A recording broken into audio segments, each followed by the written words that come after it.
Tantor Audio, a division of Recorded Books, presents Fallacy by C.M. Sutter, narrated by Nicole Zanzarella. Chapter 1. I glanced up from my desk when the security door opened between dispatch and the bullpen. Everyone had been working on closed-out cases from last month, and I was thankful to be inside the building, where the temperature was a comfortable 74 degrees. The stifling heat had persisted for days with no relief in sight. Jan's shoes clicked as she passed our desks, carrying a stack of mail in one hand and a manila envelope in the other. Jack reached out as she walked by. "Fan mail or get-well cards?" "You wish," Jan said as she continued toward Lieutenant Clark's office. "Are you sick, Jack?" I grabbed my cup and picked up his, too, as I headed for the coffee station. "No, but you want to drag out the shut-up-shoulder story as long as possible? I get it. You're a guy." Clayton and Billings groaned. "You're never going to have the last word, Jack," Billings said. "And you're never going to win with her." We chuckled playfully with each other. I set the steaming coffee cups on our desks and went to fill up Clayton's and Billings, too. Jan grinned as she walked out of Clark's office and back to the reception counter. "Stay cool, guys. I hope the AC doesn't break." "Son of a buck!" Clark's sudden outburst made us spin in our seats. Through the glass wall, we saw him grinding his fingertips into his temples. "This can't be good," I said. Our larger-than-life boss shoved back his chair and stormed into the bullpen. He grasped the manila envelope tightly in his hand. "All of you, in the conference room, now." His heavy footsteps sounded down the hallway even though the floor was carpeted. "Get forensics up here, too." I dialed the forensics lab and told Kyle that he and Dan were needed in the conference room ASAP. "Crap," Clayton said as we followed Clark down the hall. "I have a feeling we're going out into the heat whether we like it or not." We took our seats around the walnut-veneered table and waited for Kyle and Dan to show up. Clark stood at the end, rapping his knuckles on the wood. I couldn't get a read on him yet. Either something had him shaken up or he was more than angry. I figured it was both. Kyle and Dan arrived and sat at the nearest available seats after they walked through the door. Clark began by shaking the contents of the manila envelope out onto the table. He slid the envelope to Dan. "I want this fingerprinted. So far I've touched it, and so has Jan. You can figure half a dozen people at the post office have, too. The contents are disturbing." Clark opened the cabinet at his back and pulled out the box containing latex gloves. He removed a pair for himself and slid the box down the table. "Everyone glove up." He carefully opened the single sheet of white printer paper that was folded in the middle. "I'm going to read it aloud, then let each of you take a look." Clark set the sheet of paper on the table in front of him and smoothed it flat. He took a seat and puffed out a loud sigh, then began to read. "No more lies and betrayal. It's time for retribution and cleansing. The vile people must pay, and hell's doors are open to welcome them in. Prepare yourself. You'll see my work soon." The lieutenant slid the sheet of paper down the table, and each of us took a turn reading it. "We have to decipher this message. We haven't had an incident yet to get a feel for what this person means. I'm throwing it out there. Does this author sound like a kook or the real deal? What are our options? Wait and see?" Dan spoke up.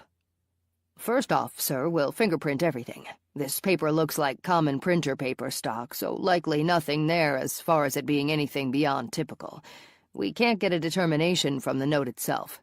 It's typed in notepad, then printed out. If we can't lift prints off the letter or envelope, we are at a dead end with those items. It was mailed in town, and I'd venture to say from one of the blue mailboxes. There aren't any cameras around them." "What about DNA on the stamp or where they sealed the envelope?" I asked. "Sure, we'll check those too. That's common procedure, but we have nothing to compare it to." Jack added his 2 cents. "The message itself sounds kind of like the hell and damnation type of speech. Somebody in the clergy or even a religious zealot could have written it. Clayton slowly read the message out loud again. Yeah, I see where you're coming from, Jack. It does sound kind of preachy. Yeah, it does, I said, but we still don't know if it's a serious threat or just someone blowing smoke. Clark stood. Okay, guys, check out whatever you can as far as forensic evidence. Make 10 copies of that letter before you get started. The rest of you keep your eyes and ears peeled for somebody with an axe to grind. That's all we can do for now. Chapter 2. The long driveway beyond the dead-end road led to the small, faded, clapboard house. The walls inside the home held family secrets that were as dead and buried as the family dog. Nobody spoke of Alice's incident anymore. It was neatly tucked away, hopefully forgotten, and life carried on. Forced smiles and the cautious daily routine filled the family's waking hours. Alice's eyes darted toward Mandy and then at the clock.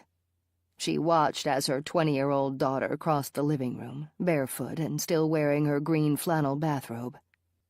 Mandy took a seat on the old floral couch, as she did every day at 11 o'clock. The dark-paneled living room in that house held the sofa, a rocker, 2 end tables, and 2 velvet wall hangings of horses. The sofa had seen better days. Sun fading had taken a toll on it after being in front of windows year after year. What used to be vibrant colors on that threadbare couch now appeared as pastel hues at best. 2 flattened cushions looked as though somebody had let the air out of them. They held permanent indentations from years of use. 2 people sat in that sparsely decorated room. Alice watched as Mandy pulled the lace curtain to the side and looked out. Dust particles floated through the air from the disturbance. Mandy said the blue sky resembled the Caribbean, even though she had never been there herself. She added that the wispy clouds resembled Grandma's curly locks of white hair, God rest her soul. It had been 5 years since her untimely death. Mandy turned toward her mother and wrung her hands. Is today the day, Mama? Anxiety swept across Mandy's face as she waited for an answer. Alice nervously scratched at one of the thick scars on her forearm, paused the television, and pushed herself up by the arms of the creaky rocking chair. She crossed the room and knelt on the couch, with one knee buried in the cushion, causing the springs to squeak, then peered out the window. She looked at the sky as if she were waiting for a sign. She sighed in relief and released the curtain, letting it fall back to its original position behind the couch. It's perfect, as a matter of fact. Tell Mariah to start the iced tea. It's a good day for your daddy to die. Dread and her mother's command forced Mandy off the couch. She slumped to the staircase and clutched the newel post. With her hand cupping the side of her mouth, she yelled to her sister in their shared bedroom. Mariah leaped down the stairs, and her deep blue eyes sparkled with excitement. "We're finally doing this?" she asked. "Mama said we were." Mariah opened the silverware drawer and lifted out the plastic utensil tray. Underneath, folded neatly into a tiny square, was just what she needed. She hopped up on the wrought iron bar stool with the cracked vinyl seat and carefully unfolded the piece of pink paper she had been saving for weeks. She smoothed out the folds of the paper on the breakfast bar and waited while Mandy gathered her necessary utensils. Mandy pulled a saucepan out of the lower cabinet and set it on the stove. Alice clicked the button on the remote and turned off the television. She set the remote on the arm of the rocker and crossed the room to the kitchen. The table sat beneath the window that faced the driveway and the workshop. The chair legs screeched across the linoleum floor when she pulled it out. She sat on the corduroy cushion that was tied to the chair spindles and watched out the window. She had the best view from there. Mariah grudgingly untangled her hair from the nose pieces of her glasses as she muttered under her breath. "Mama, I need glasses with nose pieces built into the frames. Every time I put these on top of my head, they tangle in my hair." You're both getting contact lenses and new hairstyles soon, but for now, keep those glasses on your eyes where they belong." Mariah smiled. "I can't wait." She tore at the long strands of brown hair that were knotted in her glasses. She shook the hairs from her hands and watched as they floated to the floor. Mandy waited at the stove. "Are you going to read me the directions or not?" Mariah put her glasses back on and read from the recipe she printed off the computer for Southern sweet tea. Mandy followed the instructions Mariah called out and poured 4 cups of water into the pan and lit the burner. Once the water boiled, Mandy dropped in 12 tea bags of black tea. Mariah informed her that the tea needed to steep for 5 minutes. "Mama, is this going to be for lunch?" Mandy asked as she watched the timer on the stove count down the few remaining seconds. "Yes, sweet baby. It needs time to cool in the refrigerator before we serve it. Got the sugar ready?" Alice pressed her cheek against the cool window to watch the workshop doors for movement. Fly specks coated the glass. "Uh-huh." With a plastic-slotted spoon, Mandy scooped up the tea bags as if she was netting fish and set them on the chipped white saucer on the counter. She measured out a cup of sugar and poured it into the pan, then stirred it with a wooden spoon until the sugar was dissolved. "All done." She set the spoon on the saucer next to the tea bags. With the glass pitcher filled, she carried it cautiously and placed it on the top shelf of the refrigerator, then wiped her hands on the food-stained tea towel. "Mariah, take this empty water bottle and the funnel. What you need is on the second shelf in the garage in the yellow gallon jug. Pour it in the bottle quickly and don't spill any." "Yes, Mama. Daddy's going to love that sweet tea." The kitchen led into the garage beyond the paint-chipped door. Mariah flipped on the light switch and took 2 steps down to the garage floor. She reminded herself not to dilly-dally. That was something she found herself doing far too often, and time was of the essence. She needed to be quick but careful with the funnel so she wouldn't spill anything. In less than 3 minutes, Mariah was back in the kitchen and proudly showing off the syrupy green liquid she had poured into the clear water bottle. "I didn't spill a drop." "Good girl. Tuck it under the sink for now. We won't need it until lunchtime." Alice returned to the rocker, clicked on the television, and channel surfed until she found a game show she liked. Mariah and Mandy sat on the floor on either side of the family matriarch, like matching bookends, and watched as the clock on the paneled wall across the room ticked each minute closer to noon. "It's time." Alice rose and started setting the table. 4 plates, 4 forks, and 4 paper napkins. Mandy and Mariah knew what to do. They had practiced it several times over the last few weeks. Mandy pulled 4 glasses out of the upper cabinet and set them on the counter next to the refrigerator. One was larger than the rest and had a hairline crack going down the side.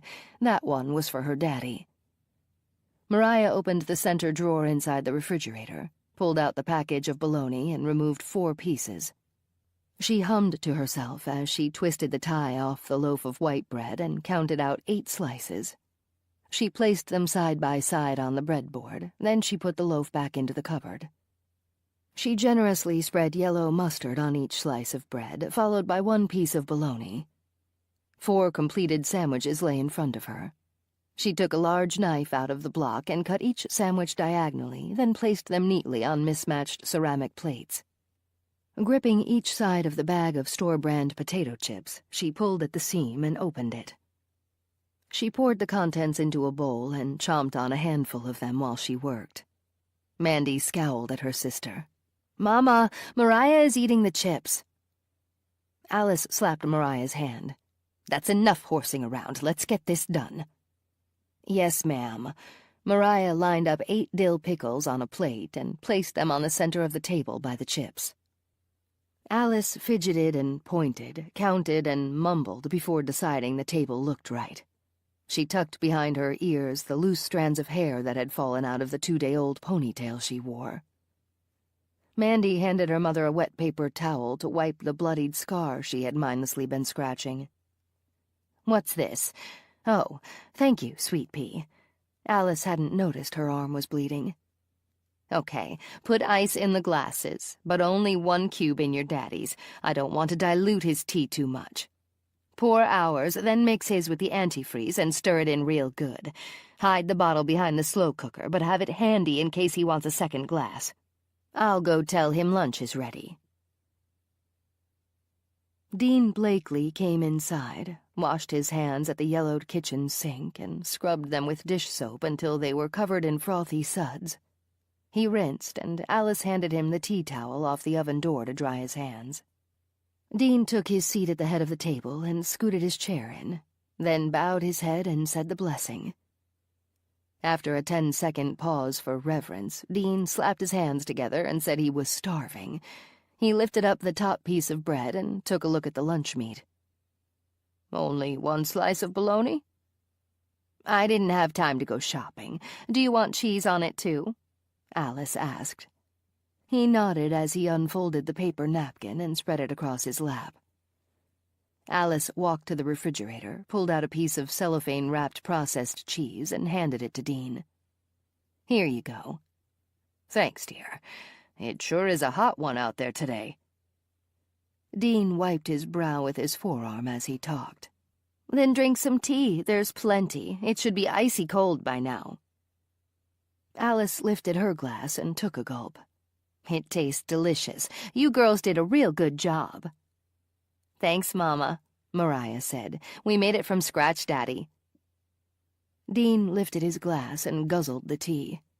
"Yep, this definitely hits the spot. Southern-style sweet tea?" Mariah smiled and watched him drink. "Uh-huh."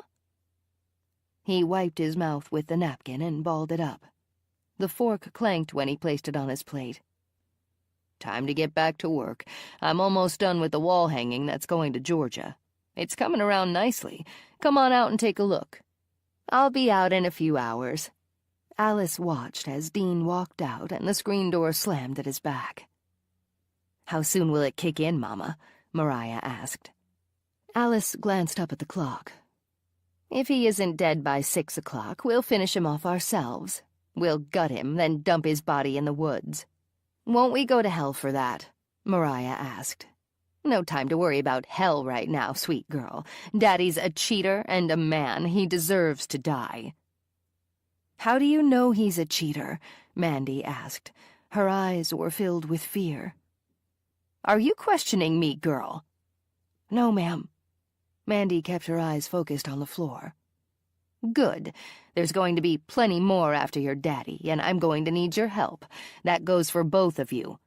We'll ask God for forgiveness in church on Sunday, and every Sunday after that. He'll hear our prayers." Mariah heaved a sigh of relief. Chapter 3. Alice checked the time. 4 o'clock. Dean had been in the workshop since after lunch. "Mandy, take your daddy some more iced tea. It has to be real hot in that workshop. You come right back here and let me know how he's doing." "Yes, Mama." Mandy pulled the bottle with the remaining antifreeze out from behind the slow cooker and poured all of it into a tall glass. She finished it off with iced tea. Alice heard the clinking sound of the spoon in the glass. "Stir it real good, honey." She paced in front of the kitchen window and watched Mandy kick up dust as she walked across the driveway. Mandy carried the tea in her left hand and opened the workshop door with her right, then disappeared inside. Alice looked at the sky again, still sunny with wispy clouds. She was sure one of the clouds was shaped like an angel. The vision made her smile with relief.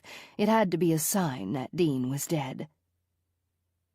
Her thoughts were interrupted when she saw Mandy running back to the house.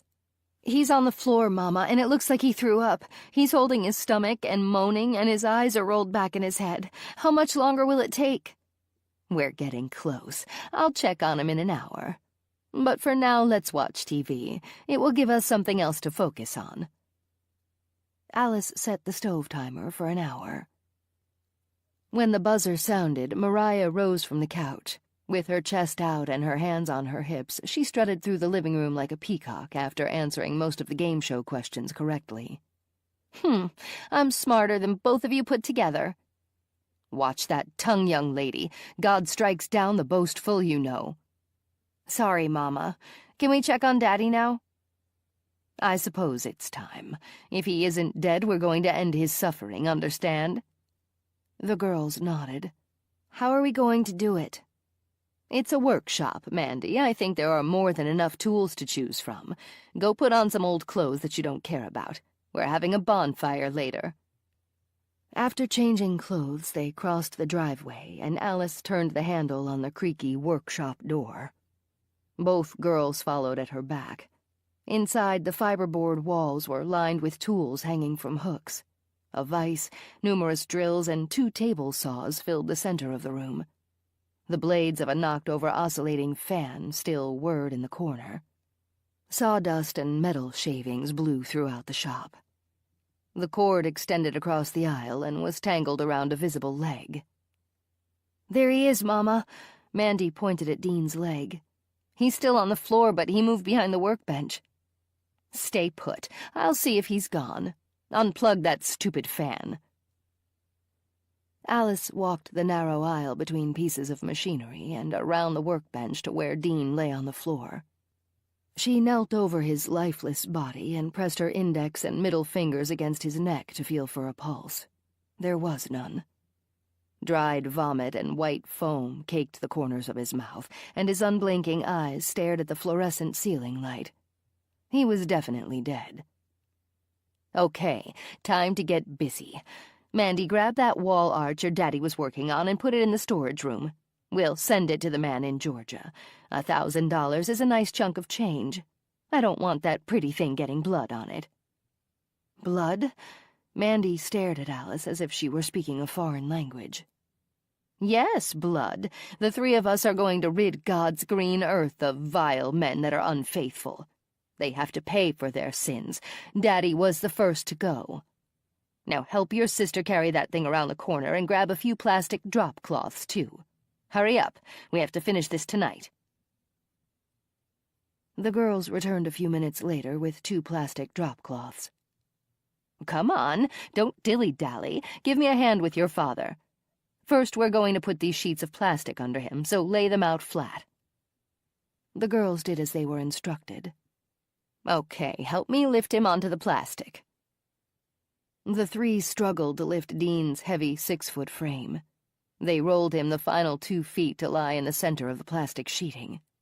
Mandy gagged. This is disgusting. Pay attention and don't think about getting sick. You'll get used to it in time. Now grab some tools. We're going to start cutting.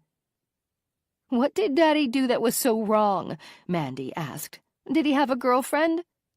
He had girlfriends online, so he needed to learn his lesson.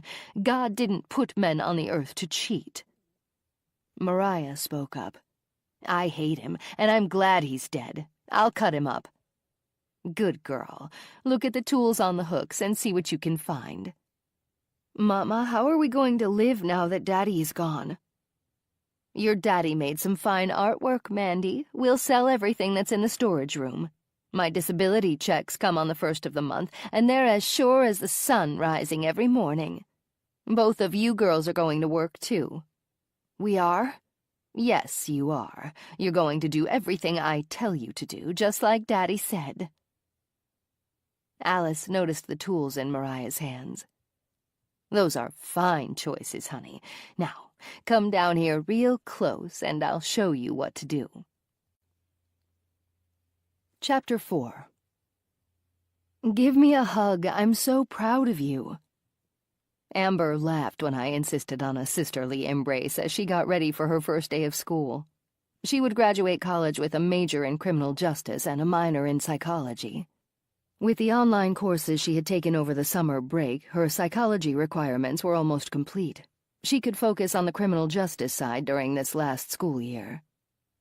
I still have a long road ahead of me, Jade. There's 2 more years of criminal justice studies while I'm going to the police academy. Then I have to be a cop for a while. It may take another 10 years before I become an FBI profiler, and that's if there are any openings available at the time. I shushed her out the door as I swiped at the air. Yeah. Anyway, get going before you're late.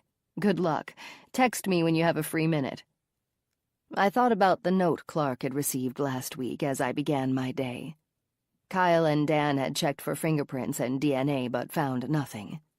When nothing happened over the weekend, we chalked the note up to some nut job trying to agitate the sheriff's department. None of us found it very funny, with crimes slowing down due to the August heat wave and not many drunk driving or domestic disturbance tickets to hand out until Labor Day. I had already put in for a day off, which gave me the coveted 3-day weekend. We all deserved a personal day now and then, but we had to do it sparingly. With my dad coming to Wisconsin for Thanksgiving, I wanted to save my week-long vacation for his visit. I'd keep my fingers crossed that nothing would go haywire during his stay. With the holiday weekend right around the corner, another deck party was in the works, and I wanted the yard to look perfect. I needed to do a little backyard beautification. Several bobby pins were pinched between my lips. I pulled them out one by one and used them to secure my wayward strands of hair. The rest was snugged back in a bun. My sunglasses were momentarily hooked through the neckline of my tank top while I headed into the garage to get what I needed. With the bright overhead fluorescent tubes lighting my way and my gardening supplies organized neatly on the garage shelves, I quickly found what I needed. Snippers, hand spade, gloves, and a garbage can. I think that's it. I put my tools in the garbage can, closed the garage door, and headed to the backyard to trim the perennials and pull out the spend annuals. My cell phone and police scanner always sat within my reach. The sun beat down and stung my back as I worked. I felt droplets of sweat run from my hairline down to the nape of my neck. An hour had already passed. A few minutes of shade and an iced tea would hold me over for a while.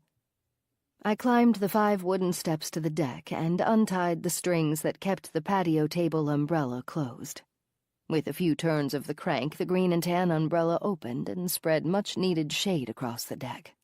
The potted plants almost sighed with relief. I went inside the house, and the coolness from the air conditioner swept across me and gave my arms and legs instant goosebumps. I tried to convince myself to lounge in front of the TV, but I still had more work to do. Instead, I grabbed a bottle of tea, then deliberately lingered in front of the open refrigerator door for a minute, taking in the refreshing, chilled air. I cracked open the plastic bottle top, threw the cap in the trash, and returned to the deck. I closed the slider behind me. At the shaded table, I kicked off my purple gardening flip-flops and rested my bare feet on the closest chair while I enjoyed my tea. I studied my pockmarked right foot. The dog that bit me during an investigation a month ago did a number on my foot, and I had the scars to prove it. The doctor said I was lucky the dog missed my Achilles tendon. After learning why, I agreed. The scanner squawked to life when a call came in. I always had it tuned to our local North Bend Sheriff's Department frequency. I turned the black volume dial up higher and heard the code I always dreaded. A 1079 came in. Notify coroner. The location wasn't a home, but the Kettle Moraine County Park off Highway G, only 3 miles from my house. I was sure I'd hear sirens soon. That park was a 300-acre county park filled with hills, valleys, fishing ponds, and numerous trails spanning different lengths and levels of difficulty. Near the parking lot was a splash pad and a playground for kids. Everything else leaned more toward the outdoor enthusiast. Hikers, mountain bikers, runners, snowmobilers, and cross-country skiers in the winter months all enjoyed the benefits of that vast wooded park. I assumed a poor soul had a heart attack out on a trail, especially in this stifling heat. It sounded as though several deputies were already dispatched to the scene. I wondered why an ambulance wasn't dispatched first. Somebody would have had to pronounce the victim dead to call for the coroner, unless it was blatantly obvious. I called Jack's desk out of nothing more than curiosity. August had been slow so far, and I was thankful for that. "Hey, partner, what's going on?" I asked when he answered his desk phone on the second ring. He had been closing out old cases and filing paperwork for the last few weeks. "Hi, Jade. Not sure yet. How's the gardening going?" "Hot. I took a break and heard the 1079 on the scanner. Do you think somebody had a heart attack out there in this heat?" "Maybe. Hang on a sec." Jack put me on hold, and I listened to light jazz for at least 2 minutes before he came back to the phone. "Sorry, that was Jan. Ebert and Silver are on the scene. They called for forensics along with Lena and Jason." I perked up. "What for?" "Something is going on, and it sounds bad. Jan asked Ebert twice to repeat what he told her." "Which was?" "A young man walking the trails caught a glimpse of something red and a bad odor about 40 feet off the path. He bushwhacked in and found a dead man. According to the caller, parts of this guy have been removed." "What the hell? I'm coming in." "No way. Clayton Billings and I can handle it. It's your day off." "Not on your life. I'll be at the park in 10 minutes. I hung up and ran inside to change clothes before Jack could protest further. I backed out of my garage 5 minutes later and took off down the street. The sight in front of me when I arrived at the park made me groan. The playground and splash pad overflowed with moms and kids. That splash pad was a favorite among the children in the area and the perfect place to cool off on hot days. The parking lot was jam-packed with cars, and I saw 2 patrol cruisers at the very end of the lot. I radioed Silver to find out which trailhead I would take to get back to their location. He told me to take the 2.5-mile Glacier Trail. From the parking lot, it would be the farthest trail to my left. I acknowledged the directions and headed back. The sound of wilted, dried-out leaves crunching under my feet told me how the heat had taken its toll on the plant life in the area. Dead shrubbery and drooping flowers were everywhere. 100 yards in, and after going up and down a few hills, I saw the too familiar yellow tape. The area was already cordoned off, and Ebert stood inside the police tape, keeping curious eyes at bay. He looked surprised when he saw me walking up the trail. I leaned down and slipped under the tape. "Don't you have the day off?" "Not anymore. What have we got?" I noticed Ebert's forehead sparkled with perspiration. I was sure mine did, too. "You're the first one here besides Silver and me." Ebert pointed to a young man standing about 30 feet from us on the trail. He looked to be in his mid-20s. He wore a day pack and held a bottle of water.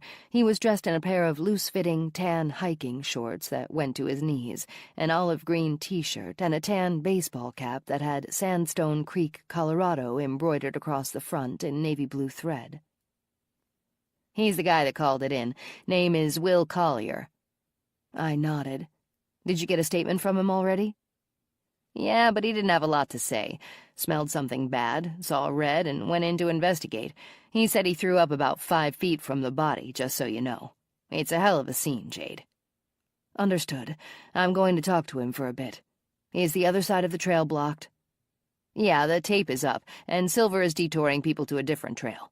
We might need more help keeping people back." "Go ahead and call for more deputies. I don't want the public beyond the play area by the parking lot."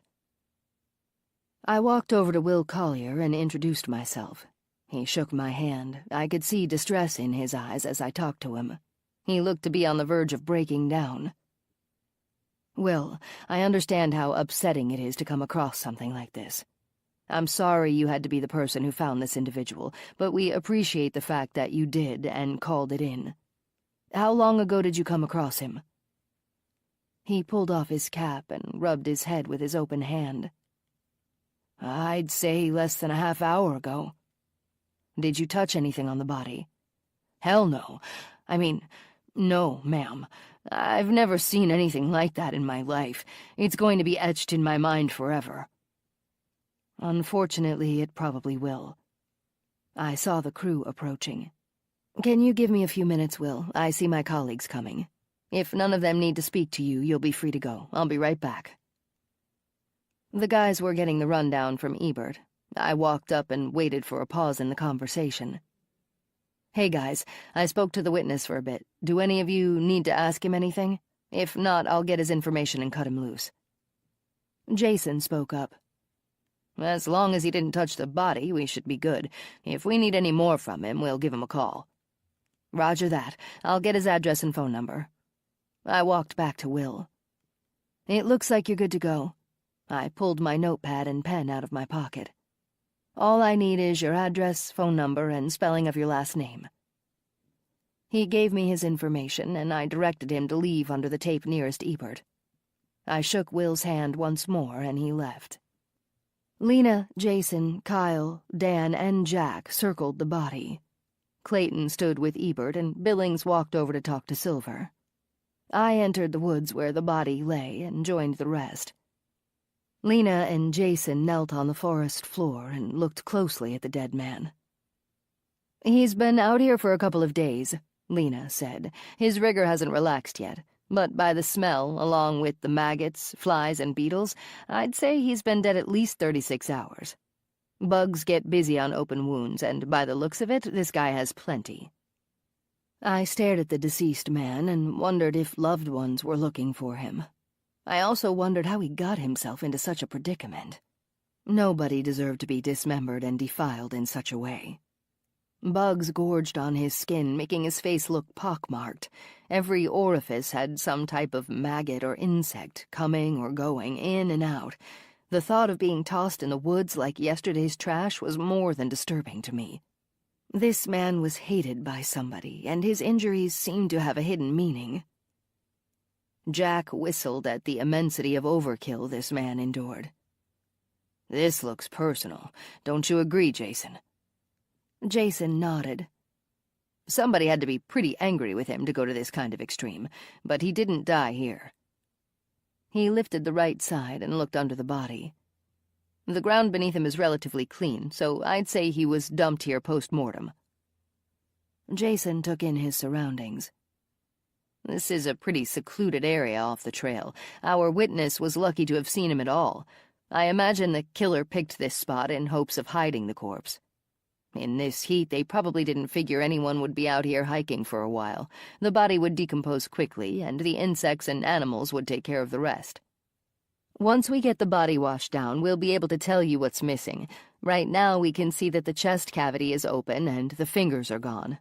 I'm assuming that's a deliberate act to keep us from identifying the man," Lena said. "We'll give you a breakdown of everything once he's cleaned up." I looked from face to face. There's definitely a story here. Now it's up to us to figure it out. I hope this guy was already dead when most of this took place. Right now, it's hard to say what killed him, right? I wiped my sweaty brow at the back of my hand. Lena agreed. "Any number of wounds could have killed him by the looks of it. We'll know more later. Let's get the gurney, Jason." "I'll bet you guys $100 that this is related to that note Clark got," I said. "I think we need to dig into that again." Kyle and Dan stayed behind to check for evidence in the area. Ebert, Silver, Billings, and Clayton remained at the scene to ward off onlookers. Jack and I walked down the trail back to our cars. We passed Lena and Jason coming up with the gurney. "Let us know your findings as soon as you have something," Jack said. Jason answered, "Will do." Chapter 5. Jack and I sat in the guest chairs in Lieutenant Clark's office and updated him on the body found in the park. "We need to take another look at that note you got last week, boss. There's a good chance this murder is related. Whoever wrote that note might be the killer," I said. "What was the COD?" Jack and I looked at each other and shrugged. "Boss, there's so much dried blood on the Vic we can't even tell what actually happened yet. Lena and Jason have to clean him up first." Jack heaved a sigh. "All we know so far is that his fingers are missing and his chest cavity is wide open." "Good God!" Clark shook his head and checked the time. "When are Clayton and Billings coming back?" "Not sure," I said. "They're keeping onlookers away. Even as hot as it is today, there's still plenty of people at that park." Clark stared at the ceiling as he leaned back in his desk chair. It creaked under his weight. "Okay, let's get Horbeck and Jameson in here. We have to go over this letter again with fresh eyes." "You got it, Lieutenant. I'll give them both a call." I sat at my desk and dialed each of them. Giving them the condensed version was enough for now. We'd rehash everything once they got here anyway. I started a fresh pot of coffee and put cups and condiments in the conference room. Jack set up the whiteboard again, and I placed a half-dozen notebooks with pencils on the conference room table. Within 20 minutes, Horbeck and Jameson walked through the security door and into the bullpen. Clark rounded the corner of his office and slapped the door frame. "Everyone is heading back. We'll wait for them to get here before we begin. Lena and Jason already have the body downstairs, and Kyle and Dan are going to join us." "Got it, boss. The coffee is almost done, and the conference room is set up." "Thanks, Jade." I saw Clark pull a tissue out of the dispenser on his desk and wipe his forehead. His cheeks were flushed. I was sure his anxiety level was high. Once everyone had arrived, we gathered in the conference room. Jack twisted the wand on the blinds to keep the afternoon sun out. We each took a seat, and Lieutenant Clark stood by the whiteboard. A stack of copies of the note lay in the center of the table. "Each of you grab one of those." Clark pointed at the copies. "Start picking every word apart. Is it a forewarning or a taunt? Is it directed at us or somebody who has wronged this person? Is the note related to the dead man we found today, or is it a coincidence? Write down your thoughts and throw them out there, too. I want to hear what each of you are thinking. The next hour or so is going to be a brainstorming session." He looked at all of us. "But before we begin, we need an update from the scene. What have you got, boys?" Dan spoke up. "The body was brought in after he was killed. The park was the convenient dump site. We found the most likely spot where the body was carried in. The brush isn't quite as dense there, and we did notice broken twigs. We're assuming the man was brought in under the cover of darkness. If Lena's calculations are close, it would seem that the man was killed sometime Saturday and brought to the park that night." Kyle added his thoughts. "Considering the distance from the parking lot to the site where the victim was found, we could have several different scenarios, Lieutenant." Clark took a gulp of coffee. "And they are?" "Either it was one very strong man dragging the body that distance, or several weaker people working together and carrying him in.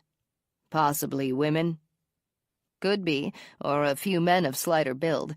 Then, of course, there's the possibility of him being transported in some type of wagon. That could put us back to the one-person likelihood." I added my thoughts to the mix. Being a public park with popular trails doesn't help either. I'm sure that whatever the method of transport, whether it was something on wheels or more than one person, the tracks or footprints are long gone and trampled over by now. "That's unfortunately true, Jade," Dan said. "We checked the trail. No help there." "So did you guys find any forensic evidence?" Clark asked. "We did, sir, but it's only shreds of the man's own clothing that tore against the ground cover. It probably happened when he was being dragged into the woods. We didn't find any other cloth that didn't match what he was wearing. No shoe prints either, which doesn't surprise me with the quantity of animals in the woods." "Okay, let's focus on the note for now." Clark read it out loud as everyone followed along. "No more lies and betrayal. It's time for retribution and cleansing. The vile people must pay, and hell's doors are open to welcome them in. Prepare yourself. You'll see my work soon." Jack began. "The note sounds like a biblical rant and seems personal to the author. And the vile people part? What does that mean? Vile how? Ungodly? Thieves? Criminals? Cheaters? Hateful people? We can interpret that note 100 different ways, but what matters is the way the writer means it. Unless we know who they're talking about, we'll never know if a woman or a man wrote it, and who they're pointing fingers at." "You're right, Jack," Clark said. "And the prepare yourself part could be directed at us, starting with the body we found today. Is there more to come?" Kyle cleared his throat and spoke up. "We'll go over the man's clothing once we get it from Lena and Jason. Other than being stained with dried blood, his clothing didn't stand out as anything other than ordinary." "Was he wearing shoes?" Clark asked. "No, boss, he was barefoot." Clark shrugged. "I wonder why." "Should we check area churches, Lieutenant? Maybe talk to the minister or priest? We could ask if somebody in their congregation is behaving strangely." "Yeah, put that on your to-do list, Clayton. Let's see what Lena has to tell us first. They must have washed off the body already." Chapter 6. Sit still before I get mad." Tears filled Mariah's eyes as she fidgeted on the stool next to the kitchen sink. An old sheet was draped over her shoulders and secured under her neck to act as a cape while Alice tore through and cut her waist-length hair. "But, Mama, you're ripping out my hair." Alice noticed Mandy watching from the kitchen table. Mandy spun the pencil she had been doodling with while she waited her turn under the cape. She smirked at Mariah's anxiety. "Quit acting like such a baby, for God's sake." With a crack, Alice slammed the scissors down on the countertop, startling both girls. "Get over here right now." "But, Mama—" Mandy reluctantly got up and walked over to stand face to face with her mother. Alice slapped Mandy's cheek. "There's no cursing in this house, young lady. Now go sit in your room and ask God for forgiveness. I'll call you when it's your turn." Mandy slumped and held her red cheek as she walked away. "You girls are going to be the death of me someday." Mariah gasped. "Mama, don't say that." Alice removed the safety pin that secured the cape and released Mariah from under it. She gave it a thorough shake on the front step, then returned to the kitchen. "Okay, you're done for now." Alice handed Mariah the mirror. "What do you think?" Alice noticed the disappointment that spread across Mariah's face as she peered at her reflection. Her hair barely skimmed her shoulders. "I know you hate it, but I'm trying to make you girls look a little more modern. You're going blonde today, too." "It's beautiful, Mama. I love it." "You aren't a good liar, Mariah. Now go get your sister. It's time for her haircut." Mandy came downstairs and took her place on the stool. She sat quietly and didn't dare move. The scissors had scraped her skin several times already. "There, you're done too. Now go get the hair dye. There are 2 boxes in the cabinet under the bathroom sink." "Have you ever dyed hair, Mama?" Mariah asked. Alice ignored the question as she lifted the reading glasses that hung from the lanyard around her neck and placed them on her nose. She tore open the boxes of hair dye Mandy brought her, dropped the bottles on the counter, and pulled out the instruction sheet.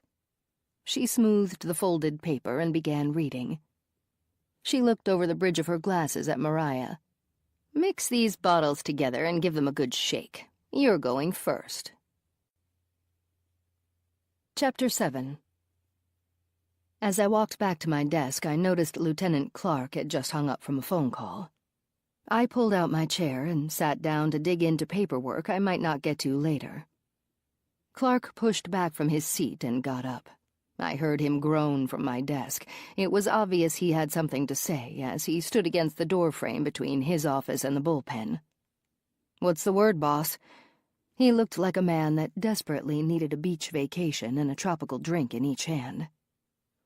"Lena has the initial report ready. She's bringing it up in 10 minutes. Need some coffee?" "Yeah, why not? Thanks, Jade." I glanced at the clock as I got up and walked to the coffee station. It wasn't even 4 o'clock, yet it seemed as if an entire day had passed.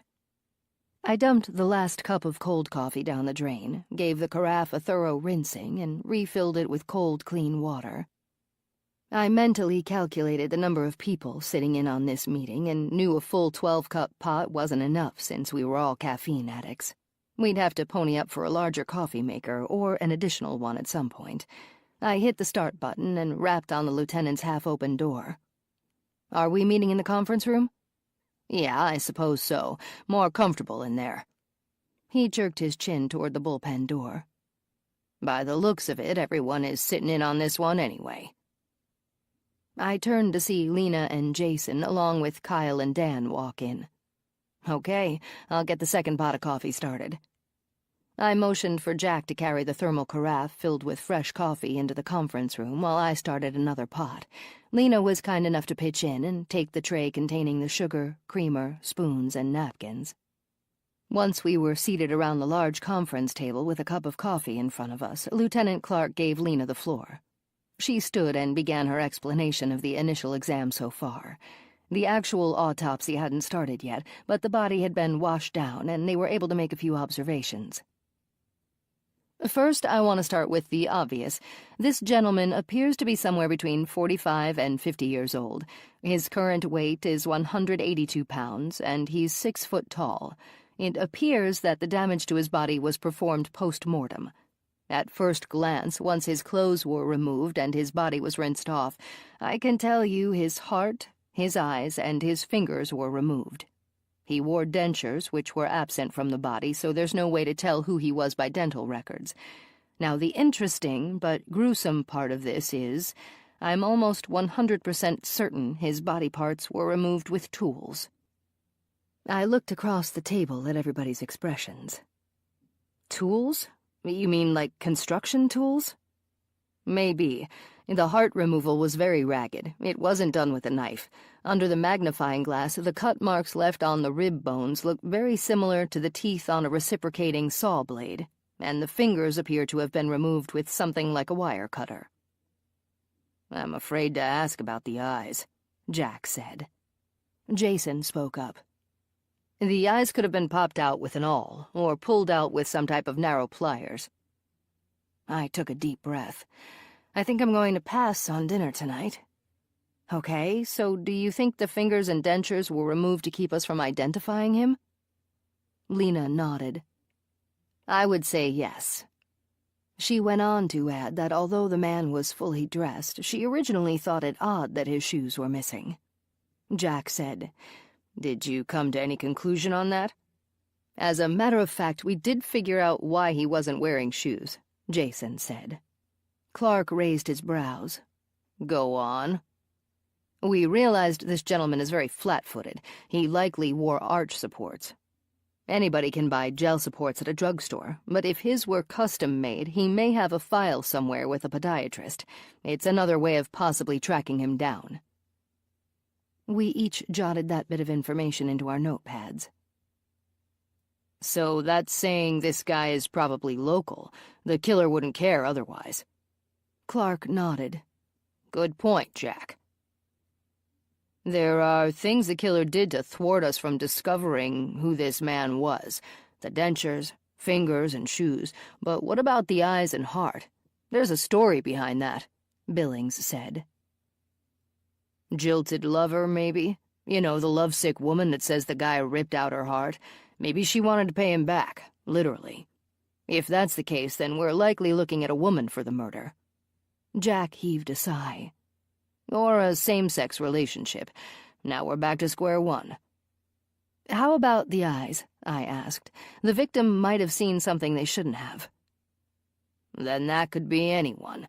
He could have been at the wrong place at the wrong time and accidentally witnessed a crime, Clark added. I doubt it. The person that did this had to know the guy, Kyle said. They wouldn't care about fingerprints, dentures, or shoes if they weren't somehow connected to the victim. We're spinning our wheels with theory. We need something solid. It could be anyone. Work tools? That sounds like something a jealous husband would do to a wife's boyfriend. I looked at Dan and Kyle. Anything on the clothes? We haven't started on them yet, but that's next, Dan said. Clark spoke up. Okay, for now, let's go with what we know. Lena, you said the man currently weighs 182 pounds. How much more do the heart, eyes, and fingers add? Only another pound. The weight wouldn't change much.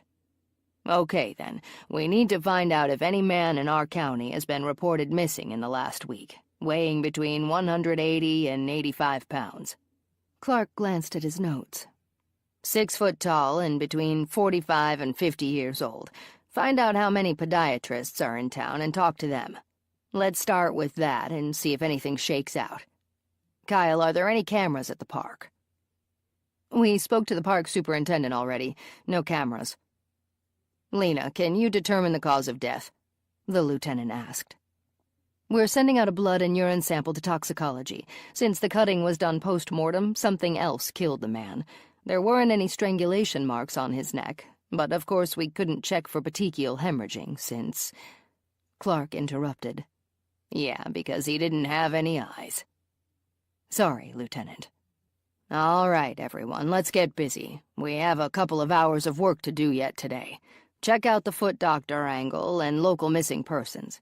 Update Horbeck and Jameson when they get in, too." Clark slapped his hands together. "Let's go." Chapter 8. Perfect. Just perfect. Your hair turned out exactly like I had planned. Now we'll move on to the next step. "What's that, Mama?" Mandy asked after staring at her shoulder-length blonde hair in the bathroom mirror for 5 minutes. "Get the laptop computer and bring it here. I'll show you what our mission is all about. I got a sign, you know, and you should both feel honored." Mandy elbowed Mariah and shot her a dubious glance as she pushed back the chair. "From who? God?" "I saw that. And yes, from God. Who else? It's our duty to obey, young lady. Now bring me that computer." Mandy went upstairs and returned a few minutes later with the laptop from her mother's bedroom. "Here we go," Alice said. "Plug it in behind the table, then bring us all some iced tea." Mandy rose once more, weaved the computer cord behind the table legs, and plugged it into the wall socket. She went to the refrigerator and poured 3 glasses of tea. Alice powered up the computer and let it run through the several updates it needed. A wide smile spread across her face when the home screen popped up. "Now, lower your head so I can sign in." The girls did as they were told and waited while Alice's fingertips tapped at the keyboard. "Okay, you can look now." "What's this?" Mariah asked. A questioning frown furrowed her brows. "Your daddy died because of this vile company. This is the site he used to meet his girlfriends." "A dating website owned by a company named Unhappily Hitched, Inc.? Mandy stood up. Alice grabbed her forearm and pulled her back down on the chair. "Where do you think you're going?" "I don't want any part of this." "You'll do exactly what I say. You know what your daddy told you. Anyway, blame him. He was the one that betrayed our family, making us suffer like this. He skated by 5 years ago, and he was overdue to get what he deserved." "But Daddy didn't—" "Let it go, Mandy," Mariah warned. "Anyway, you girls are going to help me find justice for all the women whose husbands are using this site. Those men will pay for their sins, every one of them."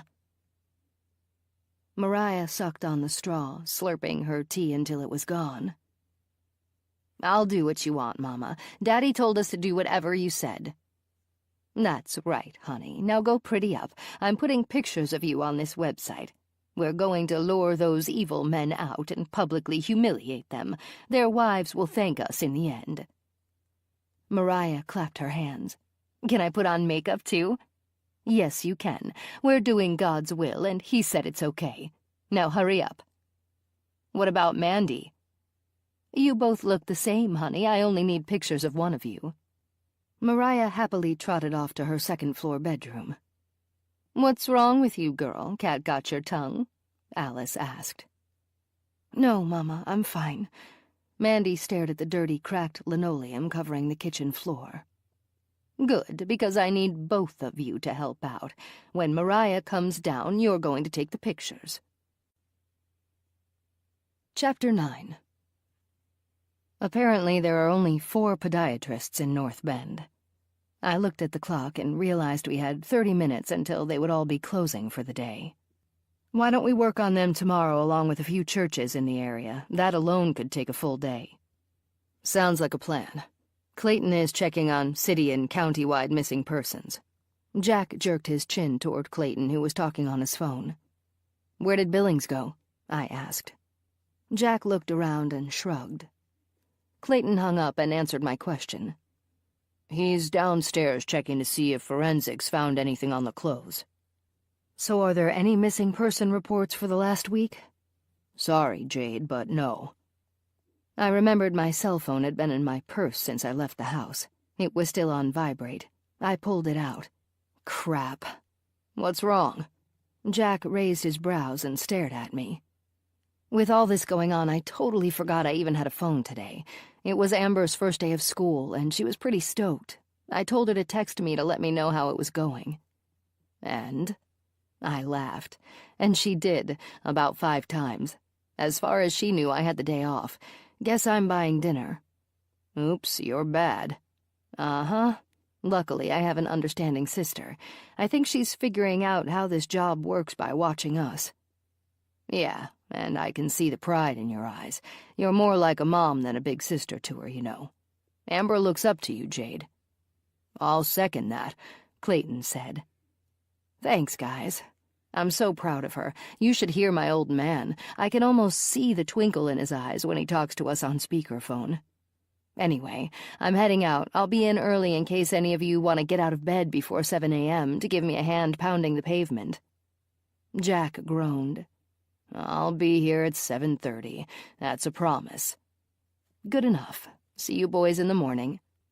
I stopped in the lieutenant's office and told him he should head out too. He looked as though he needed some downtime, but he waved me off. I'll sleep when I'm dead. Yeah, won't we all? I walked out of the bullpen, said goodnight to Bob Kennedy, one of our evening dispatch operators, and headed to my car. I called Amber as I drove. Hey, sis, you haven't eaten yet, have you? No, but where have you been all day? I'll explain that over dinner. My treat. Let's go somewhere quiet. How about the Washington House? Want to meet me there in 15 minutes? Sure, but I have to change clothes first. See you in a few.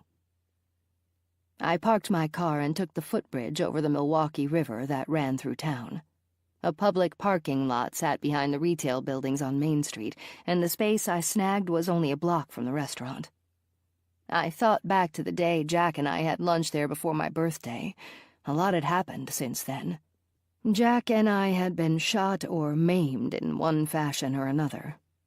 Every day before work, I counted my blessings and said a prayer for our department's safety. I grasped the handrail and walked up the old brick steps of the beautiful, historic Washington House. As I entered the darkened foyer with the flocked velvet wallpaper and faux kerosene chandelier, I wondered how many people and fascinating stories had passed through those doors in the last century. It took me back 100 years. What was North Bend like back then, and who was sheriff? Was there a lot of crime then, too? I took a seat on the antique oak bench next to the hostess stand and saw Gabby, the hostess that I remembered from the day I was there with Jack. I waved to her, and she waved back. She probably didn't remember me, but the gesture was nice. The front door opened, and Amber stepped in. I saw her squint while her eyes adjusted to the different lighting. I stood up. Hey, sis, I'm right here. She looked over and grinned. Feeling guilty, huh? Absolutely, and I'm sorry. I'll explain later, but first I want to hear about your day. Gabby greeted us and led Amber and me to a nice table by the window facing Main Street. She told us the dinner specials, took our drink order, and left. So, how was school?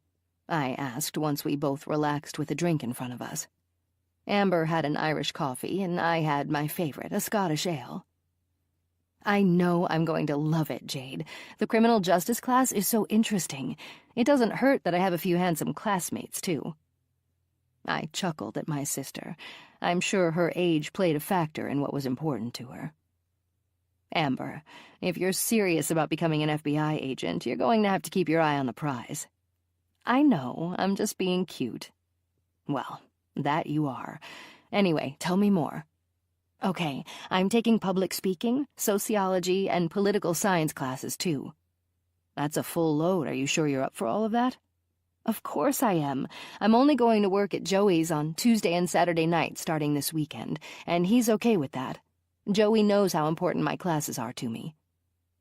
I'm so proud of you, honey. You have to finish this last year of school, then you still need 3 years of experience under your belt before you can apply at the FBI Academy. You have a long road ahead of you. I know, and I'm going to love every minute of it. The waitress came by and took our dinner orders. I'm starting the alkaline diet, Amber said proudly. It's so much healthier for you. I hate to burst your bubble, hon, but you've already messed up. That drink you're sipping on? The coffee and alcohol? Amber looked down at the hot, creamy beverage she had been sipping. Yeah, what about it? Not working. There's whiskey, coffee, sugar, and cream in that drink. None of them are allowed in the alkaline diet. Seriously? She wrinkled her nose. Uh-huh. Fine, I'll search for a different healthy diet tomorrow that still allows vices. I chuckled. Good luck with that. The waitress returned 15 minutes later with our meals. I happily ate my pasta primavera, garlic bread with dipping oil, and salad. I watched as Amber ate her dry, gluten-free bread and nibbled on her vegetable platter. She didn't look happy. I explained to her what consumed my day. Since we were eating, I didn't go into great detail. After our meal, we went home, drank a bottle of wine, and discussed Amber's future aspirations. Chapter 10. I have emails from men asking me sexy questions, Mama. What should I do? Mariah sat at the kitchen table after dinner and gnawed on her cuticles. Alice paused the game show she and Mandy were watching. The wooden kitchen chair screeched against the floor when she pulled it out and took a seat next to her daughter. Answer them, of course, but let me take a look first. Uh-huh. Filthy pigs. They're definitely going to hell, and we're going to speed that process up for them. Mandy will help lighten your load. These men have no idea there's two of you. We'll rid this earth of their sinful bodies twice as fast. Go ahead and make dates with at least 2 of them this week. That way we can repent in church on Sunday. We're going to introduce all of them to Daddy's wonderful workshop. Mariah wrung her hands. But, Mama, these guys are old, like 40. Yep, I guess that's the magic age when they start cheating. That's okay, sweetheart. You girls aren't going to be spending much time with them. They'll come here to pick you up for dinner, then I'll take care of the rest. Mandy reluctantly took a seat at the table and peered over her sister's shoulder. They're gross, Mama. Don't you never mind what they look like. They'll look worse by the end of the night. A wicked laugh from Alice caused Mariah to laugh too. Go ahead and pick one, Mariah. Mandy, you too. Hurry up and send off a response so we can start making plans. We need to straighten out the workshop, too. Your daddy sure made a bloody mess in there. Chapter 11. I slapped at the alarm clock on the nightstand. The buzzing made me want to throw the aqua-blue retro-style clock across the room. Someday I'd remember to set the alarm to a light, soothing elevator music station instead of a loud, jarring buzz, but then I'd probably sleep through it anyway. It seemed as if the night was only an hour long, but squinting through the slits I called eyelids confirmed it was actually 6:30. Last night Amber and I stayed up later than I had thought we would, but she deserved the public version of how my planned day off went to hell. I wasn't going to give her the bloody details, and that was information the press wouldn't be privy to either. My eyes burned from the light pouring through the window directly across the room. I was still getting used to having an east-facing bedroom, and I would often forget to close the blinds at night. I grumbled as I rolled out of bed and zombie-walked to the bathroom. The hot shower would feel wonderful, but maybe a cold one would wake me up faster. The automatic feature of my coffee maker was a godsend. Each morning after my shower, I would float down the hallway, following my nose to the fragrant scent of freshly brewed coffee. Last year, after much fanfare from my mom, I went ahead and bought everything necessary to grind my own beans and use the single-cup, cone-shaped ceramic coffee dripper to make the best cup of coffee known to man. She swore it tasted like coffee from heaven itself. For me, speed was more important. By the time I'd have 1 cup ready to drink with all that fussing, I could have downed 2 and been working on my 3rd. I appreciated her suggestion, but now the single-serve supplies were tucked away in the cabinet above the stove. I needed my minimum of 2 cups at home and a full cup in my travel mug to drink during my drive to work. Amber banged on my bedroom door and yelled that she was off to school and that Spaz had already been fed. I yelled back through the echo of my shower stall for her to have a nice day, and I'd see her tonight at dinner. I turned off the shower dial and stepped out to a warmed bath sheet. The simple pleasures in life were what I was all about, and a warmed towel did it for me. I slipped on my robe, cinched the belt, and headed to the kitchen for a cup of coffee number 1. Afterward, back in my bedroom, I thought about what the day might entail and slid the wooden hangers across the closet pole, looking for the right outfit to wear. I needed to dress for being outside in the heat and walking a lot. Flat, comfortable shoes and a sleeveless top would be perfect. I pulled out a tan summer blazer with matching pants, then found a sleeveless white cotton blouse to wear underneath the jacket. Once I was dressed and my second cup of coffee was filled and sitting on the bathroom counter along with a toasted bagel, I slicked back my damp hair and secured it in a ponytail with a tortoiseshell barrette. After a pat of powder here and there, blusher brushed across my cheeks, a light coat of mascara, and a final primping, I was good to go. I brushed my teeth, put on lip gloss, fed and kissed Porky and Polly, grabbed my gear and headed into the garage. A quick slap at the switch on the wall and the overhead door lifted to a sun-filled hot day. Habit forced me to check the orange digital clock on the bank a block from the station. It read 7:15. I glanced at my car's clock, 7:14. I frowned and reached to reset it, but it went to 7:15 a second later. I left it alone. A long line of traffic coming into town prevented me from turning left. I lowered my visor even though I sat relatively high in the seat, being 5'9". Facing east, the sun came right through my windshield. A car blasted its horn behind me. Trying to be more patient these days, I resisted flipping them the middle finger, since I couldn't turn left yet. But when I checked my rearview mirror and saw it was Jack, I flipped him off anyway. I squealed my tires and punched it. Now he could sit first in line at the oncoming traffic. Jack turned in and parked right as I reached the steps at the entrance to the sheriff's department. I'd wait and give him a little ribbing. "Sleeping behind the wheel?" "What is that supposed to mean?" he asked when he caught up to me. "You could have gotten through when I did, but I understand. At your age, you have to err on the side of caution, right? Don't want to forget which is the gas and which is the brake. You do know that happens with old people pretty often." He chuckled. "Who put a nickel in you this morning?" "This is my normal. You're never here early enough to see it. I will admit, I'm impressed by your promptness, though. Give me some knuckles." "Whatever." Jack punched knuckles with me. "I think you've had too much coffee." "Nah, there's never enough." We noticed Kyle taking the steps to the lower level when we entered the building. "Hey, Kyle," I called out.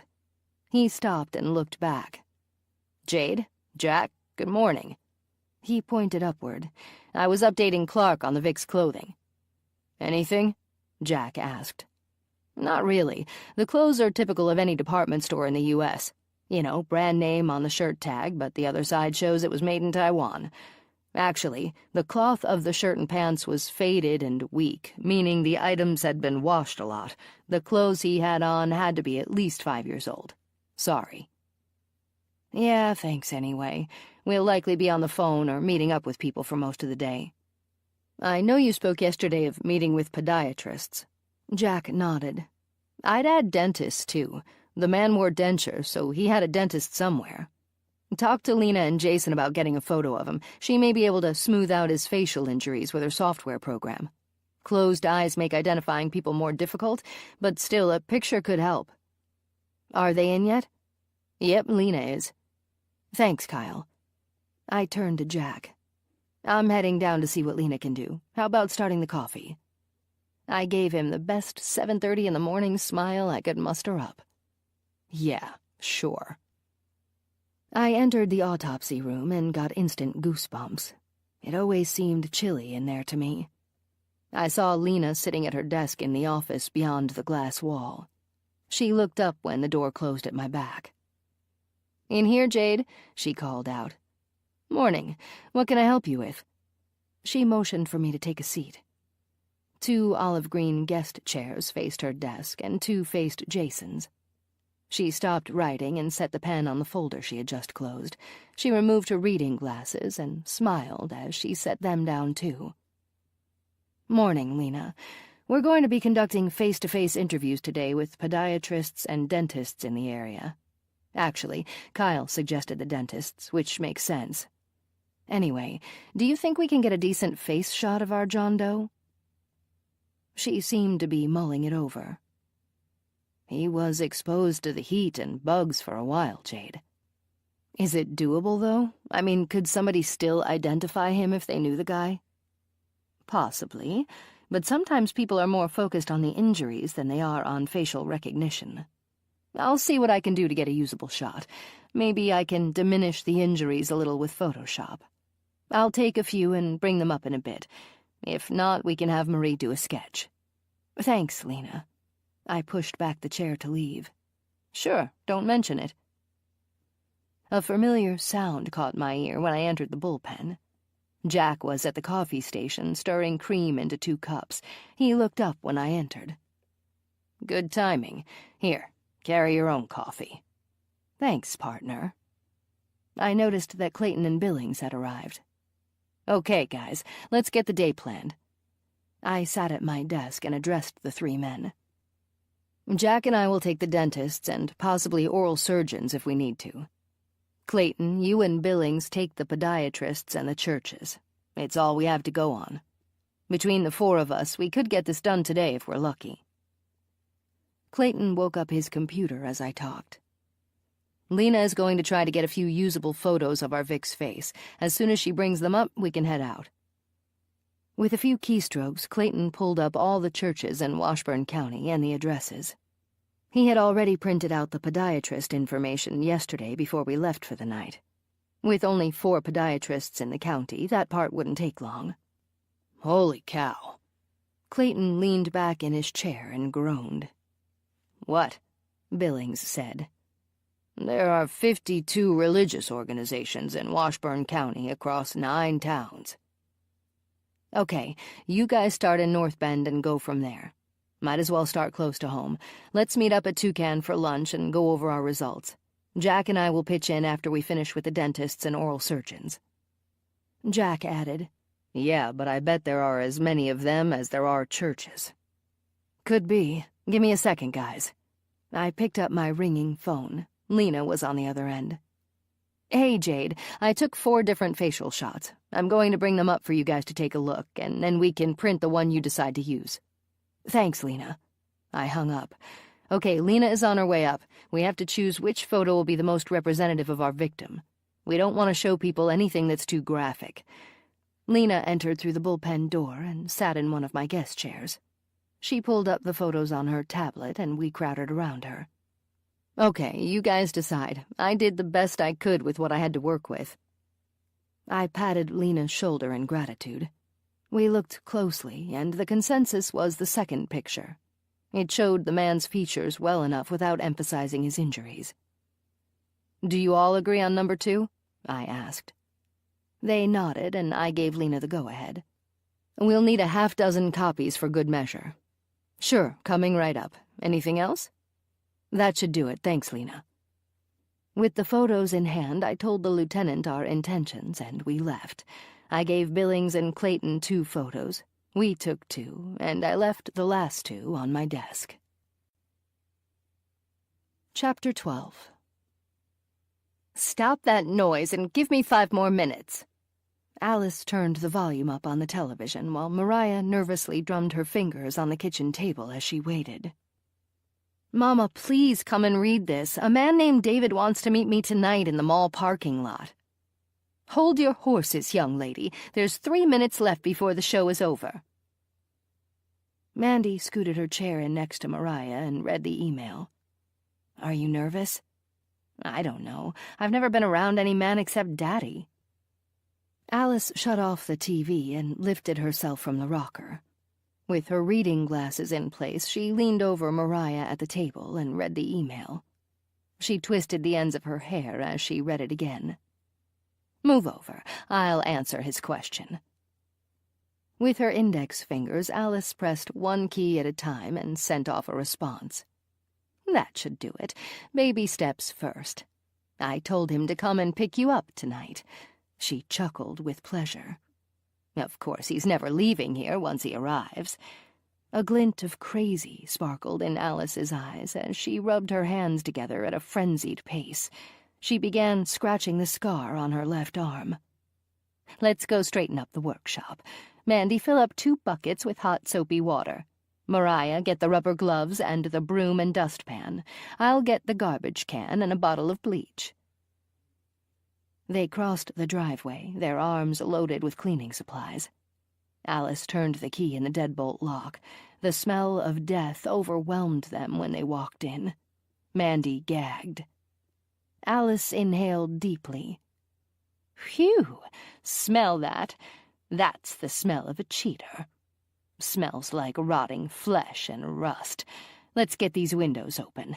Mandy, turn that fan on as high as it goes and make sure it's oscillating."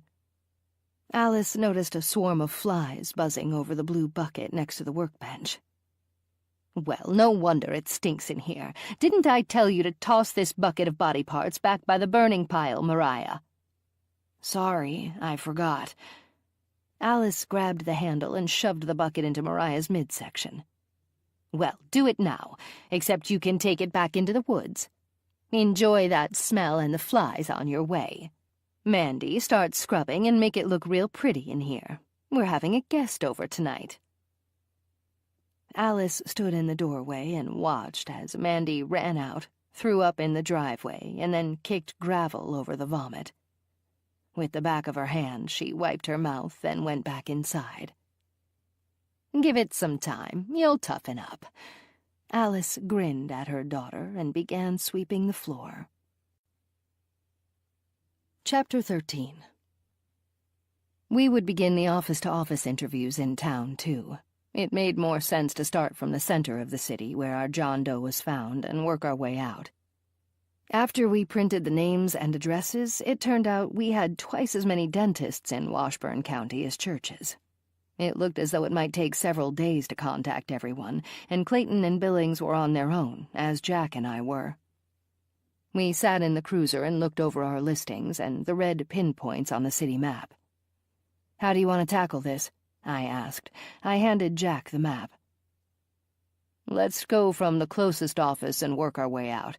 If we actually finish North Bend today, I'd be surprised." "Okay, city dentistry is on 7th and Walnut. That's as good a starting place as any." The thermometer at the corner of Main and Washington Streets showed it was 97 degrees, and the heat vapors that rose from the asphalt street proved it. Jack parked in the diagonal spot 2 buildings down from the dentist's office. The office was in an older part of town, and trees shaded both sides of 7th Avenue.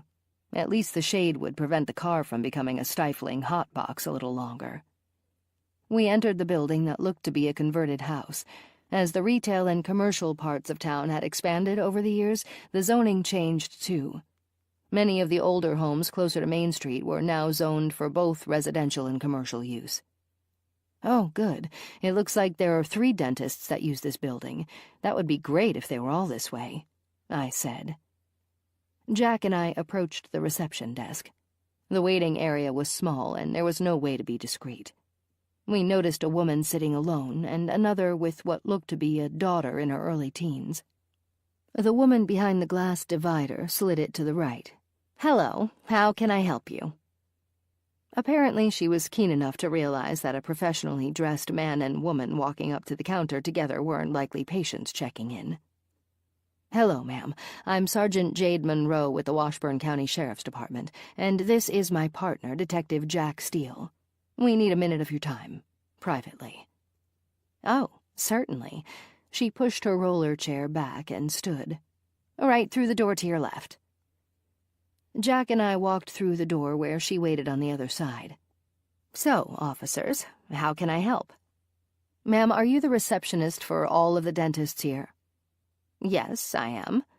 Her eyes darted back and forth between Jack and me. "Okay, we're going to show you a picture of a deceased person. Now, it's only because this man wore dentures, and so far he hasn't been identified. Nobody has reported him missing, either. Since we can't go by dental records, we're hoping somebody will recognize his face." She gave both of us a dubious look. "If you aren't comfortable with this, just say so. We'll ask the dentists instead," Jack said. "No." She paused for a moment and looked back toward the exam rooms. "I'd hate to interrupt them. Okay, go ahead and show me."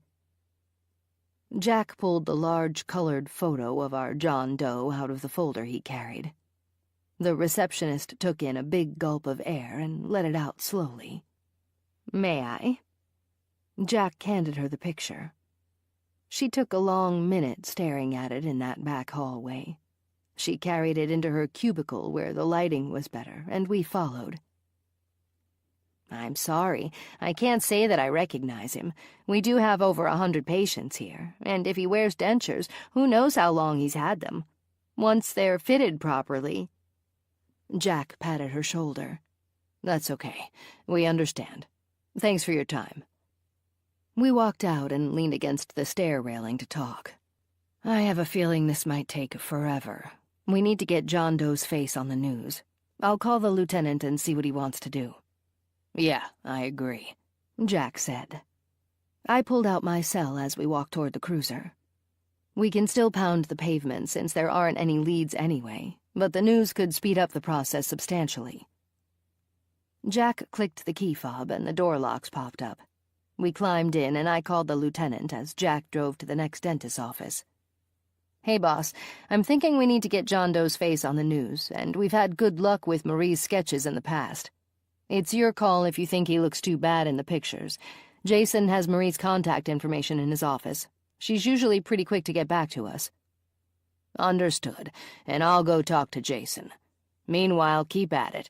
I'll call you back as soon as I know something." By noon, and after speaking to 4 dentists, we still had nothing solid to go on. Nobody recognized our guy. I called Clayton and told him we were pulling into the parking lot of Toucan Grill. He said they were a few blocks away. Jack parked the cruiser, and we entered the building under the flamboyant yellow and pink awning. As much as I love the summer heat, the last week had been uncomfortably warm. So far, the hot, muggy day was zapping our energy reserves, and we still had plenty of interviews to go. Jack pulled the door open, and I instantly felt chilled when we stepped inside. The drastic change from the nearly 100-degree outdoor temperature to the 70-degree air-conditioned restaurant took some getting used to. I was thankful for my blazer after all. We found an empty booth facing the street where we could watch for Billings and Clayton. The waitress brought us each a tall glass of ice water while we waited. "We've got nothing. How about you?" Billings said as he and Clayton walked in and plunked down on the opposite side of the booth. Clayton pulled a handkerchief out of his jacket pocket and wiped his brow. "When is this heat wave going to let up?" "Good question." Jack waved the waitress over and told her we needed 2 more waters and 2 more menus. "So far nobody recognizes our guy," I said. I spoke to the lieutenant and suggested getting John Doe's picture or a drawing of him on the news. He's going to let us know what he can do. "Thanks a lot," Clayton said when the waitress brought each of them a glass of ice water. "Are you guys ready to order?" "I am." I looked at each face and they nodded. The waitress took our lunch orders, primarily burgers and fries, and left. I pulled the vibrating phone out of my blazer pocket and looked at the screen. It's Clark. I motioned for Jack to give me his notepad and a pen in case I needed it. It was faster than digging in my purse. I swiped the screen and answered. "Hey, boss, what have you got?" "Jade, here's what's going on. I've got Marie working on a sketch. She'll be done in an hour or so. I've already spoken with the local news stations and had Lena write up a brief description of our Vic. The stations can squeeze in a short segment on the 10 o'clock news." "Not at 6 o'clock?" "I guess not. They already have more pressing news to air on prime time with the wildfires up north. Go ahead and finish up your interviews. We'll decide how to go forward tomorrow after the segment airs." "Got it. We'll head back in at 5 o'clock. All of the businesses will be shutting down by then anyway." "Good enough. Stay cool." I hung up and slid Jack's notepad back to him. "Thanks. Didn't need it after all. Marie is working on a sketch, but the news can't air the segment until 10 o'clock. For now, Clark wants us to continue the interviews." Chapter 14. Alice wiped her hands on her jeans and gave the workshop an approving nod. "It's nice and clean. Your daddy would be proud." It's just going to get messy again later." Mandy crossed her arms in what appeared to be defiant disgust. "Don't give me attitude, young lady. Yes, the workshop will get messy, but it's the price we have to pay for doing God's work, and hard work never killed anybody." Alice chuckled at the thought. "But we will," Mariah said as she joined in with the laughter. Mandy huffed. "There's something wrong with you two." Alice grabbed Mandy by the hair and pulled her close. Mandy squealed in pain as her mother snarled in her ear. "You'll do as you're told, understand?" Mandy nodded. "Say it out loud." "Yes, Mama, I understand." "Good. Now, let's get these buckets and cleaning supplies put away." Alice looked at the watch on her left arm. "It's time for you to pretty up, Mariah. You have a date in 2 hours. We'll go over everything again before David gets here." Later, as the sun fell lower in the sky and the shadow of the large ash tree near the window darkened the living room, Alice turned on the lights. She knew the time was getting near as she glanced at the clock on the paneled wall. Breaking news about the out-of-control wildfires 50 miles to their north interrupted her favorite game show. She turned off the TV. "Mariah, get down here. It's time to go over the plan." Alice heard the dress shoes tap as Mariah descended each wooden step. She and Mandy waited at the table for the grand entrance. "Well, my, aren't you the pretty one? Don't you think your sister looks pretty, Mandy?" Mariah grinned and swirled in the kitchen. "I feel beautiful, Mama. Thank you for the new dress." "Don't get it dirty. You're going to be sharing that dress with your sister, you know. What do you think, Mandy? You can look this pretty, too, when it's your turn." Mandy hung her head and stared at the floor. "Maybe." "There's no maybes in this house. You're taking your turn. This is a family, and we're all going to work together. Okay, now listen up, Mariah. When David pulls in the driveway, you'll go outside and introduce yourself. You'll say you live here with your twin sister. Men are intrigued by twins, especially pretty ones like you two." "Then what?" Mariah chewed on her cuticles. She was excited and nervous at the same time. "Then you tell him you have to say goodnight to your sister. You invite him to come with you so you can introduce him. You'll say Mandy is designing wall art in the workshop. Lead him inside, and I'll take care of the rest. Easy as pie." "He's going to be here soon, Mama. Shouldn't we get in place?" Mariah asked. Alice stood and kissed her daughter's cheek. "Do exactly as I said. Don't deviate from the plan, and don't disappoint me.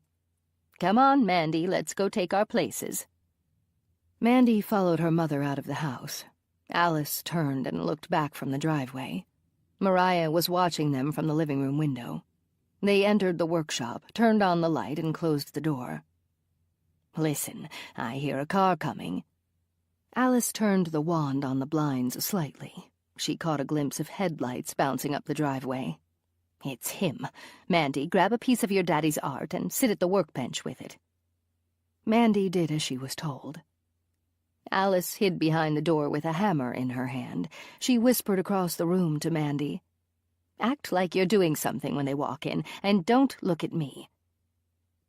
Mandy nodded and busied herself with the crimping tool. The sound of voices closed in on the workshop. Alice waited, pressed tightly behind the door. She lifted the hammer above her head, ready to crush David's skull, and watched as the doorknob turned. Her eyes darted from Mandy to the door. Alice saw Mariah through the space where the hinges connected the door to the doorframe. She knew which side Mariah was standing on. The back of a man's head appeared directly in front of her. The heavy thud of metal against bone sounded as Alice swung hard and fast. David dropped to his knees and fell forward. His face hit the cement floor. "See what I said? A child could pull this off.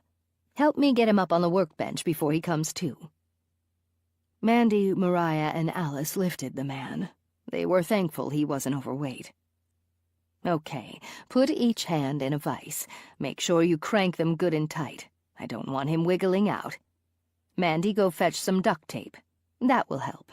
Wrap it around his hands and the vices twice." "What should I do?" Mariah asked. "Find some safety glasses and load a long drill bit into your daddy's drill. After that, run into the house and change into something old. You need to get that dress off. Now hurry." Mandy secured David's hands in the vices with the tape. He began to moan, and blood from the back of his head was spreading across the workbench. "Mama, he's getting the workbench dirty." "Oh, for Pete's sake, we forgot to lay a plastic tarp down first. Go find one, quick. I don't want to ruin Daddy's workbench." Mandy disappeared into the storage room and returned with a plastic drop cloth. "How's this?" "That's perfect. Let's get it under him before he wakes up and starts fighting us." Mariah entered the workshop wearing a tattered t-shirt and torn shorts. She ran to Mandy's side to help. "I'll lift his shoulders while you place the drop cloth under him." She ran around the workbench, lifting each side of David so they could lay the cloth flat. Alice instructed the girls to duct tape his body to the bench so he couldn't squirm. "Get him taped down good and tight. Do his head and mouth, too." Mariah slapped her hands together and wore a confident smile. "All done, Mama. I don't think he can move 1 inch. We did a good job." Alice scanned the room. "Now, where are those safety glasses?" Mariah pointed at the table saw. "Right there." "Okay, put them on. This is going to get messy." Alice unbuttoned David's black dress shirt and spread it apart so the drill wouldn't choke out from the tangled material. She picked up the drill and leaned over him. His eyes popped open and fear spread across his face. He tried to scream through the duct tape, but all they heard were muffled sounds as Alice bore down on the left side of his chest with the spinning drill bit. Chunks of flesh, bone, and blood sprayed across the room. His body arched stiffly, then slumped as soon as the drill bit pierced his heart. Alice pressed the reverse button to back the drill out. She set it down next to the body and took off the safety glasses. She cleaned them with a shop rag and put them back on. "Turn his head to the side." Mariah grasped David's face between her hands and turned it. "He's looking at me, Mama." "He can't actually see you, honey. Close his eyelids. You'll be fine."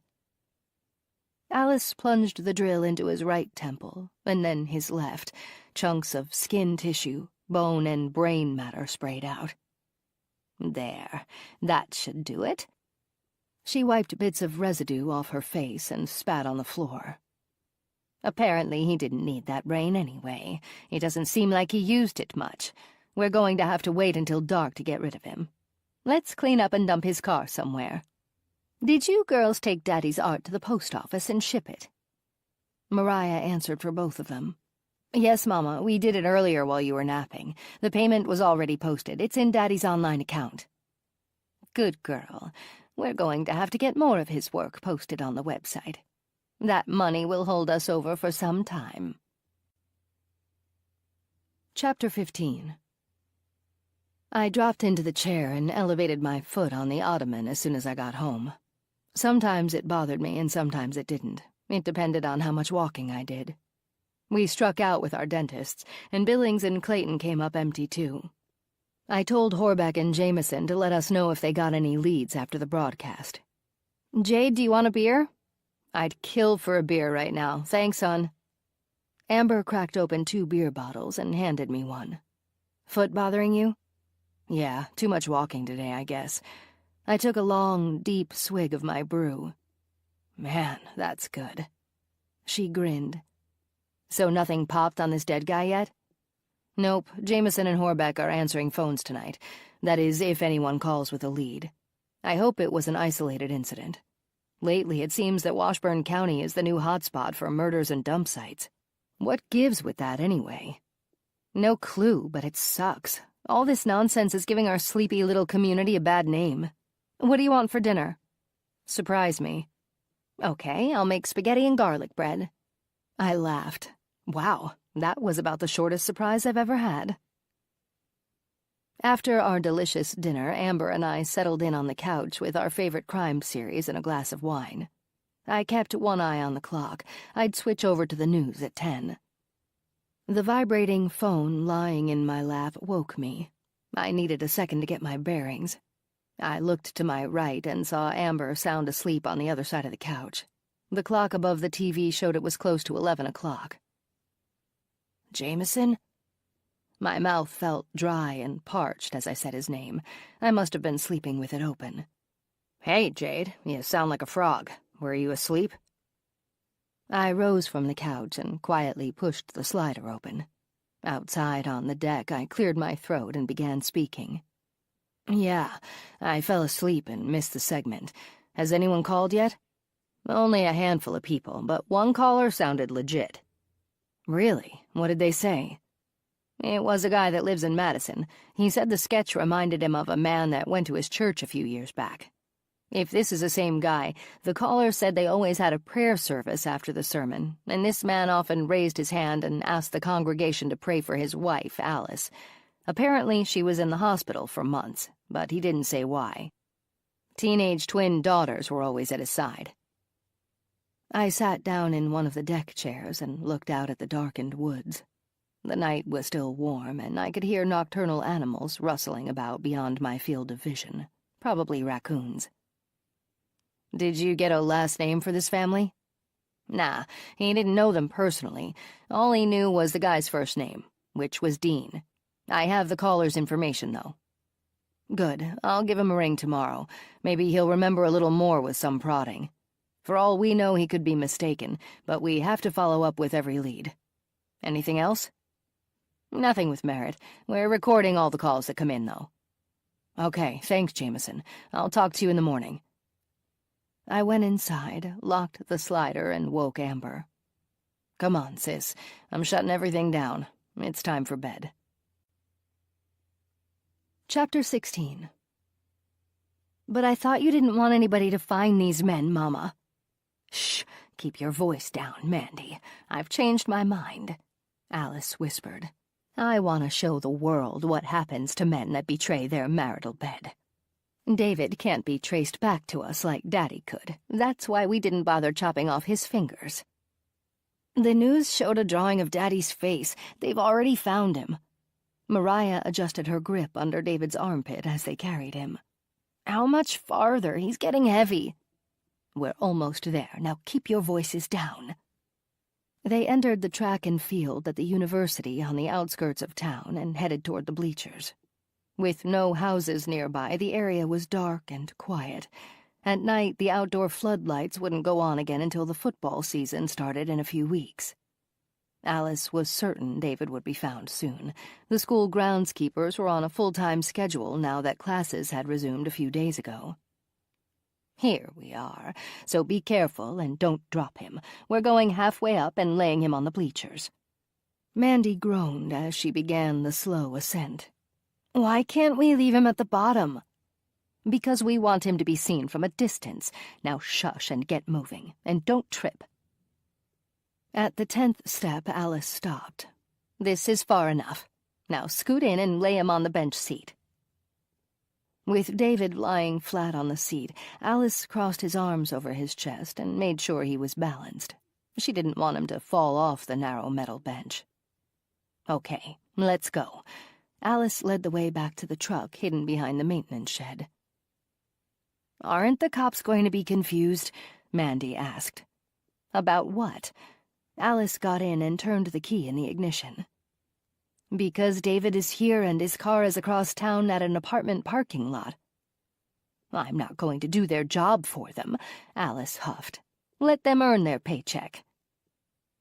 She glanced at the illuminated green numbers on the digital clock. It's late, and we still have to clean up the workshop. Tomorrow we'll go to Goodwill and get more work clothes. Chapter 17. With a dozen donuts and a jumbo coffee from the pit stop gas station, I climbed back into my Mustang and continued the last few miles to work. As long as my bathroom scale didn't show a significant jump in my weight, I'd bring those sugary treats to work twice a week. I saw Jack's car ahead of me, ready to turn left. Even though I was impressed that he was getting to work earlier than usual, I blasted my horn behind him anyway. He had plenty of time to turn between oncoming cars, but apparently he needed a little prodding. Knowing Jack, he fell asleep at the wheel while waiting to turn. I saw him jump, look at me through the rearview mirror, then flip me off. I followed him into the parking lot and pulled in alongside him. "You're a laugh a minute, Monroe," Jack said when he climbed out of his parked car. I chuckled. "What, did I startle you awake again?" "Whatever." He grinned when he saw the box of donuts. "You're a woman after my own heart." "And you're narcoleptic. Did you get a call from Jameson last night?" "Yeah, let's go see what he has to say. I'll carry the donuts." "Not on your life. I want there to be a few left when I set them out." We entered the building and said good morning to Jan. "It's hell in there." "What does that mean?" Jack asked. "A call came in from the university a few minutes ago. It's bad." I punched the security code into the pad next to the door, and we entered a frenzied bullpen. I dropped the box of donuts on the table in the back and asked what was going on. Clark waved us into his office. "What the hell is happening, boss?" "Another body, and by the description it's as gruesome as the first. Lena is there, and Jason is on his way.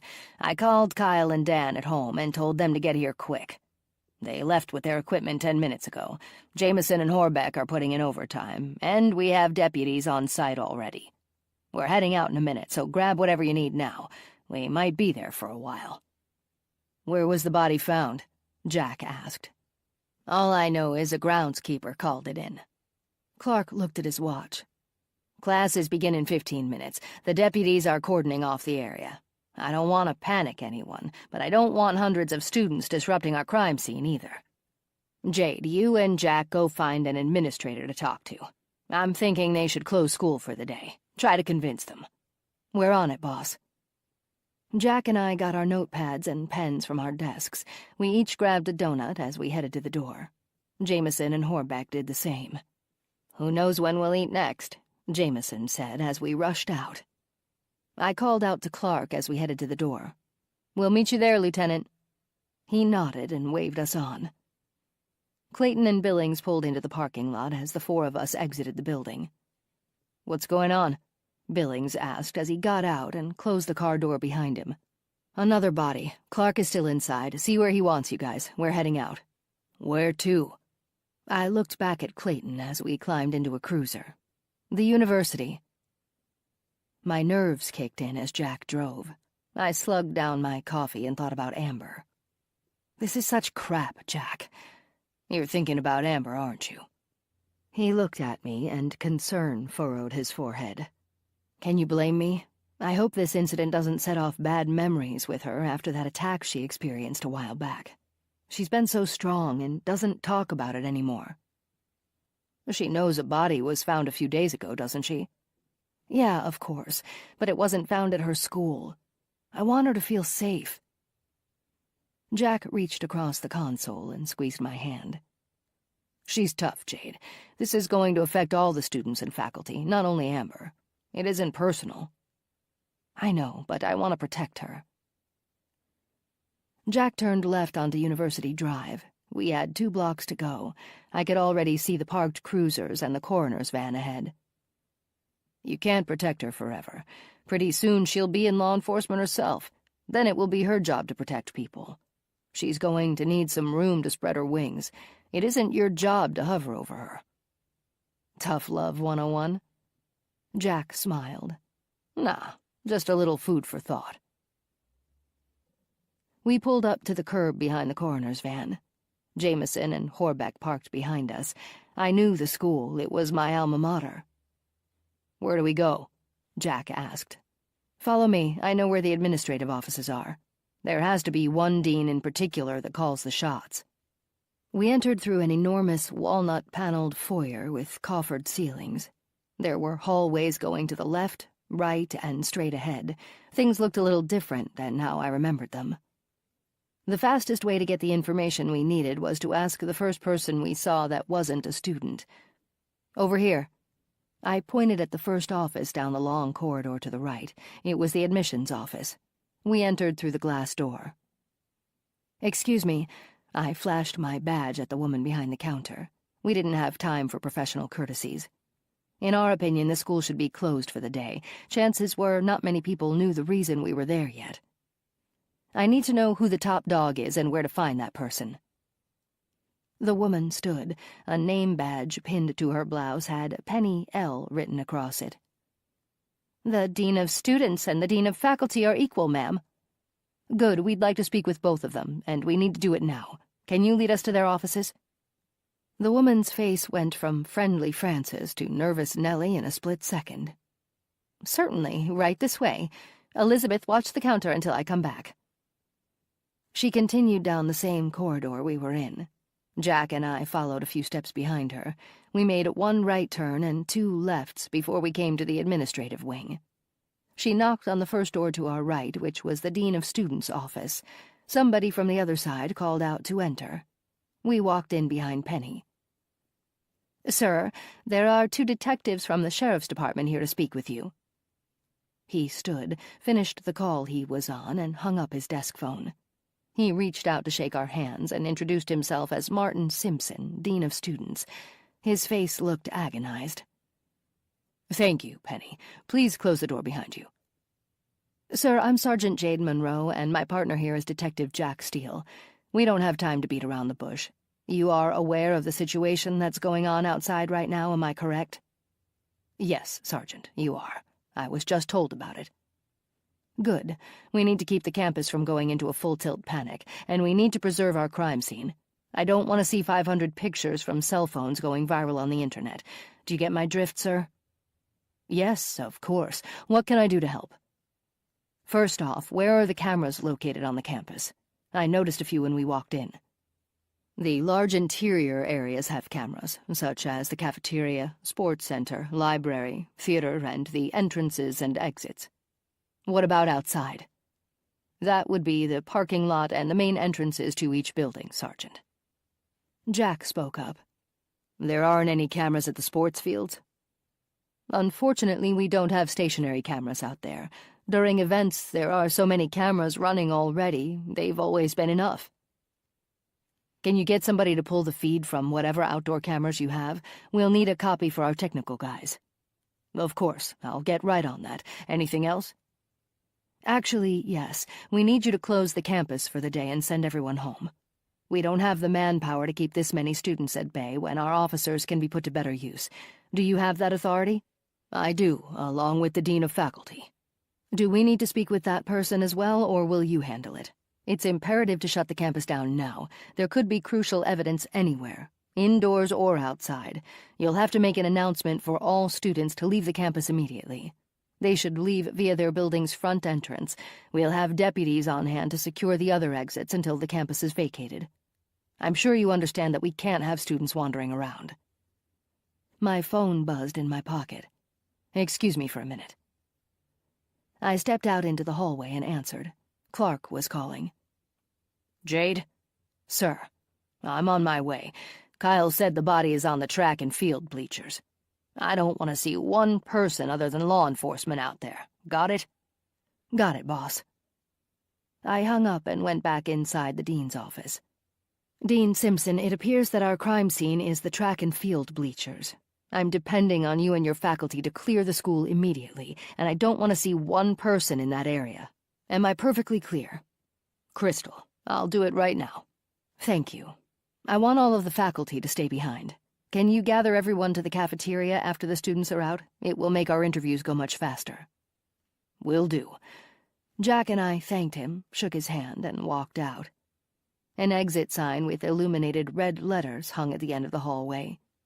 We headed in that direction and heard the dean make his announcement over the loudspeaker before we reached the outer door. Jack shoved open the steel door with his shoulder. The heat and bright sunshine hit us both in the face. I squinted. Damn it, I knew I forgot something. "Your sunglasses?" "Uh-huh. Now, which way is the track and field area?" I tried to figure out which direction we were facing. Jack looked up at the sun, shielded his eyes, and pointed at his right. "That way is south." "Thanks, partner. That's the way we want to go." We cut through a courtyard and walked around 2 tall brick buildings before we finally saw the football field and running track ahead of us. Bright yellow police tape surrounded the first section of bleachers. Jason must have moved the coroner's van once they realized where the body was located. The forensics van was parked out on the field, too. Over my shoulder to the left, I saw floods of students leaving the building and heading to the parking lot. I hoped the distance between the student and faculty parking lot to the bleachers was too far for anyone to get pictures of the deceased man lying on the bench seat. "Kyle, can you get a tent barrier up around the body in case there are prying eyes somewhere out there?" "Sure thing, Jade. It will help preserve evidence, too, if there is any." Kyle and Dan set up a 4-walled cloth barrier 3 levels up and 3 levels down around the bench seat our victim was lying on. That gave them, as well as Lena and Jason, plenty of room to work. Chapter 18. "Where's the groundskeeper that made the call?" I yelled to anybody that might be listening. Silver pointed at the 3rd row of bleachers where a large commercial mower was parked and a man sat next to Ebert on the lowest row of seats. Jack and I approached the distraught-looking man with Ebert. He was slightly pudgy and wore loose carpenter shorts that ended below his knees, along with a yellow t-shirt and a baseball cap. I put him at 60 years old or so. His skin was dark and leathery, likely from daily sun exposure without sunscreen. He didn't look to be the type that cared about protecting his skin. Gray hair poked out from under his cap, and he wore wire-rimmed glasses. We pulled Ebert aside and spoke to him for a few minutes. "You got a statement from him?" "Yep, he's pretty shook up, Sergeant." "Yeah, I bet. Hang on to that statement. I want to review it later. For now, grab as many available deputies as you can and go inside. The dean is gathering the staff into the cafeteria. Start interviewing everybody." "Got it, Sergeant." Jack and I sat down next to the groundskeeper. We introduced ourselves and asked his name as we pulled out our notepads. "I'm Bill Gentry." "Nice to meet you, Bill. How long have you worked here?" He pulled off his cap, wiped his brow, and then put it back on. "Coming on 14 years now." "So you know the ins and outs of this campus?" "Sure do, like the back of my hand." "That's good to know. What time did you start work this morning?" Jack asked. "Guess around 6 o'clock. Hate working outside all day in this heat, so I started early." "So 6 isn't your normal starting time?" "Nope, it's usually 7. "How many groundskeepers are there?" I asked. "There are 3 of us. Mike was already working out front, and Frank just got here when—" "We understand. Can you walk us through the last hour?" Bill shook his head as if to clear the images from it. "I got the mower out of the maintenance shed, like always, and began around the hard surfaces. That's my normal pattern, small stuff first. The fields usually take most of the day. I began driving the mower toward the sporting fields."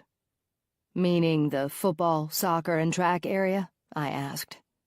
He nodded and rubbed his eyes, then looked off across the football field. "Please, continue, Mr. Gentry," Jack said. "Well, that's when I saw him. To be honest, I thought it was some vagrant sleeping it off on the bleachers. I yelled out for him to move on, but I didn't get a response. That's when I shut down the mower and walked up to the guy. His arms were crossed over his chest, and he was wearing a dark shirt, so I didn't notice the blood right away. He had dried blood on the sides of his head, too. I didn't even think to tell the administrators until after I dialed 911. "You did the right thing, Bill. And you called as soon as you realized the man was dead?" I asked. "Yes, immediately, and just so you know, I didn't touch anything. As a matter of fact, I ran down those bleacher steps so fast I'm surprised I didn't lose my footing." I patted his shoulder. "Please, feel free to call either of us if you think of something else. The school is shut down for the day, so go home. You probably need time to wind down anyway." We handed Bill our cards and said we'd be in touch if we needed to speak to him again. We shook his hand and watched as he climbed back on the mower and headed to the maintenance shed. "Ready to take a look?" I asked. Jack let out a puff of air and led the way up the bleacher steps. Lena looked up when he pushed aside the white barrier cloth and we entered the area. She sat on the bench seat one row above the body, and Jason sat on the bench below. They were studying the deceased man's injuries closely when we walked in. The constant clicking of Dan's camera sounded in the background as we talked to Lena and Jason. "So what do you guys know so far?" I asked. I knew they wouldn't have a lot of time to look the victim over outside in this heat. They needed to get him to the autopsy room, where the temperature was a fixed 65 degrees. Jason spoke up. "First off, the deceased has no identification on his body, so we'll have to come up with the height, weight, and approximate age." I nodded. "As far as injuries, it's pretty similar to our first victim in the fact that common workshop tools were used. The left side of this man's chest has a hole about the diameter of a half-inch drill bit. His skull was pierced on both sides with the same tool." I groaned. What the heck is going on? That just blew a hole, excuse the pun, in our theory about a jilted husband or wife. Okay, we need to get him out of this heat. Kyle, are you guys done taking pictures of the body and how he's positioned? Yeah, we're good. Sergeant? I turned to see Deputy Lawrence standing at the tent entrance. Hi, Karen, what can I do for you? The groundskeeper, Mr. Gentry, is asking for you. I gave Jack a surprised look. Give me 1 second, Karen. Anything else before you guys take him out of here? Lena looked at Jason and said they were ready to go. Okay, we'll catch up with you later. Jack and I followed Karen down the bleacher steps. Where is Mr. Gentry? He's over there, Sergeant. Karen pointed toward the maintenance shed 100 feet away. Jack and I met up with Bill, who was pacing back and forth near the double doors. Mr. Gentry, did you remember something else? No, ma'am, but I did see this. Bill led us to a disturbed area of ground. He pointed at what appeared to be a small blood stain in the dirt and droplets that led off in the direction of the bleachers. A fresh set of tire tracks imprinted the ground near the blood stain. We knelt down to get a better look. Does anyone have a reason to park behind the maintenance shed? Is equipment stored back here? No, ma'am. It's where the gas tanks for our machinery are located. Nothing else. I was going to top off the gas in the mower before I put it away. Okay, good eye, Bill. Jack, can you call Kyle and Dan over here? Round up Lawrence and a few other deputies to cordon off this area, too. On it. Jack dialed Kyle's cell and told him they were needed at the maintenance shed. He yelled out to Lawrence and waved her over. What's up, Detective? Lawrence asked. I need you and a few other deputies to cordon off this area. Looks like Mr. Gentry found some possible evidence. Will do. Deputy Lawrence gathered help and began staking out the area with yellow tape. With the leather strap holding the bouncing camera around his neck, Dan rushed over and began snapping photos of the ground within the police tape. Kyle joined him with the forensics kit in hand. He knelt at the stain and rubbed the cotton swab across it. Using the blood analysis chemical compound, he tested it to see whether the color changed. It did. His nod confirmed it was human blood. I need to make a plaster mold of this tire track, too, while we still have a viable print. If the wind picks up, we could lose a good portion of it, Kyle said. I called Lawrence over. Karen, gather more deputies. I want half of you to start at these blood droplets in the dirt and the other half at the bleachers. Start searching the grass between the two areas for anything. You might see blood here and there. Put a marker wherever you do, but look for anything that isn't organic to the area. Yes, Sergeant, we'll get right on it. Clark joined us at the secondary scene. Dispatch called. Jan said she just got off the phone with a woman reporting a missing person. Apparently, this lady's husband hasn't been seen since he left for work yesterday morning. Here's her name and address. Go check it out. I don't know if I'm hoping it's her husband or not. Knowing something seems better than knowing nothing, like victim number 1. Speaking of John Doe, we need somebody to follow up with that call Jameson got last night. Lieutenant Clark said he'd get Clayton and Billings on it. He handed me the sheet of paper torn from his notepad and sent us on our way. I noticed a slow-moving pickup truck with several people inside as Jack and I walked back to the parked cruiser. What do you make of that? I said, jerking my head toward the green truck. Jack smirked. Busybodies, curiosity seekers, looky-loos, who knows? University does go through to Paradise Drive. Yeah, I know, but as of right now, everyone is a suspect. I watched the truck until it was out of sight, then we climbed into the cruiser and left. The woman who called in the missing husband lived in Richfield, 15 minutes from the college. Jack drove southwest on Highway 60 to Highway 175, where he turned left at a four-way stop. Farm fields lined both sides of the highway, with small, unincorporated villages interrupting the flat landscape now and then. 5 miles south, we slowed at the green Richfield sign bolted to a post as we entered town. The population count on the sign showed 2,143 residents. I called out the directions as Jack got closer. Turn into the Rivers Cove subdivision. The woman lives on Hidden Hammock Place. Jack followed my directions, and within a few minutes we turned into a blacktop driveway. Weeds sprang up between the cracks in the asphalt.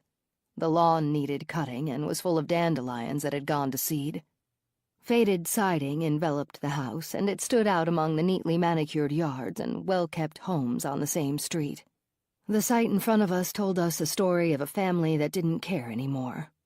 That in itself said there might be trouble in paradise. Jack parked and we exited the cruiser.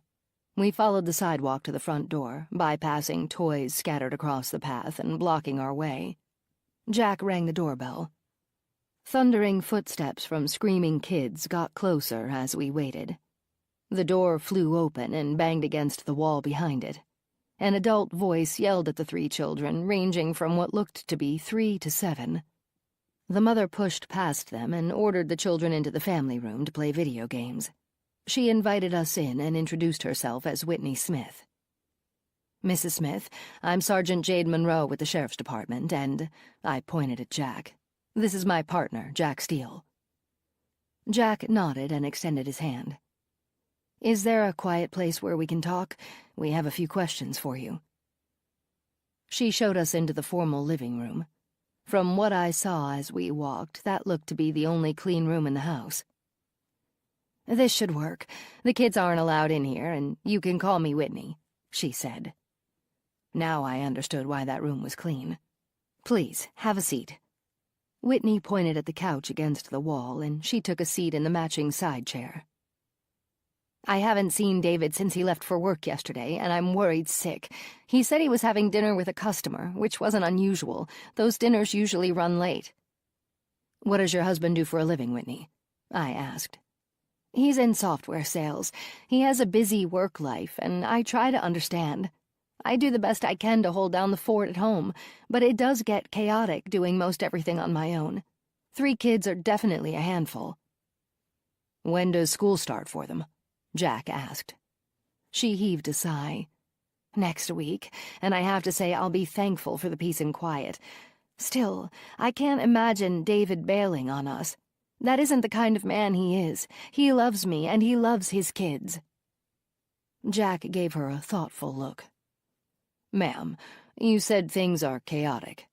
Do you think David might have needed a break?" "He wouldn't dare pull that on me. I'm the glue that holds this family together. He's gone most of the time the way it is. If anyone needs a break, it's me." "Are you two getting along okay? No infidelity, affairs, threats of divorce?" Jack asked. "Of course not. We get along as well as any husband and wife that have been married for 10 years. Everybody argues at times, but it's never anything serious." She peered around the corner and yelled for the kids to turn the volume down on the video game. "Sorry." "Whitney, what kind of vehicle does David drive?" "He has a year-old Corolla. It's white with a tan interior." "Is it a coupe or a sedan?"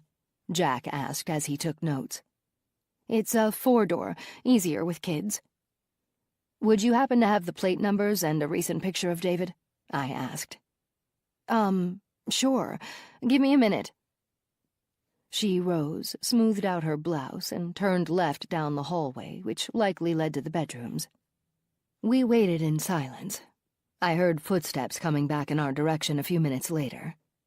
Whitney turned into the living room with a photo album in her hand and placed it on the coffee table between us. She handed me the title of the Corolla, then took her seat. I wrote down the plate number and thanked her. She pointed at the album. There are pictures in here of our 10th anniversary party. They were taken only a few months ago." "That should be fine," Jack said as he picked up the album and opened it to the last filled page. "Here?" "Yes, we had a nice party in the banquet room at the Riverside Inn. Everything seemed perfectly normal." I gave Jack a nod as we studied the photo. "Ma'am, we've found David." "Oh, good." Her shoulders relaxed as she breathed a momentary sigh of relief. She paused, then gave us both a concerned look. "And?" I reached out and squeezed her hand. "Whitney, I'm sorry to inform you that David is deceased." Chapter 19. "They found David pretty quickly," Alice said as she pulled into the driveway and parked the truck in the garage. "Guess it's for the best, as hot as it is outside." "They sure had plenty of cops there. Are they going to catch us?" Mariah asked. "Don't you worry your pretty little head about the cops." Alice turned the key in the door and swung it open. She crossed the living room and stepped into the kitchen, then hooked the strap of her purse over the chair back. "There's a bigger picture here, girls. We need to do our part to rid the world of these despicable men. Marriage is a sacred union between two people. If your daddy hadn't started this mess, we wouldn't have to be doing the things we do. Now it's our mission." "Because God said so?" Mandy huffed and took a seat on the couch. "Watch your tone of voice, young lady. Consider yourself lucky." "Lucky? We're killing people, Mama." "God gave us a sign, so it is his will. There aren't many people lucky enough to have God give them such an important mission." "We're going against the commandments. Do you think God wants us to do that?" The springs creaked when Alice took a seat next to Mandy. She peered out the window and gazed at the clouds, then smiled. "Yes, I do. And as a matter of fact, the next one is all yours." Mariah giggled and plopped down on the kitchen chair next to the computer. The screen came to life when she hit the power button. "Let's see who wants to go out with me now. Thank you for sharing the password with me, Mama." She logged onto the cheaters' website, as Alice called it, and checked her inbox. "Come look, Mandy. There are 3 guys that want to go on a date with me. Take your pick. They all look good." With a nudge from Alice, Mandy reluctantly got up, walked into the kitchen, and took a seat next to her twin. "I don't care. You pick, Mariah." Mandy stared at the screen, her bent elbows on the table and her head resting in her open palms. "Fine, be that way. Mama, when should we plan the next date?" Alice paced in thought, her arms crossed against her chest. "See who wants to go out with you tonight. If there's more than one, both of you girls are going to work. I have to plan something spectacular." Alice kept a watchful eye on Mandy. She knew that daughter was a tougher nut to crack, while Mariah was on board with whatever Alice suggested. Mariah happily tapped away on the keyboard as Mandy watched in silence. "There we go. I responded to all of them, Mama." "Good girl. Now we wait." Chapter 20. Jack and I updated Lieutenant Clark on our visit with Whitney Smith as we sat on the guest chairs in his office. "I don't think she's good for the murder, boss. She would have had to get a babysitter for Pete's sake, and it's so gruesome. An act like that takes some planning and a place to do it. We do need to put a bolo out for David Smith's car, though. The wife doesn't have it, and it wasn't at the crime scene. We have the works: make, model, plate number, year, and color. I'll tell the city boys to watch for it, too, when they do their normal rounds. We should get a warrant anyway for the house. Did you go into the garage or ask about power tools?" "No, but Mrs. Smith said her husband was rarely home. He was in sales and had to schmooze customers, that sort of thing. According to her description of him, he didn't seem to have a lot of time for the family, let alone puttering in a workshop," I said. Clark raised his brows. "So there was trouble between them?" "Nah, seemed like the typical 10-year marriage and 3 kids under age 8 type of thing," Jack said. Clark sighed.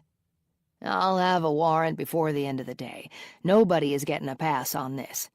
Check their bank records and life insurance policies. See if anything new has been added to the husband's life insurance policy recently, or if any large amounts of money have been moved in or out of their bank accounts. The wife may not have committed the actual crime, but that doesn't mean somebody didn't do it for her. When is she coming in to make the ID? Lena said she'd let us know. It should be in an hour or so, Jack said. Okay, get back at it. I'll get a judge on the horn for the warrant, Clark said. I excused myself and picked up the ringing phone on my desk. Billy from the tech department was calling. Hey, Jade, I wanted to let you know we went over the tape from the university. Lena's estimated TOD was 10 to 15 hours prior to when Mr. Smith was found, so we went back to 5 o'clock yesterday afternoon. There's nothing on the parking lot cam and nothing at the school entrances until this morning when the faculty started coming in. Thanks, Billy. There's something sticking in my craw, though. Can you and Todd spare a few minutes?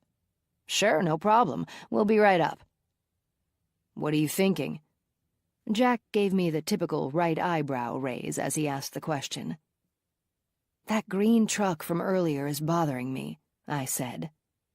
I got up, rinsed out my travel mug that was still sitting on my desk from that morning, and poured cold water into it. The slow-moving one that drove by the university? Jack drummed his fingers on his desk as if in thought. Yep, that one. Don't ask me why, but something seemed off, almost like they were too interested. Do you think you'd recognize it again if you saw it? Possibly. Help me remember, Jack. You saw it too.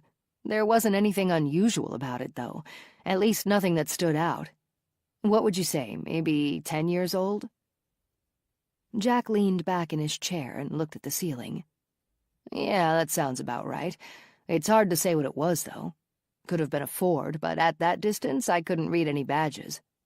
Me either. I need to pull up a city map. As far as I know, there's only 3 ways to access University Drive. I looked up when Todd and Billy walked in. Jack rose and wheeled his chair over to my desk. Todd and Billy took the guest chairs. What have you got, Jade? Billy asked. Nothing other than a hunch. Come take a look. They huddled around my computer screen as I pointed. We only have 3 ways to access University Drive. There's Washington Street, Decorah Road, and Chestnut Street.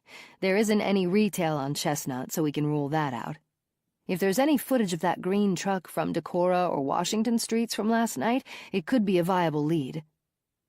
True, and it would have to be after dark, Jack added. Now we need to find out what businesses closest to the intersections with University Drive have cameras facing the street. Todd spoke up. We can access that information, zoom in closer, and the business names will pop up on your map. Let's go with Washington Street first. It's likely to be the busiest street at night. First Bank has an ATM outside. That camera faces the street. I wrote that down. What else would for sure? Jack pointed at Safroni Auto Mall. They'll definitely have cameras, and probably more than one facing the lot. I bet they're always on, too, especially with the rash of car thefts lately. How busy are you guys today? If we called ahead and had 2 businesses near each intersection pull their footage from last night, could you guys spare a few hours to look it over? I asked. They both agreed.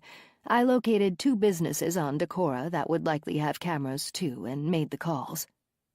Todd and Billy left at 2 o'clock to see if they could track down a green truck on one of the business's camera footage for me. I got up, stretched, and rotated my neck. Crackling pops sounded. I wondered if Billings and Clayton had called in yet from Madison. I rapped on Clark's half-open door. Hey, boss, have you heard from Clayton and Billings yet? He looked at his watch. Yeah, Clayton updated me. They interviewed the man again that called in the tip from the news segment. He didn't know much more than what he told Jameson on the phone, but he did give them the name of the minister and the church this guy and his family went to. Hopefully they'll get a last name and more information from the minister. That's if John Doe is even the right guy. I rubbed my knotted neck. The tight muscles were giving me a headache. We have to check every lead, even if we are chasing our tails once in a while. Yeah, I know, Clark said. I'm up for some coffee. How about you? Thanks, Jade. That sounds good. I saw Jack talking on his phone and indicated with my raised coffee cup that I was making a fresh pot. He nodded, so I started a 12-cupper. "Who was that?" I asked when he hung up. Lena called. She said they got the tox report back for John Doe. Because there wasn't an obvious cause of death, she had them check for all types of poisoning, too. Lena is a smart woman. I filled the carafe and poured the water into the pot, added 6 heaping tablespoons of grounds into the filter, and turned the pot on. Yeah, and they got a hit. Are you serious? Sure am. Let's tell Clark. Jack led, and I was right on his heels back to the lieutenant's office. Boss, Lena got a hit on the tox report for John Doe, Jack said. Clark slid his paperwork to the side, took off his reading glasses, and motioned for us to sit. Well, what did it say? She said it came back positive for ethylene glycol poisoning. Antifreeze. So a quick but extremely painful death. Then the guy was nearly gutted and had his eyes removed. Now David Smith had his heart pierced and his skull drilled into. It seems like there's a certain amount of vengeance going, and it's only directed at men. If this killer was just that, a sadistic killer, wouldn't they kill anyone that was convenient? I asked. Don't know for sure, but it made me wonder how David Smith was subdued, Jack said. I asked Lena if she was going to order a tox report for poisons on him, too. She is, but she also said after shaving David's head, she saw a large wound on the back of his skull indicative of blunt force trauma. She said it made sense after realizing he had a broken nose. When he was hit from behind, he likely fell forward, causing that injury, too. That means somebody lay in wait and cracked him in the head from behind. I wrung my hands. That could mean he was still alive when his wounds were inflicted. Jack agreed. According to Lena, he probably was. There's something connecting these two men, but we'll never know what it is unless we learn John Doe's real identity, I said. I heard the coffee maker beep and went out to fill our cups. I handed Clark his first. Thanks, Jade. Okay, Jack, get on those bank statements and life insurance policies. Jade, go downstairs and see if Kyle has come up with anything on those tire tread imprints. Was anything else found at the scene? I'll ask him that too, boss. The last I heard before we left the university was that nobody had found anything lying on the bleachers or in the grass. Jack went back to work at his computer with a fresh cup of coffee. I left mine on my desk and went downstairs. I entered the forensics lab and saw Dan checking slides under the microscope. Kyle was sitting at his computer. He looked up when I entered the room. Hey, Jade, what can I do for you? Anything on the tire treads? Actually, the tread pattern belongs to all-terrain truck tires. There are a handful of manufacturers for those types of tires. I'm narrowing it down right now for the specific brand. So there's no way that imprint is from a car tire? Nope, truck for sure. Okay, ring me when you get a match. Thanks, Kyle. As long as I was down there anyway, I approached Dan to find out if he had anything. Any trace of fingerprints, Dan? Actually, he did have partial fingerprints on the sides of his face, but it's tough to get a full print from skin. Even with the partial, there weren't any matches in the system. I knew I was hoping for too much. Okay, thanks. I wanted to run upstairs to give Jack my news, but I knew to walk at a normal pace. The doctor said my right foot needed another month to be completely healed. I entered the bullpen with obvious excitement written across my face, and Jack noticed immediately. What's up? You aren't even going to believe this. Kyle said the tread was from a truck tire. No shit. It's a fact, Jack, and a viable lead. Now we have to wait for Billy and Todd to get back with some good news. I hope to God they found that truck on one of the business's cameras. I checked the time, 4:30. Our opportunity for lunch had come and gone hours ago. I opened the cardboard box from the donuts I'd brought in that morning and was surprised to see 3 left. I poked at one and it was still soft. I grabbed all 3 with napkins and handed one to Jack, one to Clark, and enjoyed the last one myself. Chapter 21. "Come on, Mandy, get over here and decide. I've already picked my guy," Mariah said. She kicked her legs up on a vacant chair and drummed her fingers against the tabletop while she waited. Mandy dried her hands on the tea towel and hung it smoothly over the oven handle. Alice took her place at Mariah's right and looked over the profiles of the 2 remaining married men that were more than happy to have an illicit rendezvous with a beautiful 20-year-old blonde. "Mandy, sit your butt down on this chair," Alice insisted. "You're picking one of these men, and you're doing it now." "You pick for me, Mama." "Nope, it's on you. You're part of this family, and you're participating in this cleansing. It's God's will. Now sit." Mariah pulled the chair out for Mandy. "I'd pick this guy. He's younger than the other one and cuter." "What the hell is the difference, Mariah? Does it matter what his age is or how cute he is when he has a hole in his head?"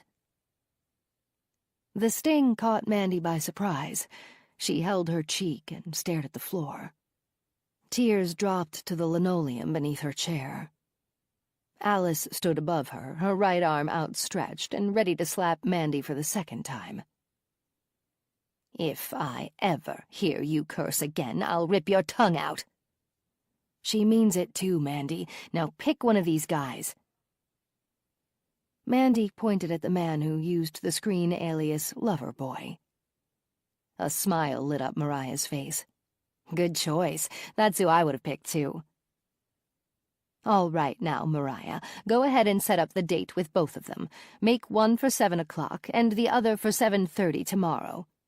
Since my note went unnoticed with the law, we'll have to let the public know why these men are paying for their sins.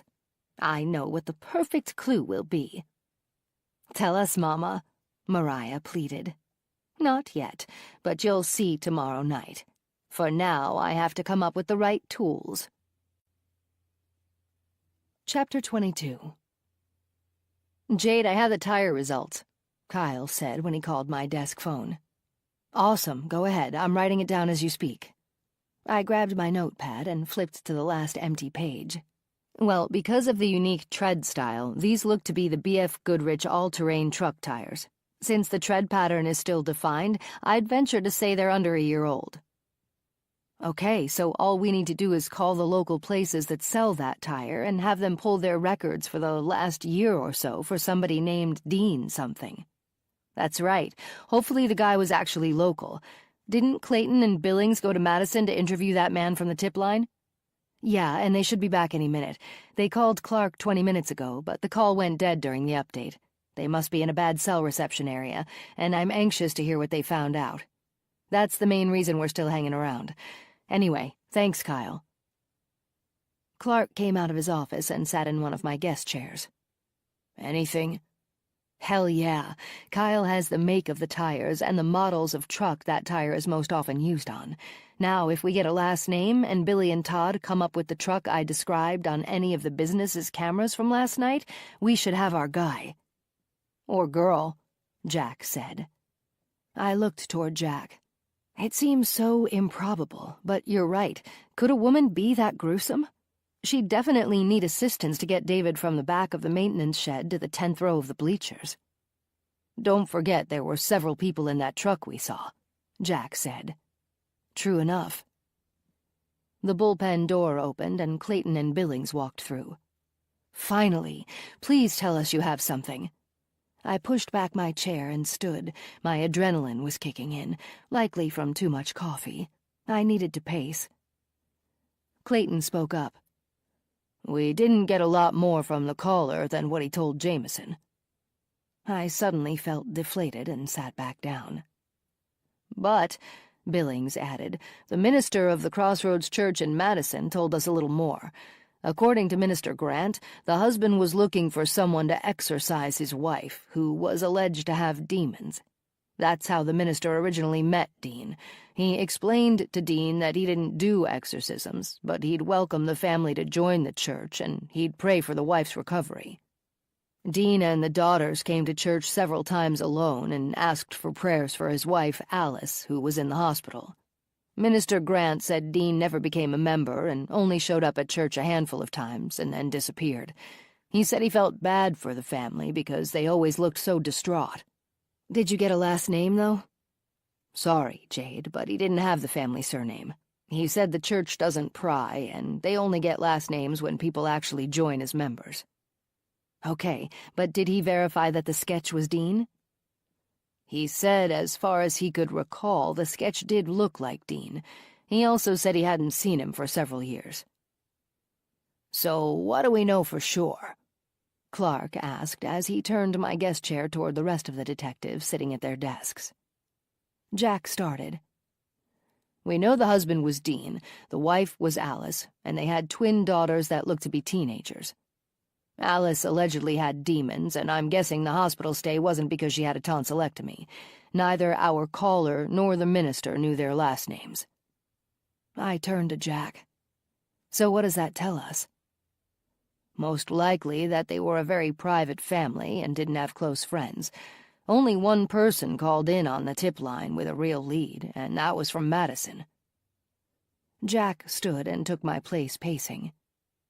Dean was someone they knew several years ago, so what about here in North Bend?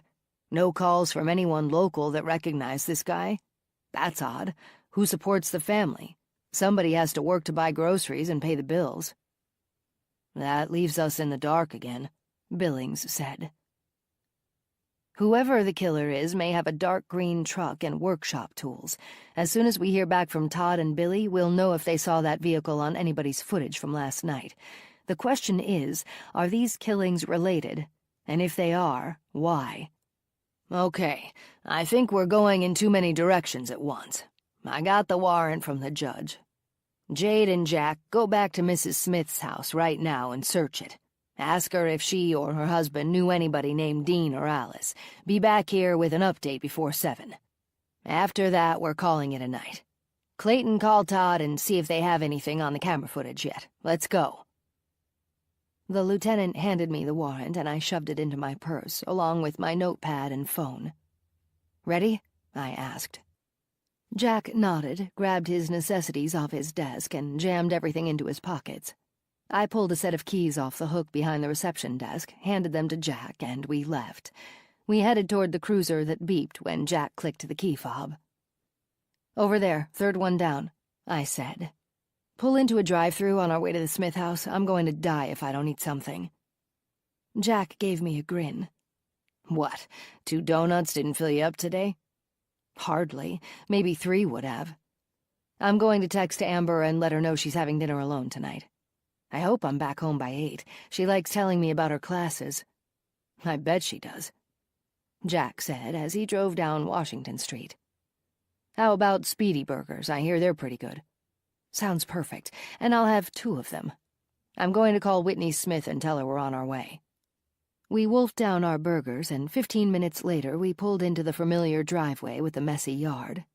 Jack parked, and we exited the cruiser. Whitney was already standing at the front door with her arms crossed against her chest. She didn't look happy to see us twice in one day. "Did you forget something?" she asked curtly.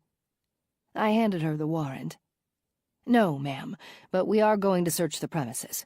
Please step aside. This shouldn't take too long." She unfolded the paperwork and stared at it in disbelief. "What are you looking for?" "Ma'am, please have a seat and keep your children corralled.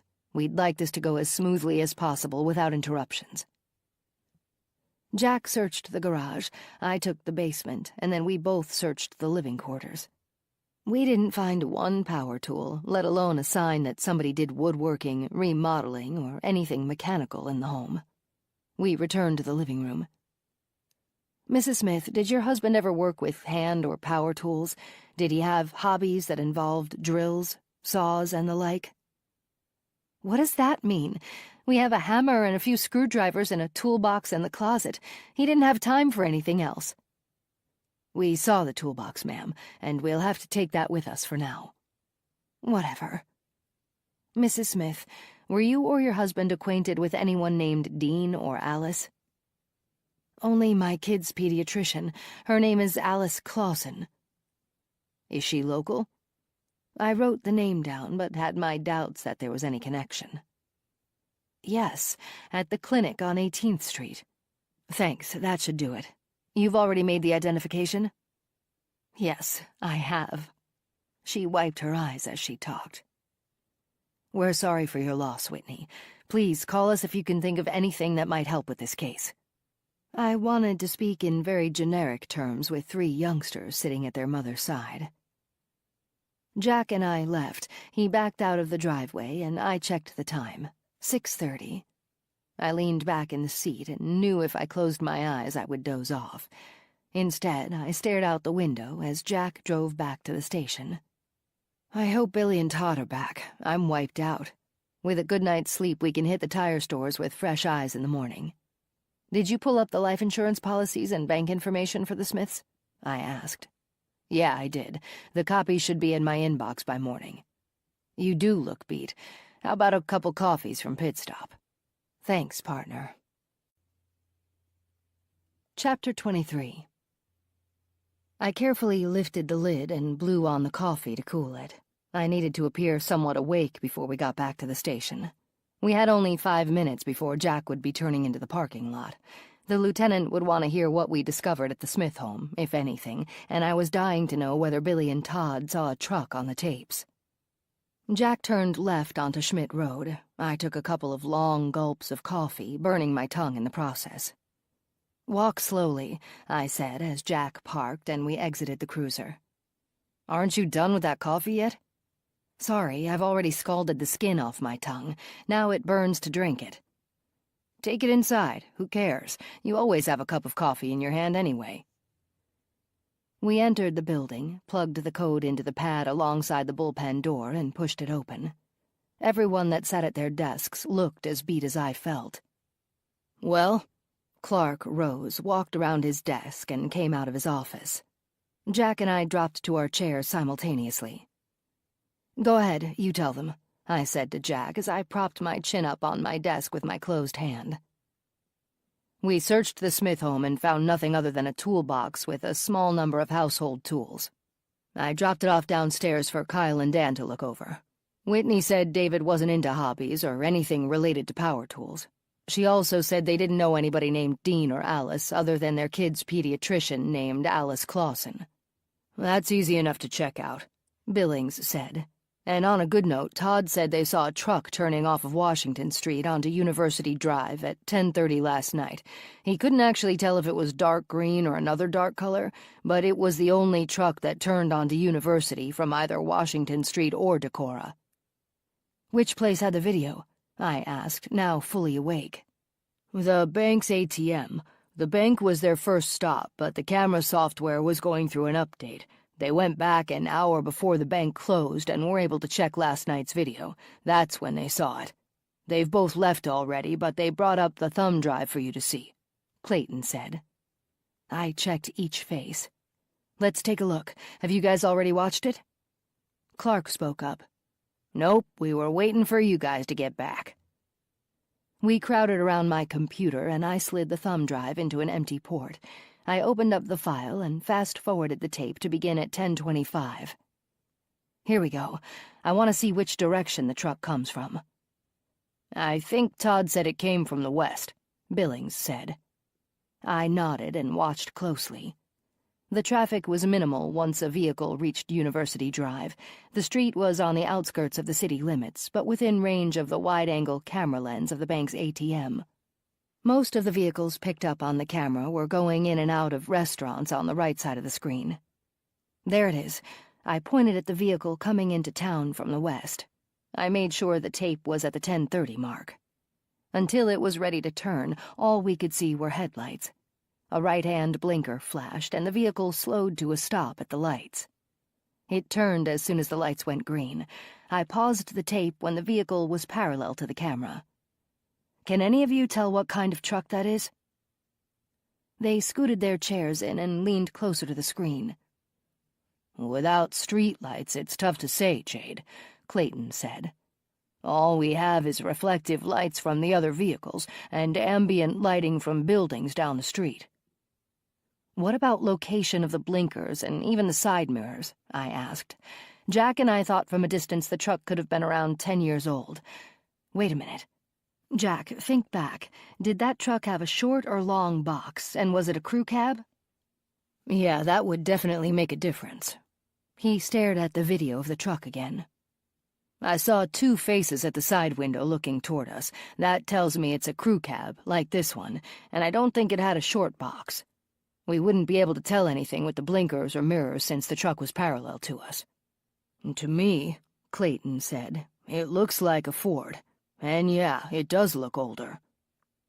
The F-Series Ford trucks were one of the trucks on the list for that tire brand. That's good enough for me. We can start checking tomorrow for all of the tire shops and garages that sold those tires over the last 2 years to anybody named Dean. But right now, I'm going home. Night, guys. Great work, I said as I packed up my belongings and left the bullpen. When I pulled my car into the driveway, I saw the woods behind the condo illuminated from our deck lights. That told me Amber was possibly sitting outside waiting for me to get home. I smiled with appreciation for my sister. She was a thoughtful young lady and a perfect housemate. She called out from the deck when I entered the house. "Hey, sis, I figured you'd need to wind down a little. I've got a cold one out here with your name on it." I hung my purse on the back of the bar stool, took my service weapon and shoulder harness into my bedroom, then returned to the living room and slid open the screen door. "You know me pretty well, kiddo. Thanks. A cold beer is exactly what I need. It might even help me sleep." "Sounds like you had a tough day with the fiasco at the university."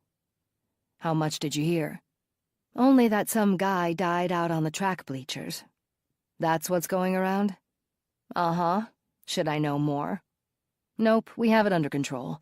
Sort of. I'm keeping my fingers crossed that we'll get a name for the John Doe from the park. We need that to get his case moving forward." "I hope it works out, Jade. I don't know the gory details, but it sounds bad nonetheless." Amber looked at her watch. "I have early classes tomorrow since everything was canceled today. I think we should both turn in after this beer. You look beat." "Yeah, that works for me." Chapter 24. We'll return to the story soon. But for now, let the music help you slow down and feel present. This free audiobook is made with care.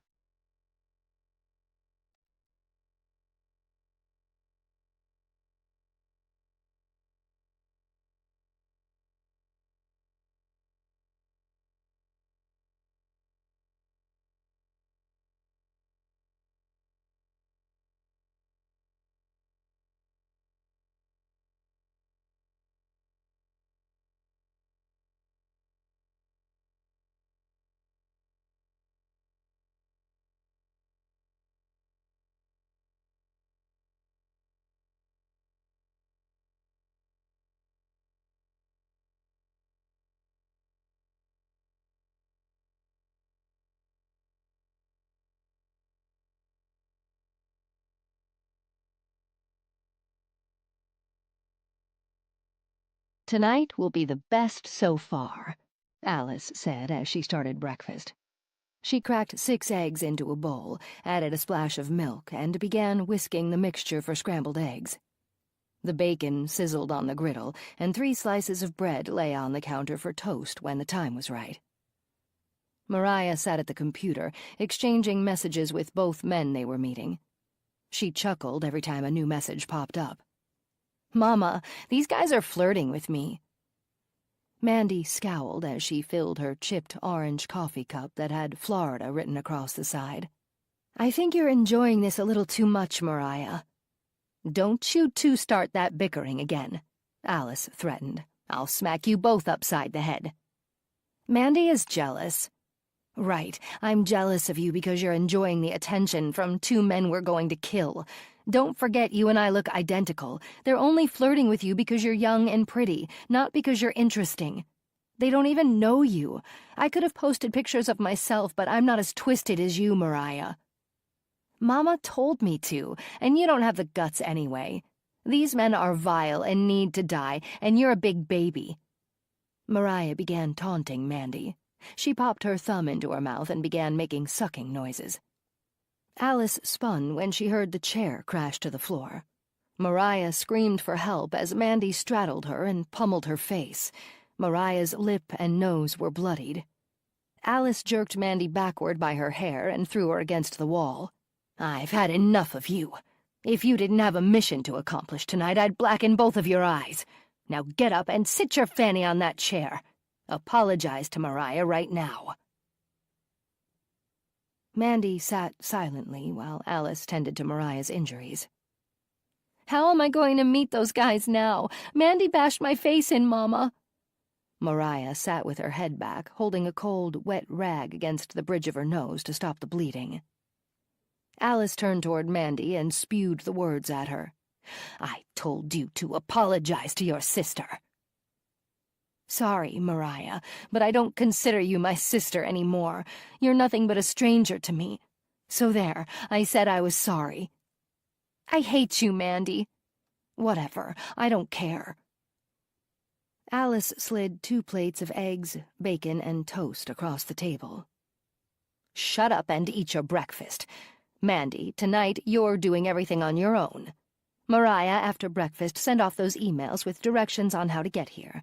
I have the perfect ending for those 2 men." Chapter 25. I grabbed the notepad off my nightstand.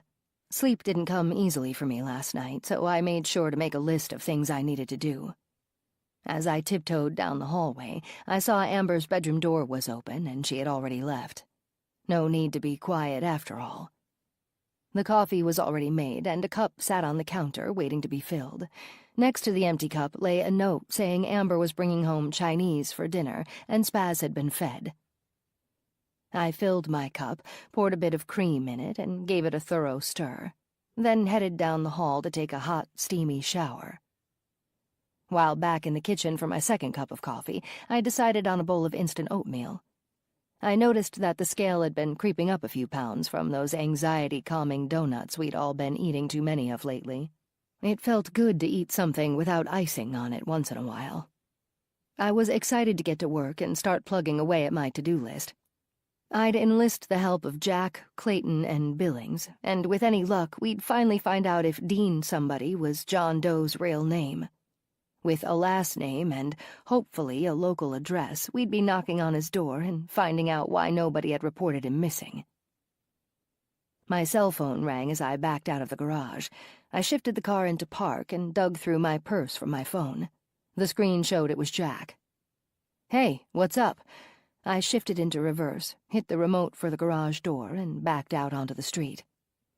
"Have you left yet?" "I am right now. Why?" "I have a flat and don't want to get dirty changing it. Can you pick me up? I'll deal with the tire after work." "Yeah, sure, I'll be there in 10. I hung up, did a U-turn, and headed the other way. "Thanks, partner," Jack said a few minutes later as he climbed into the passenger seat. "I'll buy donuts if you want to stop." My conscience told me to say no, but my lack of willpower won out. I'd try again tomorrow. "Sure, sounds delicious. I want a French cruller. The rest is up to you." Jack ducked his head back in the door when he got out. "Only one? Are you sure?" "Yep, one is good. I'm trying to cut back on the sweets." We arrived at the station at 7:45. Clark was already at his desk when we walked in, and the coffee was brewing. "Man, you guys are spoiling me. I didn't have to do anything yet." I plopped down at my desk and pulled the notepad out of my purse. I powered up my computer and waited. "As long as you're waiting around, you can pour us some coffee." Clark grinned at me and gave me a wink. I chuckled. "Sure, boss. Jack, are you ready for a cup?" "Yeah, thanks." Clayton and Billings walked in at 8 o'clock and helped themselves at the coffee station. Once they were seated, I printed a list of all the tire dealers, car dealerships, garages, and general stores that sold tires in Washburn County and handed out the sheets. "It looks like there are 70 places throughout the county that sell tires. It doesn't mean they sell the BF Goodrich all-terrain tires we're looking for, though. That will be the first question to ask. We don't want to waste their time or ours. If they do sell that tire, we'll need them to go back 2 years for sure for anybody named Dean or Alice that purchased a set. Let's divide up this list and get started. It's going to be a busy day. If any of you can think of other stores, write them down so none of them are overlooked. Make sure to note if some don't answer the phone, too. You'll have to get back to them later." I sat down and got started on my almost 20 places to call. I was certain nobody that answered at any of the stores would be too pleased to go back almost 2 years looking for somebody named Dean or Alice, especially without a last name. I would even go as far as asking for anyone who used only the initial D or A instead of a first name. Hopefully, the list would be short for names of people that had purchased those tires. We had no way of knowing if the tires were purchased online either. If they were, we'd be back to square one. By 10 o'clock, and a third of the way through our lists, I had everyone stop and tell me where they were with the calls. Jack had 2 sales of those tires so far. One was to somebody with A as the first initial and Carpenter as the last name. The other was to a Deanna Brent. He took down the addresses and phone numbers for both. I had nothing so far. Billings had 3 stores that sold that brand of tire, and one place looked the information up and had nobody with an A or a D as their first name. The other 2 stores said to call back later. They were too busy to check. Clayton had 3 people that had purchased the tires in the stores he'd called. One was to an Alan Falens, another to a D. Ray, and the last was to a Dan O'Meara. So it looks like we have 2 possibilities, maybe 3 so far if Deanna Brent was a typo. That gives us A. Carpenter and D. Ray. Let's call them and find out what make, model, and color of vehicle those tires went on. Either they'll have information we can work with, or they'll get scratched off our list and we'll continue on. "How do you want us to proceed with the calls, Jade?" Clayton asked. "We'll say that we're checking into a string of recent robberies at tire centers, and that tire has been the one most often stolen. Ask the person if they still have their tires and what vehicle they're on. Tell them that somebody reported them stolen right off their truck. Invent any story you want. Just find out what make, model, and color of truck they're on. You 3 go ahead with those calls. I'll keep dialing." The 3 calls took only a few minutes. Deanna Brent bought the tires for her husband's birthday gift. He drove a 2009 Toyota Tundra, and the tires were still on the truck. The A in A. Carpenter stood for Andrew. He was a 77-year-old man that sold his 2007 red Chevy Silverado when he retired to an assisted living residence. He said he sold it on an online auction site to somebody in Michigan. The last name, D. Ray, was a Dennis Ray, and he had a black single-cab short-bed Ford F-150 with a black camper on the back. He wasn't our guy either. We continued with the calls. "Jade?" "Uh-huh." I scratched number 13 off my list and looked up to see what Jack wanted. "Would you mind taking me home at lunchtime? It should only take a few minutes to get that tire off my car. We can take it to the service station down the street from my house. They've worked on my car in the past, and they'll get it plugged today. That way I can pick it up after work." "Yeah, I suppose, as long as we have time to hit a drive-through." "That'll work, thanks." We had a few more possible names, and then the list would be complete, other than the places we needed to call back. We broke for lunch at noon. "Boss, do you want a burger and fries from the drive-thru?" I asked as I popped my head around Clark's door. "I'd love a burger and fries," he said as he shook the baggie filled with carrot sticks and celery stalks at me. "You're actually still eating that rabbit food?"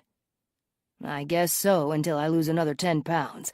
Liz and my doctor are in cahoots with each other and monitor my every movement. She even bought one of those gadgets I have to wear on my arm that tracks every calorie, footstep, and breath I take. There's no way I can get away with it. But thanks for the offer." I laughed. I know I don't have that willpower on my own. Maybe Amber should start monitoring me, too. Sorry, boss. It sucks to be you. Liz means well, but she isn't the one that has to eat this crap. Okay, we'll be back in an hour. Clark waved me away as he chomped on a celery stalk. Chapter 26. When he finally reached the menu board at the drive-thru restaurant, Jack placed our orders. The 6 cars ahead of us were definitely slowing things down. "It won't take long with the tire. We'll be back at our desks by 1 o'clock. Unless we're still waiting for our food." I sighed and watched as more cars pulled into the car-side waiting area for servers to bring out their white bags of greasy burgers and salty fries.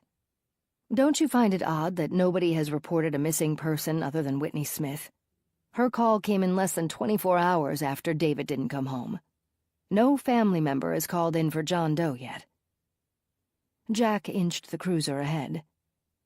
That's telling me he's either a loner and has no close next of kin, or the opposite. The next of kin doesn't want us to know who he is. If he actually is this Dean guy, why hasn't Alice or the daughters called it in? Because they're the ones who did it. Uh-huh. We find his family, we find his killer. But why David Smith? Jack pulled the wallet out of his back pocket and took out a 20. That's the million-dollar question. We finally got to the window to pay. I hoped the person at the second window would give us 2 soft drinks and a large bag of burgers instead of telling us to pull into the carside waiting area. My cell phone rang as Jack was handed the bag of food and 2 soft drinks. He grinned. Guess it's our lucky day. Not necessarily. Clark is calling. I answered on the second ring. Hey, boss, change your mind about the burger? Jade, sorry to cut your lunch short, but we got a call from North Bend PD. They know this is our case, so they contacted me. They found David Smith's car. Already? Yep. Apparently, it's parked in an apartment complex on the north side of town, up near Barton Hill. The place is called Lakeview Apartments. The parking spaces there are assigned. That's why the call came in so soon.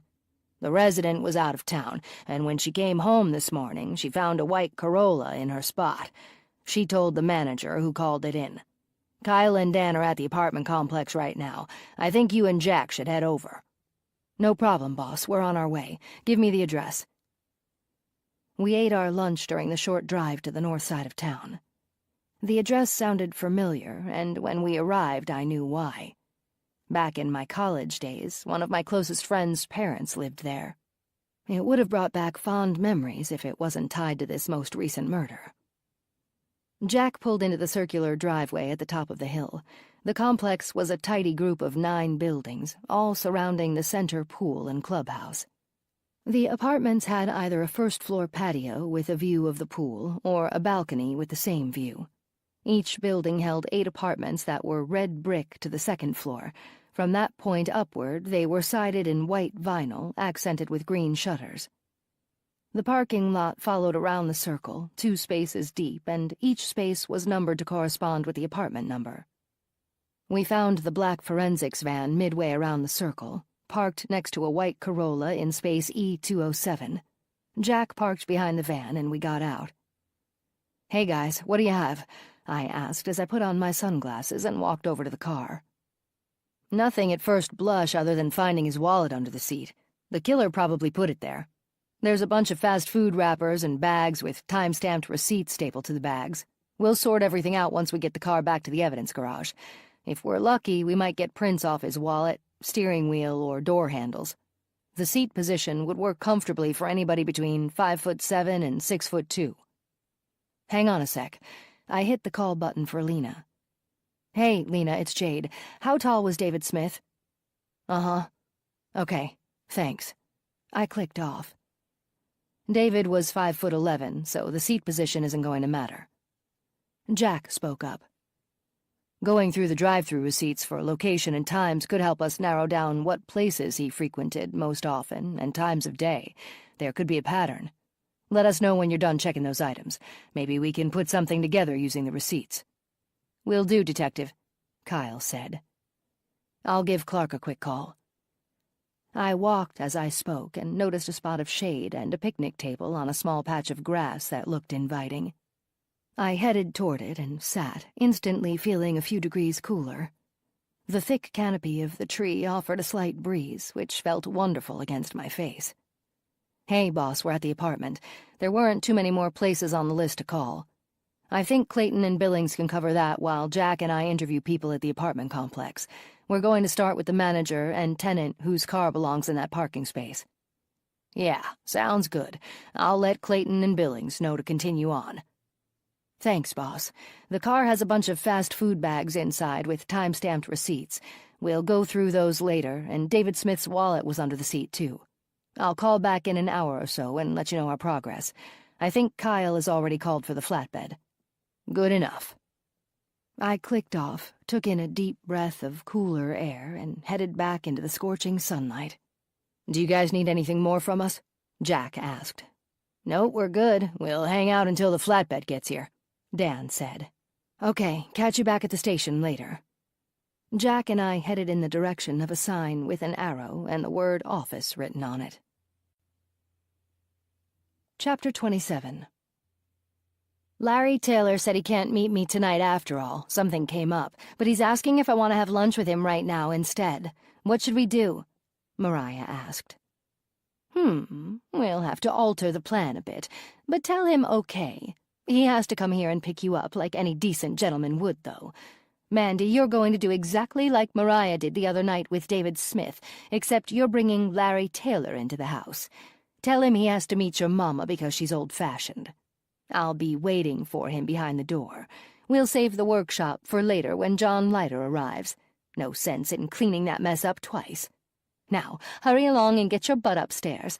Comb your hair and change into that pretty dress." "Mama, please, I don't want to do this." "Shut your mouth and do as your daddy said.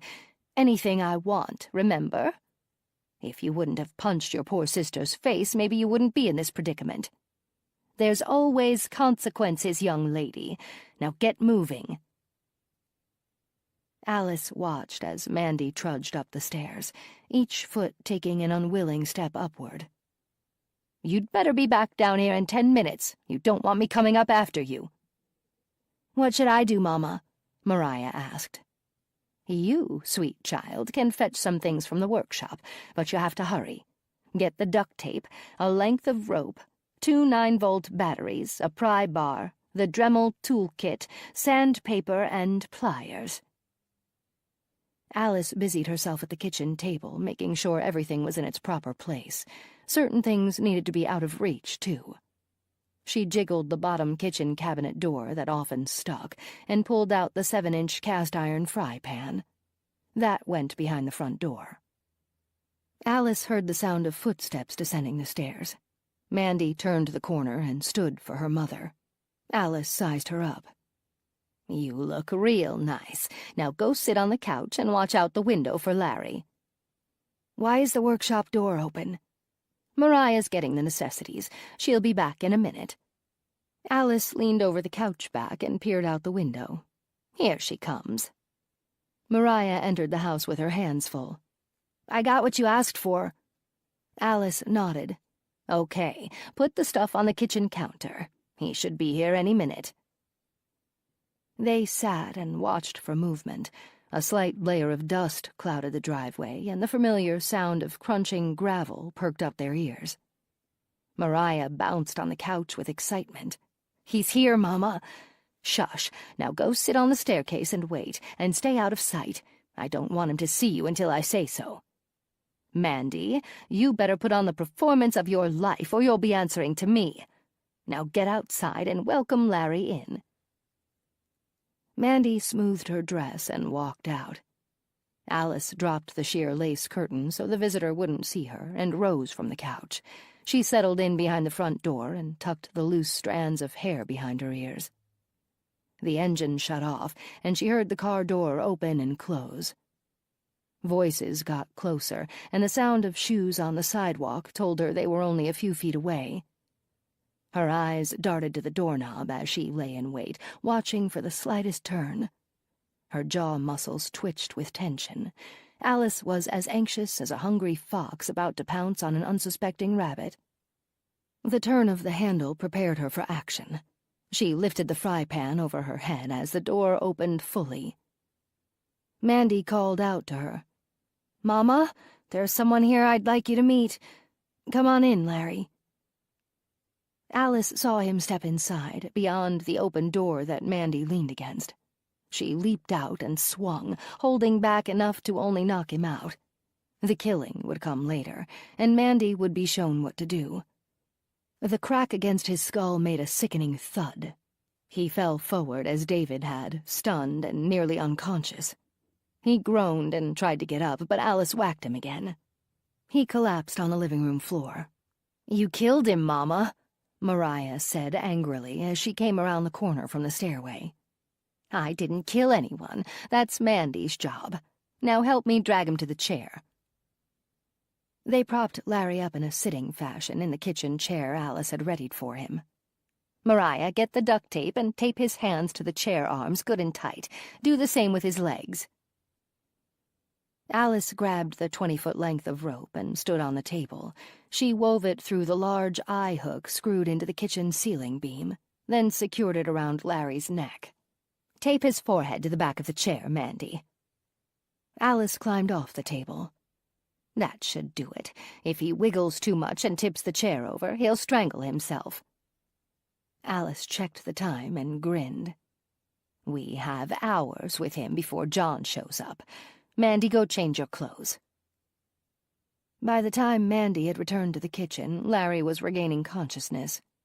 She sat next to her mother and sister and stared at him, waiting for instructions from the matriarch. Blood dripped from the back of Larry's head to the shoulders of his shirt, where it settled and soaked in. Fear took over his face when he realized he couldn't move. He saw Mandy sitting across from him with the battered Mariah and Alice, the mother. His eyes darted from woman to woman and to each of his hands taped to the arms of the chair. The chair hopped as he tried to free himself until he felt something tighten around his throat. Better be careful, Larry. If that chair tips, you die. Of course, you can't see the noose around your neck, but from your expression, well, I assure you, it's there. Mandy, go get the old sheet we used for your haircut. I don't want to mess up the linoleum. Mandy disappeared down the hallway. She returned with a faded twin-sized sheet. Drape it around him. She did as she was told. Larry's nostrils flared as he tried to suck in air. Tears streamed down his cheeks. Do you know what you are, Larry? That's right. You can't talk with that tape over your mouth. Let me help you with that. Alice ripped the duct tape from his lips, taking skin with it. There we go. I'll start over. Larry, do you know what you are and why you're here? No, I don't. Who are you? What do you want with me? We're your judge and jury. I'm sentencing you to death. Why were you contacting my daughter? You're a married man. That's what the website is for. People like me. Cheaters? Men that betray their marital beds? It's against God's will, and we were chosen to put a stop to it. I'll make sure your wife finds out what you've done. Please, no. I'll pull my profile off the site and I'll never do it again. Shut up. It's too late for pleading. Mariah, get the pry bar. Mariah, chomping at the bit, took a half-dozen excited steps to the kitchen counter and back to the table with the pry bar in hand. What should I do, Mama? Pry his mouth open with it when he clamps it shut. Mandy, get those 2 batteries. When Mariah opens his mouth, I want you to wedge them on each side, back by his molars. That way he can't close his mouth. Don't snivel either. Do what you're told. Mandy retrieved the 2 9-volt rectangular batteries from the countertop and came back to the table. Alice grinned. Ready? Mariah leaned over Larry with the pry bar. Just so you know, Larry, I thought you were handsome. She smiled at him, then jammed the pry bar between his teeth, using it as a lever to open his jaws. He fought her the best he could and screamed in agony as his gums and teeth were bloodied. Mandy, get those batteries in there while his mouth is open. Mandy wedged a battery between the upper and lower molars on each side so Larry couldn't close his mouth.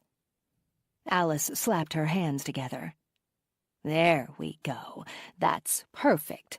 Let's begin. Get in there, Mandy, and start snapping off his front teeth. Why? Because I said so. That's what the pliers are for. Now get busy. Mandy could barely control her shaking hands as she leaned over Larry with the pliers. Her eyes clouded with tears as she began. He screeched with every snap. Blood and saliva dripped from his mouth to the sheet draped around him. Guess we won't use that thing again, right, Mama? Mariah watched enthusiastically. That's right, honey. There. It's done. All of the front ones are broken off," Mandy said. "Stand back and let me see." Alice wiped the blood from Larry's mouth with a paper towel and took a look. "Nice job. Okay, get the sandpaper and Dremel tool." Mandy did as she was told. "Now, put duct tape across his mouth and eyes. Make sure it's secured tightly to the back of the chair so he can't squirm. I want our next project to be perfect. Mariah, cut that tape off his forehead." When Mandy and Mariah had done what they were told, Alice handed the sandpaper to Mandy. "What am I supposed to do with this?" "Sand his forehead real good. I don't want any tape residue on him." Mandy's feet were frozen to the floor until Alice shoved her toward Larry. "Move it. Your day is far from over." Alice crossed the room and grabbed a magazine off the end table. She fanned her face with the pages. "Hot in here with all this adrenaline flowing. Start sanding. I'll tell you when it's good enough." Alice took her seat next to Mariah and watched Mandy work. "Mama, his forehead is bleeding from all the sanding." "I can fix that." Alice rose and entered the first room down the hallway. She returned with a bottle of rubbing alcohol and poured it over Larry's forehead. His back arched stiffly with pain. Muffled cries sounded through the tape. She wiped his forehead. "Guess we got the sticky stuff off." She opened the Dremel attachments box and sorted through them. "This one looks good."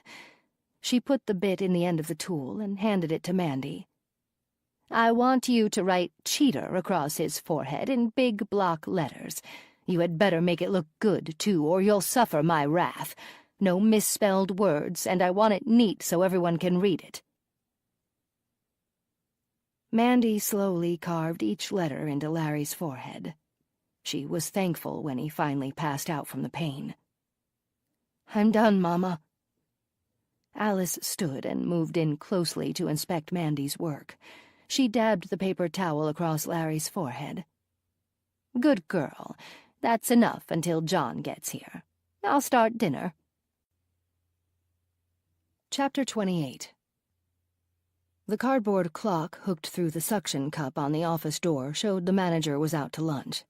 The red hands on the clock were pointed at 1:30. The office would reopen then. "Didn't the manager know we'd want to talk to him?" I said, somewhat perturbed as I jiggled the handle on the locked door. Jack shrugged. Maybe he thought calling in the abandoned car was talking to somebody. "Let's start with the tenant in E207. After we interview her, we'll do our routine knock and talk to whoever is home in the D, E, and F buildings. We'll catch the manager later." "Yeah, I guess." We climbed the stairs to the second floor and followed the hallway to E207. "Here it is." I knocked and heard footsteps approaching. I was sure the 5-second hesitation to open the door was due to the tenant sizing us up through the peephole. I heard the familiar sound of a chain lock slide, then a deadbolt turn, and finally the door creaked open. A friendly-looking 20-something woman smiled widely at us. "Hi there," Jack said. "We're Detectives Monroe and Steele from the Sheriff's Department. May we speak to you for a few minutes?" "Sure, come on in. I'm Heidi Anderson." We shook Heidi's hand and took a seat on the couch in her small but nicely decorated living room. She pulled a kitchen chair in and sat across from us. "Heidi, could you walk us through this morning when you got home?" I asked. It wasn't anything eventful. She looked at me, and I nodded for her to continue. "I spent 5 days at my parents' cabin in Rhinelander. Let's see, I left there at 8 o'clock, so I must have gotten home around 11:30. I already had the week planned off of work." "And then what?" Jack asked. "I pulled into the parking lot kind of mindlessly, I guess, and approached my spot to turn in, but a car was parked there. I looked around and didn't see anybody outside, so I drove over to the manager's office and parked in the visitors area. I told Mr. Crane about it, and he called it in. My car is still sitting there. That's really all I know." "Okay, thanks, Heidi. You can move your car back to your space now. The other car has been towed away." We handed her our cards, asked her to call us if she thought of anything else, and crossed the hallway to the adjacent apartment. We'd spent the next 2 hours interviewing people that hadn't noticed anything, but it was something we had to do. There was always a chance we'd catch a break. Nobody remembered anything that stood out. With the patios and balconies facing the inner area where the pool was located, it was unlikely we'd find a tenant that had a reason to look out a bedroom window at the parking lot on Tuesday night. "Let's see if the manager is in," I said as we took the stairs down and followed the arrow leading us back to the office. "Excuse me, officers?" We turned and recognized a young woman following us down the sidewalk. We had spoken to her about an hour back, and she lived in the E building on the first floor. "There actually is something I remember about Tuesday night. It's probably nothing, but when I came home from the movies, there was a truck in my parking spot. I had to wait for them to leave so I could pull in." "Your name again?" I asked as I took out my notepad. "Brenda Miller." "Brenda, do you remember what time that was?" The movie let out at 10, and then I went to a fast food restaurant with my friend. I probably got home around 11-ish. "Okay," I wrote that down. "Would you mind showing us which parking slot is yours?" Jack said. "Sure, right over here." We crossed the parking lot, and she pointed at a spot 2 slots away from where the Corolla had been parked. A blue subcompact was neatly parked between 2 other vehicles. "That's your car?" Jack asked. "Uh-huh. Do you remember anything about the truck that was parked there? Like the color, model, or anything unusual about it?" I asked. "I remember it was dark, but at nighttime I couldn't tell you the exact color. It could have been black or dark blue, maybe even dark green." "Anything else? Take your time and think hard. How about the people in it?" "That's right. I saw a woman jump into the passenger side, then it sped away." I gave Jack a hopeful glance. "Could you tell her age, hair color, what she wore?" Her hair was definitely blonde, about shoulder length." She waited as I wrote that down. "And I think she looked like my age." I smiled at Brenda. "Which is?" "Oh, sorry." Her face went red. "I'm 22. "Okay, that's a big help, Brenda. Here are our cards if you happen to remember anything else. Thank you." "Very interesting," Jack said as we headed to the manager's office. "We might be making progress after all." "That's a good sign." I noticed the cardboard clock was no longer on the glass door. Mr. Crane must be back. Jack pushed the door open and we entered. A long reception counter stood directly in front of us, covered with brochures about the complex, a plate of cookies, and a cup filled with pens. To our left was a water cooler with small paper cups and a dispenser, and to our right were 2 plum-colored guest chairs with a landscape hanging on the wall above them. A bell sat on the counter next to the brochures. We waited for a minute, expecting somebody to greet us, but when nobody did, I rang the bell. A male voice sounded from an adjoining room. "1 minute, please." We continued to wait. Finally, a slightly overweight gentleman appeared from around the corner. He looked to be in his late 60s. He had thinning gray hair, and reading glasses were perched on the bridge of his nose. He wore an ivory-colored short-sleeved shirt and khaki pants. Several ballpoint pens peeked out of his shirt pocket. We introduced ourselves. "Sorry about that. I was in the middle of answering an instant message from a potential tenant. What can I help you with, detectives?" "It's Mr. Crane, correct?" "Yes, ma'am. That's me last time I looked." He chuckled at his own comment. "Great. Can you spare a few minutes? We have several questions for you about the car that was parked in slot E207, Jack said. "I'm the one that called it in. I told the cops it didn't belong there. What else do you need to know?" "Is there a place we can sit to have this conversation, sir?" "Sure. Come on back to my private office." He chuckled again. I gave Jack an eye roll as we followed Mr. Crane to the next room. "Have a seat," he said as he pointed at several folding chairs. "Mr. Crane, do you monitor the complex or just show apartments?" Jack asked. "You mean like security patrol?" "Yes, in a way. Do you walk around the complex, and do you live on site?" "Sure do, but mostly I watch the pool area from my apartment. I live in A4 and have the best view of the pool and landscaping." "I'm sure you do. Do you ever check the parking lot?" "No, I don't have a reason to, since all the slots are assigned. We've got a visitors' parking area near the entrance with 10 spaces. First come, first served sort of thing." "Sure, understood. Can you walk us through this morning when Heidi Anderson told you there was a car in her space?" "Not much to tell. She came into the office and told me a white car was parked in her slot. I grabbed my phone and followed her out. I called the North Bend PD and gave them the license number and description of the car. I told them it must have been abandoned, since all of the residents know that their guests have to park in a visitor spot." I wrote as he spoke, even though the information was redundant. His statement was nearly verbatim to Heidi's. "Is there anything else you remember about it?"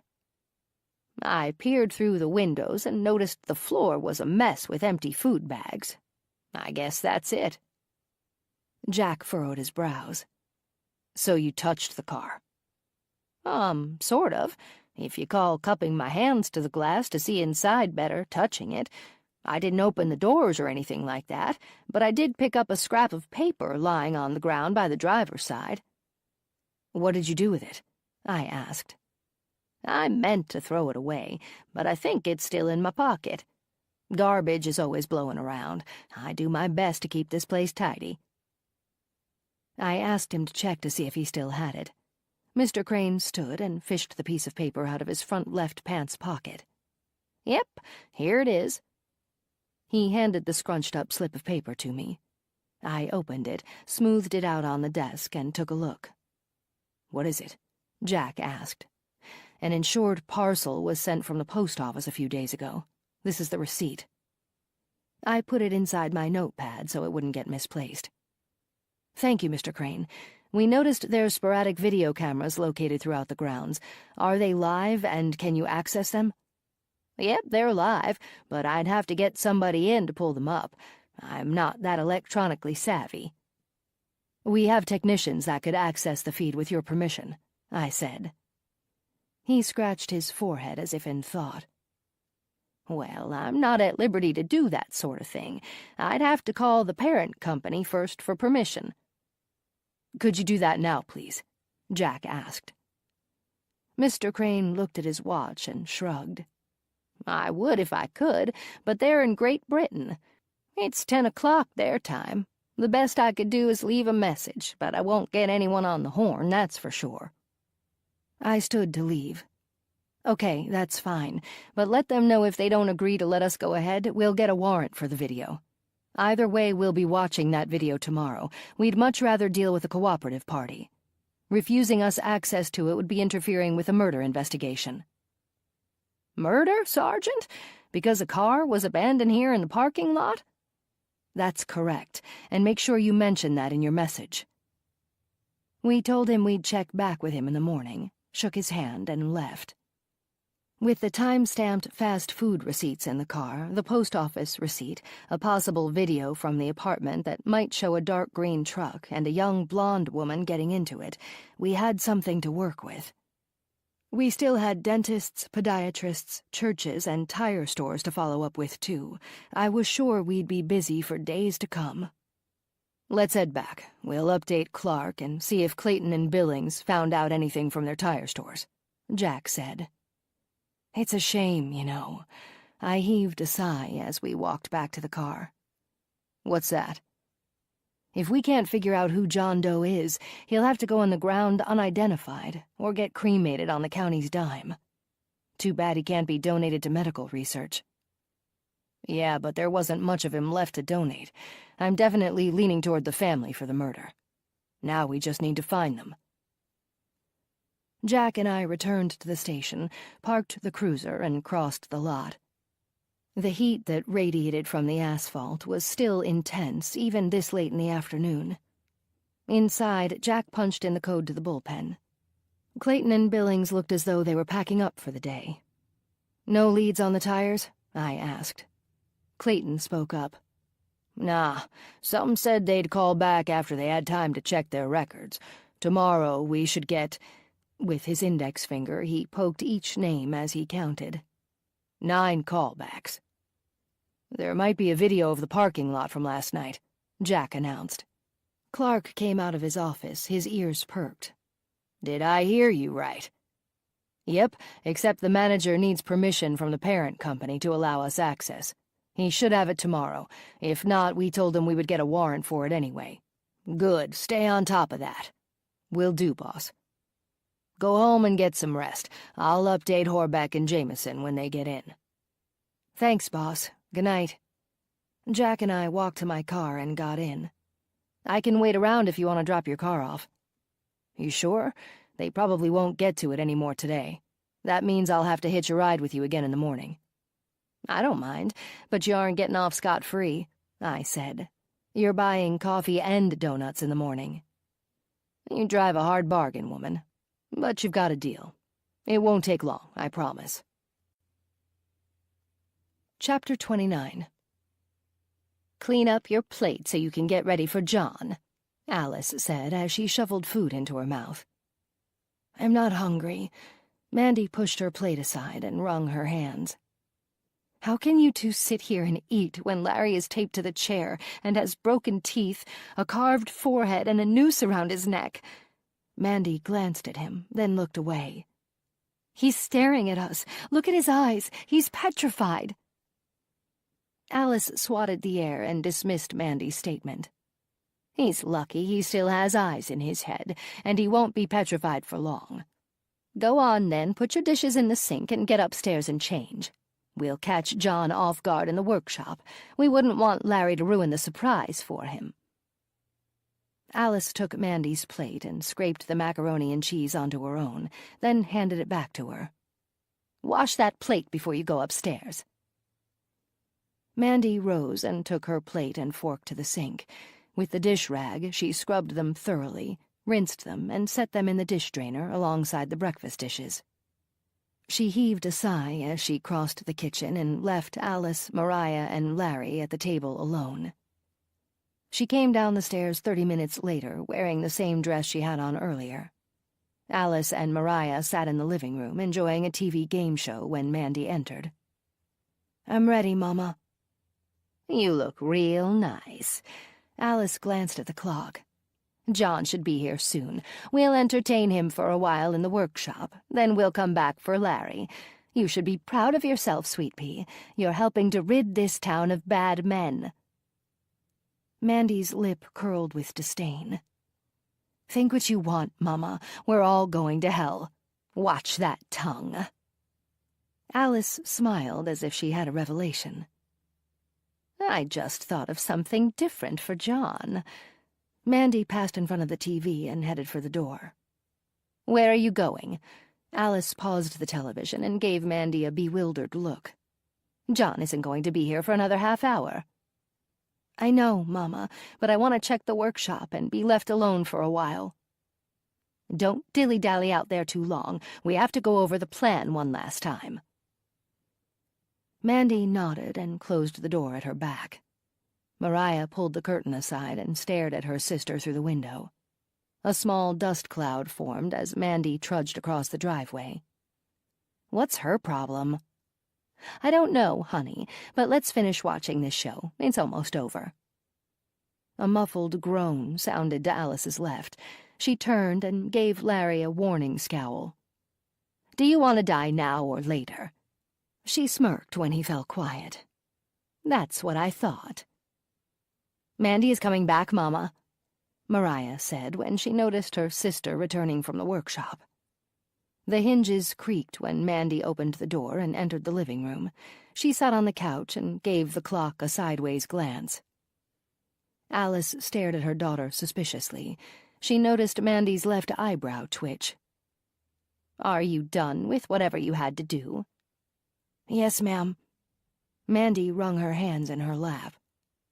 Is there something you need to say before John gets here? No, Mama, nothing. All right, then. The plan is the same as with David, except we tie John to a chair after I knock him senseless. Larry will come out and watch the show, and when the fun is over, they'll both die. Mariah, turn the TV off. It's time to take our places in the workshop. I'm sure Larry has other things on his mind anyway. Remember, Mandy, come straight into the workshop with John." Mandy nodded and sat to wait. Alice looked back as she and Mariah crossed the driveway. She saw Mandy with her arm draped over the back of the couch and the shears pulled to the side. Her eyes were fixed on the long driveway. "Sit at your daddy's workbench," Alice said to Mariah as she browsed the selection of hammers. "Here's something different." She held up a hammer with one end that resembled a spike. "This one looks like fun. Do you have the duct tape handy, honey?" "Yes, Mama, I'm all ready to go. I wish I looked prettier, though. Damn Mandy. Why did she have to bash my face in?" "First off, no cussing or I'll add to your injuries. Mandy jumped you because you were taunting her. You deserved it, didn't you?" "I guess so." Mariah leaped from the seat she had taken at the workbench. "I hear a car coming." Alice spread the slats on the blinds and peeked through. "Yes, sir. Here he comes. It's show time. Get back to your chair and look like you're doing something. I'm going to wait in the storage room. Make idle conversation with John and Mandy when they come in, then I'll take over a few minutes later." Alice watched as Mandy came out of the house and approached the car. The driver's door opened, and Mandy stood in the way, blocking Alice's view. Finally, a man exited, took Mandy's hand, and approached the workshop. "Turn the radio on, Mariah, and act like you're busy. They're heading this way." Mariah reached above her head and turned the knob on the grime-coated radio sitting on the shelf. She did the same with the volume knob, then quickly sat down. The door opened, and Mandy and John entered. "John, this is my twin, Mariah. She's an artist and had a run-in with something that fell off the shelf the other day. Forgive the way she looks. She's normally pretty." Mariah glared, but extended her hand to shake John's. A noise sounded at their backs. Alice grunted as she came out of the storage room, carrying a large box. "And this is my mama, Alice. Please let me get that box for you. It looks heavy." "Well, aren't you the gentleman?" Alice said as she allowed John to take the box from her hands. As he turned to set the box on the workbench, Alice pulled the hammer out of her waistband and swung. John dropped to his knees and grabbed the back of his head. He looked at his bloody hand, bewildered and wobbling. Alice whacked him in the skull again, and he slumped forward. "Either he's a tough nut to crack, or I'm losing my edge." She grinned and dropped the hammer to the floor. "Let's get him on that chair, girls. Put a drop cloth under him first. I don't want to get Daddy's chair stained with blood." Once John was propped up, Mariah wound the duct tape around him and the chair. His arms were bound to his sides, and his legs that hung limply were taped to the chair legs. "What are you going to do with him, Mama?" Mandy asked. Alice pondered her choices. "We're definitely carving his forehead like Larry's, but I think John will get his tongue cut out, too. Everything we do, girls, is a message. It's up to the law to figure it out. Mariah, run in the house and get that Dremel tool. I forgot to bring it out here." "Okay." Mariah giggled with obvious anticipation and took off out the door. Alice mulled over the tools on the back wall. "So we need a pliers to hold his tongue still, and a sharp knife." The sound that nearly exploded in her ears caught Alice off guard. Everything she held spilled across the floor. She spun to see Mandy holding Dean's revolver, still pointed at John, with faint ribbons of smoke floating up from the barrel. "What did you do?" Alice screeched with anger when she saw the dime-sized hole through John's forehead. "I saved him from your slow torture. You'd kill him anyway, but now you can't enjoy it." The workshop door burst open so hard the knob indented the drywall behind it. Mariah, with the carving tool clutched in her hand, screamed at the sight of John. His head had been thrown back against the chair he was taped to. The back of his head was gone, and most of the contents were spilled out on the floor behind him. "What happened?" "Your sister took it upon herself to kill him." Alice picked up the hammer and threw it fast and hard, nearly hitting Mandy. "Larry is dead next to the table, Mama. The chair is lying on its side, and the noose strangled him." "Is that your work, too?" Alice sneered at Mandy. "And where did you find your daddy's pistol? Is that what you were doing out here earlier, hiding the gun?" The glare on Mandy's face showed her disgust. "I'm not taking part in this anymore. We aren't a team or a family, so leave me alone. I'm going to my bedroom." Alice and Mariah watched as Mandy retreated to the house with the revolver still gripped in her hand. "Now what?" Mariah asked. A frown spread across her face. Alice tore open John's shirt. "Now we continue without her." Chapter 30. After dropping Jack's car off and taking him home, I drove the 10 minutes to the condo and turned into Ashbury Woods. I did a double take when I saw Amber walking the neighborhood several blocks from our house. Checking my rearview mirror first, I honked, cranked the wheel, and pulled over. As I powered down the passenger window, she crossed the sidewalk, stepped off the curb, and headed toward my car. "What the hell, Amber? It's too hot out here for a stroll around the neighborhood." She leaned down to the opened window and looked in. Immediately, I saw her puffy red eyes and tear-stained cheeks.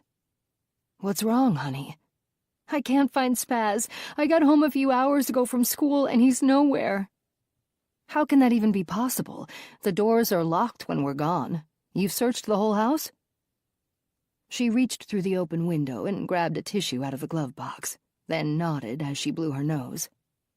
"Get in. We're searching the house again." Amber climbed in and I drove the 3 short blocks to my house. My head was swimming as I recounted my every step and movement that morning when I left for work. Jack had called as I backed out of the garage. Did I close the door to the kitchen tightly? Could Spaz have sneaked out while I sat in the driveway, digging through my purse for my phone? Amber left before me. Did she close the door tight? Did I even see Spaz that morning? I pulled into the driveway and pressed the button on the garage door opener. The door lifted and I pulled in. "Did you check the basement, too?" I asked as we entered the house. "I checked everywhere, Jade. He isn't here."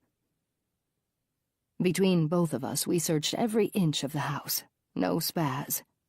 I hated to think it could have been me that didn't close the door between the kitchen and the garage, but it probably was. My mind had been scatterbrained lately with everything going on, but the last thing I'd want to do was break my sister's heart. "Do you think it's possible that he sneaked past one of us when we left this morning?" "I guess so, but he's never tried that before. Why would he even want to? It's hot outside." I chuckled. "He's a cat, Amber. They don't think like we do. And they're tough. All we can do is put food and water on the deck. He'll come back. I just hope we don't attract raccoons instead." Amber sat quietly most of the evening in a sullen funk. I felt horrible about Spaz, but there was nothing either of us could do but wait. I sat across from her on the recliner and organized my to-do list for tomorrow. The list continued to grow as I added tasks needed to catch this killer or killers. The first thing on my agenda was to contact Mr. Crane at the apartment complex. We had to gain access to that video feed in the morning, and with the time difference, it would be mid-afternoon in England. They would have had ample time to respond to Mr. Crane's request for permission to allow us to access the tape. I set my legal pad of notes on the end table and pulled the wooden handle on the side of the recliner. The chair's footrest folded, the back came up, and I stood and walked into the kitchen. I kept the wine glasses above the stove. Someday I'd buy an antique credenza or something similar to keep my nice stemware in, but for now the kitchen cabinet was good enough. I pulled out 2 wine glasses and set them on the counter. The small 12-bottle wine rack had 4 bottles remaining in it. I decided on a Cabernet since the white hadn't been chilled yet. I placed a bottle of Riesling in the refrigerator for another time. With the corkscrew knife, I sliced the foil seal, pulled it off, and sank the corkscrew into the cork. With a few turns and a pull, I popped it off. I poured 2 glasses and carried them to the living room. "Here you go, sis. You look like you need a glass of wine." I promise you Spaz will be back. I've heard people say their cats stay out for days and then return home as if it were nothing. I know you're just trying to make me feel better, but it isn't working. Spaz isn't a feral cat. He's been declawed, and he doesn't know how to hunt. That's why we're putting food out for him. He'll come home. And then we have to be more attentive so he doesn't get out again. Amber nodded and sipped her wine. Chapter 31. That should do it, Alice said as she slapped her hands together. She and Mariah stood over the corpses and admired the work they had done during the last few hours. Earlier, they had pulled Larry out of the house and dragged him to the workshop. He lay over the top of John's body. Mariah giggled. "Look at us, Mama. We're a bloody mess." Alice looked at her hands and clothing. I guess we are. Go ahead and shower and change your clothes. I have to think of the perfect place for these two. I want the world to see our handiwork. It's our finest so far, and it's sending a message to all the men out there who like to stray. I bet the owner of Unhappily Hitched, Inc. will shut down his dating site before long. Men will be too scared to go on it, and they should be. Alice sat in the workshop and waited as Mariah cleaned up. She wanted the men to be found in a public place, but that might prove difficult. She wasn't ready to be caught. There was still so much to do. Alice thought hard. She needed to find a spot where plenty of people could see the men, but a location without cameras. The perfect place popped into her head as she jumped off the chair and wiped her hands with a shop rag. Pressing a few keys on her cell phone, Alice conducted an online search. I couldn't have thought of a better place. It will shame these men and send a message throughout the community that these acts won't be tolerated. Alice turned when she heard the door open. Mariah was back and cleaned up. Wait here. I'll shower and be right back. I have the perfect place for both of these disgusting men. God will be so pleased with us. Find something to wrap these two in. I don't want to dirty up our clean clothes. Okay, Mama. Should I back the truck up to the door? Yes, honey, I'd appreciate it. Well, looky there. Alice pointed at the second-story window. A light was on in the twins' bedroom. Alice saw Mandy pull back when she realized that she had been seen. Your sister is watching us. I bet she's jealous that she isn't a part of our plans anymore. Too bad for her. She can just keep watching. Mariah gave her mother a kiss on the cheek and yelled upward to the partially opened window. There you go, Mandy. You can be all alone just like you wanted. Mama and I don't care about you anymore, and we don't need you either. They heard the window slam shut, and the room went dark. Later that night, Alice pulled out of the driveway, the headlights bouncing with each rut. Mariah sat in the passenger seat and flipped through the stations on the radio, hoping to find some lively music. Both men were wrapped in burlap from a roll Mariah had found on a shelf in the storage room. They were nude inside the nubby cloth and lay in the back of the truck under the tonneau cover. Alice took the back roads into North Bend. She remembered how to find St. John's Church. The family had attended several times in the past when the church held holiday services. The public was always welcome, according to the weekly newspaper ads they ran. St. John's was the largest church in North Bend, and because they were having a members' function in the morning, many people would witness the bodies sitting on the benches at the front entrance. As Alice recalled, large maple trees covered the grounds of the church. Throughout the summer months, the main entryway was cloaked in shade. Cement benches sat at either side of the granite steps, with life-sized marble angels flanking the wooden double doors. Alice circled the block several times once they arrived at St. John's. The massive stone structure with its tall steeple stood on the corner of Highland and Silverbrook Avenues. Several driveways led into the large complex with its 3 connecting buildings. In addition to the enormous church itself, the facility held an elementary and high school, as well as an administrative building. Alice needed to park in the most convenient driveway nearest the front entrance, yet the one best hidden under the cover of darkness. Without Mandy's help, she and Mariah would have to drag 2 men, and their mission would take some time. "It looks good to me, Mama. I don't see a soul anywhere." "We have to be quick, Mariah. I can't have you whining about how much these men weigh. We'll drag them one at a time. You'll take an arm and I'll grab one too. Larry will be left in the bushes until we get John near the front. Then we'll set both of them up on the benches and get the heck out of Dodge." Mariah grinned. "You said heck, Mama." "It's not the same as saying hell.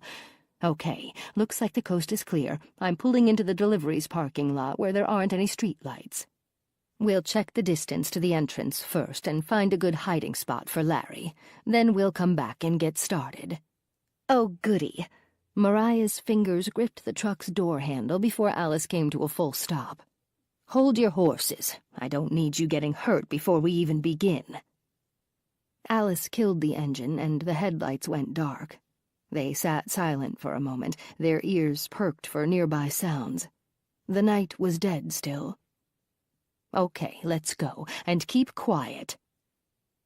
Alice and Mariah crept out of the truck and followed the sidewalk around to the front of the church.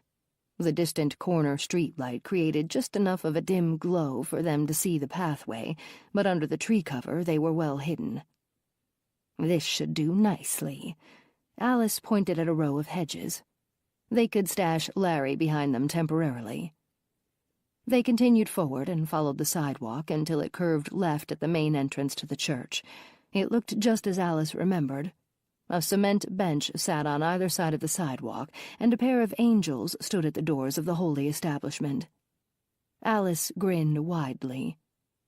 "I wish we could see the faces of the people that come across them in the morning. I'm sure it will be priceless. Let's get Larry." Back at the truck, Alice opened the tailgate and reached in. "Give me a hand pulling him forward. When we get him out, we'll drag him on the lawn. There won't be as much friction." They pulled the first wrapped body toward them and placed him on the lawn. "How do we know it's Larry?" "It doesn't really matter. They're both going on the benches. Let's get this one behind the hedges. Unwrap his arms so we can drag him." Mariah did as she was told. "It's Larry, Mama," Mariah said happily. "He has more hair than John does."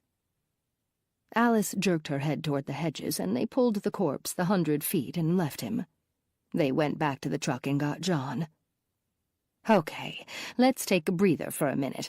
Those 2 were heavy," Alice said as she filled her lungs with the warm nighttime air. They sat on the lawn under several large trees, hidden from view. 2 wrapped corpses lay 5 feet away. "We have to unwrap them and prop them in a sitting position." "Won't they just slide off the benches?" Mariah asked. "Not if we hang their arms behind the benches. They're already getting stiff, and by morning they'll be stuck in that position." Mariah pouted. "What's wrong, sweet pea?" Alice whispered. "I want them to look the same, like twins, but Mandy screwed that all up." "Don't you worry about a thing. The message is the same on both of them. Everyone will understand that these men, literally sitting on God's doorstep, betrayed their families, just like Daddy did." "Is Daddy in hell?" "Of course he is, honey. It's where those kind of men belong. Let's finish this up and go home." They unrolled the burlap and exposed both naked men. The bodies were cut, carved, shot, and strangled. They propped Larry up on the right bench and John on the left. Their nearly stiff arms were forced behind the bench backs in order to keep them sitting upright, and their legs were bent at the knees. They would remain just how they were seated. With a final look of approval, Alice and Mariah gathered the burlap, threw it into the back of the truck, and drove home. Chapter 32. Her screams startled me awake. I leaped out of bed and ran down the hallway. The sliding door to the deck was open, and I saw Amber in her bathrobe kneeling over something, her back facing me. I dreaded the worst and ran to her side. Spaz lay on the deck unmoving. I stared at his rib cage and saw it rise and fall. "He's alive, honey. Bring me some large towels and call the animal hospital." Spaz was breathing on his own, and hopefully his injuries were superficial. His skin was torn, he was bloodied, and bits of fur were missing. Spaz likely got into a scuffle with a feral cat that had claws. From the looks of things, Spaz probably got the worst end of it. Amber brought me towels, and I gently lifted her beloved cat and wrapped him in them. I have to get dressed. 5 minutes later, I ran down the hallway in a pair of jeans and a t-shirt. "Let's go," I said as I grabbed my car keys and locked the door behind us. Amber sat in the passenger seat, and I carefully placed Spaz on her lap. Tears ran like an open faucet down her cheeks. "He'll be okay, honey. It looks like deep claw scratches and maybe a few bites. He didn't get any facial injuries, so that's good." I backed out of the garage and closed the overhead. I wanted to sound the sirens and rip through town, but I couldn't. I had to drive the speed limit, and the animal hospital was a half-hour away. I hit the steering wheel with my open hand. Damn it! What? I was supposed to pick up Jack for work. I glanced at the clock. 6:45. I lifted my phone and hit Jack's name on my contact list. "Morning, Jade. What's up? I was just getting into the shower." "Jack, call Clayton or Billings. I can't pick you up."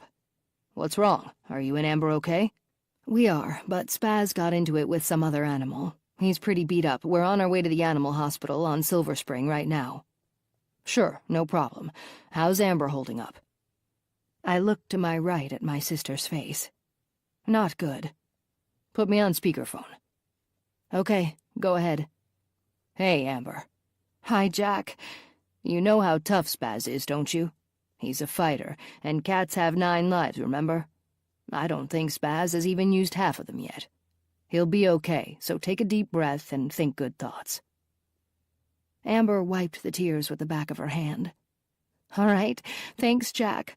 "You got it, hon. I'm thinking of you guys." I clicked off speakerphone and put the phone to my ear. "I'll touch base with you after we have the vet check him out. Sorry about the ride, Jack." "Don't even worry about it. Take care of Amber and Spaz. We'll catch up later." I clicked off and gave Spaz a glance. His eyes were open, and he looked calm. Amber, on the other hand, was another story. We arrived at the animal hospital, and I sat in the waiting room while Amber followed the nurse into an exam room. I searched the faces of the people around me. I saw worry, hope, and anguish. Children asked parents if their pets would be okay, and others wept openly at the loss. I got up and walked to the counter to tell the receptionist that I'd be outside. Watching and waiting indoors was too heartbreaking. My mind drifted back to Mrs. Smith and her children as I paced the parking lot.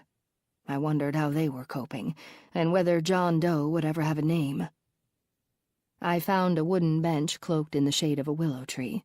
The decorative iron trim surrounding the back held images of playful dogs and cats. It made me smile, and I sat for a bit. I pulled out the to-do list I had neatly folded and put in my purse last night. I read over my entries, then took out my notepad to find Mr. Crane's phone number. Since I had to wait for Amber anyway, I decided to scratch a few things off my list. He answered right as I was about to hang up. "Lakeview Apartments, how can I help you?" "Mr. Crane, Sergeant Monroe calling." "Good morning, Sergeant. Guess you weren't kidding about getting back to me. It's barely 7:30. Good thing I forward the calls to my cell phone." His tone irritated me, but I didn't have time to concern myself with his time-of-day issues. "Did I wake you, Mr. Crane?" "Nope." "Then the time shouldn't matter. Did you get a call from the apartment's parent company yet? It should be early afternoon in England." "I haven't checked the voicemail yet. I was making a pot of coffee." I didn't care what he was doing when I called. "I understand, Mr. Crane. Why don't you check the messages now? I'll call you back in 5 minutes. Goodbye." I glanced up and looked toward the door. No Amber yet. Then I checked my watch. 3 minutes had gone by. At the 4-minute mark, I called Mr. Crane back. "Lakeview Apartments?" "It's Sergeant Monroe. Did you hear from them?" "Yes, ma'am. They gave their permission. But I still don't know how to access the video feed." "That isn't a problem. We have our own technical team that works with video equipment every day. You'll hear from me later when we're on our way. Thank you. Goodbye." I got up, crossed the parking lot, and entered the vestibule. The cooler air that hit me felt refreshing. The waiting room gave off a happy vibe, likely to keep people in a calm mindset. I wasn't sure how well that was working. The light green room had wallpaper borders of playful animals, all healthy and happy. The TV that hung in the corner near the ceiling was turned to the animal channel, but the volume was off and only closed captioning let people know what was being said. I scanned the room but didn't see Amber, so I sat and waited again. 5 minutes later, I heard a door at the end of the hall open and close. I sat in a chair facing that area so I could watch for Amber.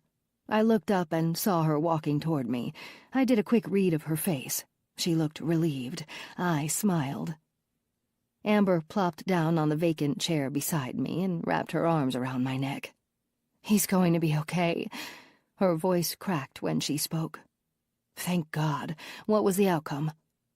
"Spaz was sedated because they needed to stitch up a few spots. They had to shave him in 4 different places. He was given antibiotics, and they want to keep him overnight because of the sedation. He should make a full recovery. The doctor said he was lucky that his face wasn't scratched. He could have been blinded if his eyes had been hit." "Could they tell what got to him?" "Probably a feral cat, just like we thought. We have to be more careful." "I know, honey. We'll put up a gate if we have to, and I'll make sure that kitchen door is closing properly. So now what?"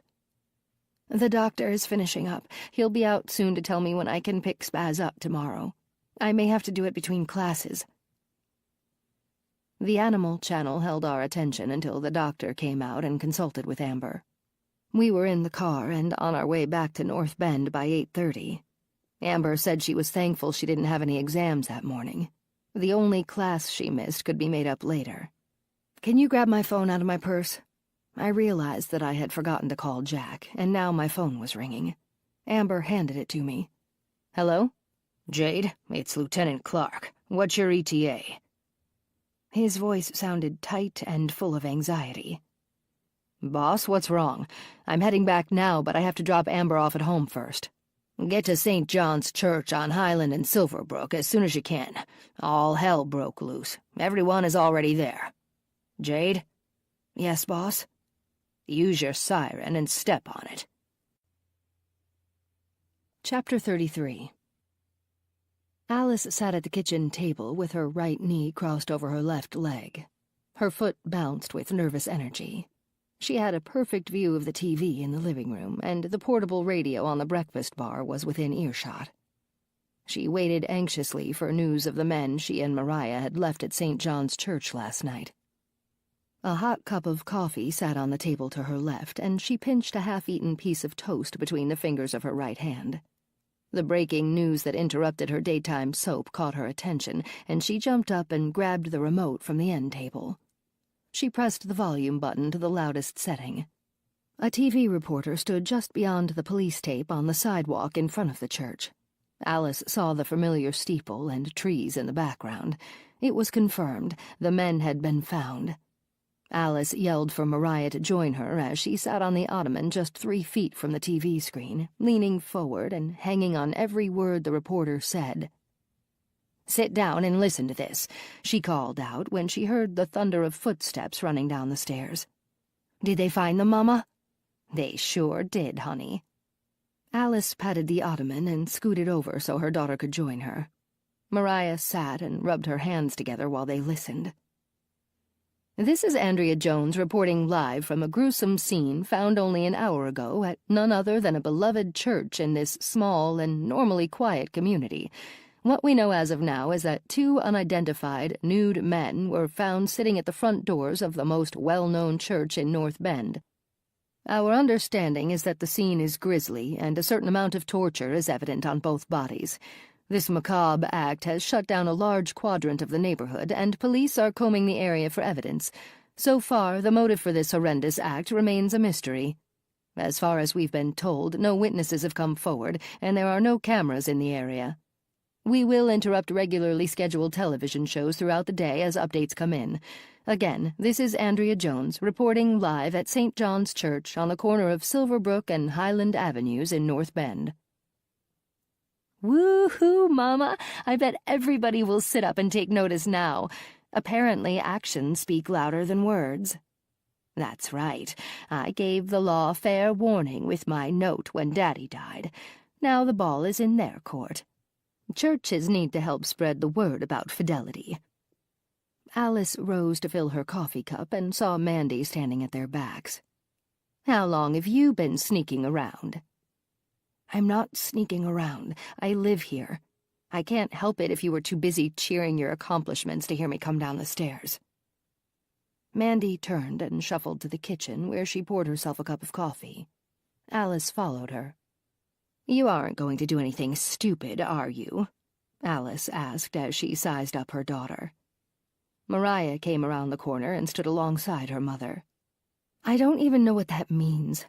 Mandy dropped onto a kitchen chair with a heavy sigh. Her head rested in her hands.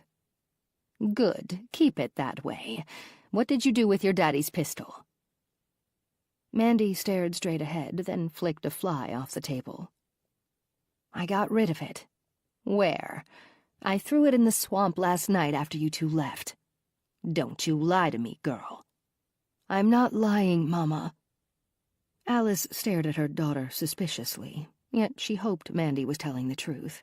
Then she turned back to the television, eagerly awaiting more updates on her latest handiwork. Chapter 34. I'm sorry I have to dump you off this way, but I need to go. Jade, it's okay. It sounds urgent. We'll catch up later, and thank you for helping with Spaz. I nodded and shifted the car into reverse as Amber got out on the driveway. The tires caught and squawked as I dropped the car into first gear and took off down the street. St. John's Church held special memories for me, and the thought of something defiling that sanctuary was enough to set me off. We weren't a religious family per se, but St. John's was where I attended Sunday school as a child. Weddings, baptisms, and marriages within my family and group of friends took place there. Our family found seats in that beautiful church at every religious holiday, and my marriage to Lance, a marriage I thought would be forever, was conducted at that altar. The minister and parishioners didn't deserve to have anything tarnish the loving and welcoming image this church represented. 4 minutes was all it took for me to arrive at a scene right out of one of my favorite crime fiction TV shows. Police tape, squad cars from NBPD, and the sheriff's department kept curious onlookers at bay. I pulled up to several uniformed policemen barricading the street and flashed my badge. With a recognized nod and quick instructions, they told me to park where I was and walk in. A block from the church, as I looked ahead, I saw a half-dozen TV news vans set up with their masts towering above the tree line. The forensics van, the coroner's van, more squad cars, and several of our cruisers were parked near the sidewalk that led to the church's main entrance. I dialed Jack's cell and hoped through the commotion he'd either hear it ring or feel it vibrate. Jade, where are you? I just arrived, and I'm about a half block from the church entrance. What the hell happened, and where are you guys? Okay, the front of the church is closed off with cloth barricades. We don't need these images on the 6 o'clock news. Come around to the side entrance on the south. I'll meet you there. It's pretty horrific. I turned and followed a different sidewalk around to the south. It looked as though that door entered through the administrative building. Bolted to the building was a sign with an arrow pointing to administration and deliveries. I pulled the steel door toward me and saw Jack leaning against the wall halfway down the hallway. Jack, what happened? This place looks like a war zone. Come on, I'll show you. There are 2 bodies sitting on benches at the front entrance. It's pretty grisly. Sitting on benches? What the hell? No kidding. The call came in about an hour ago when the parishioners began arriving.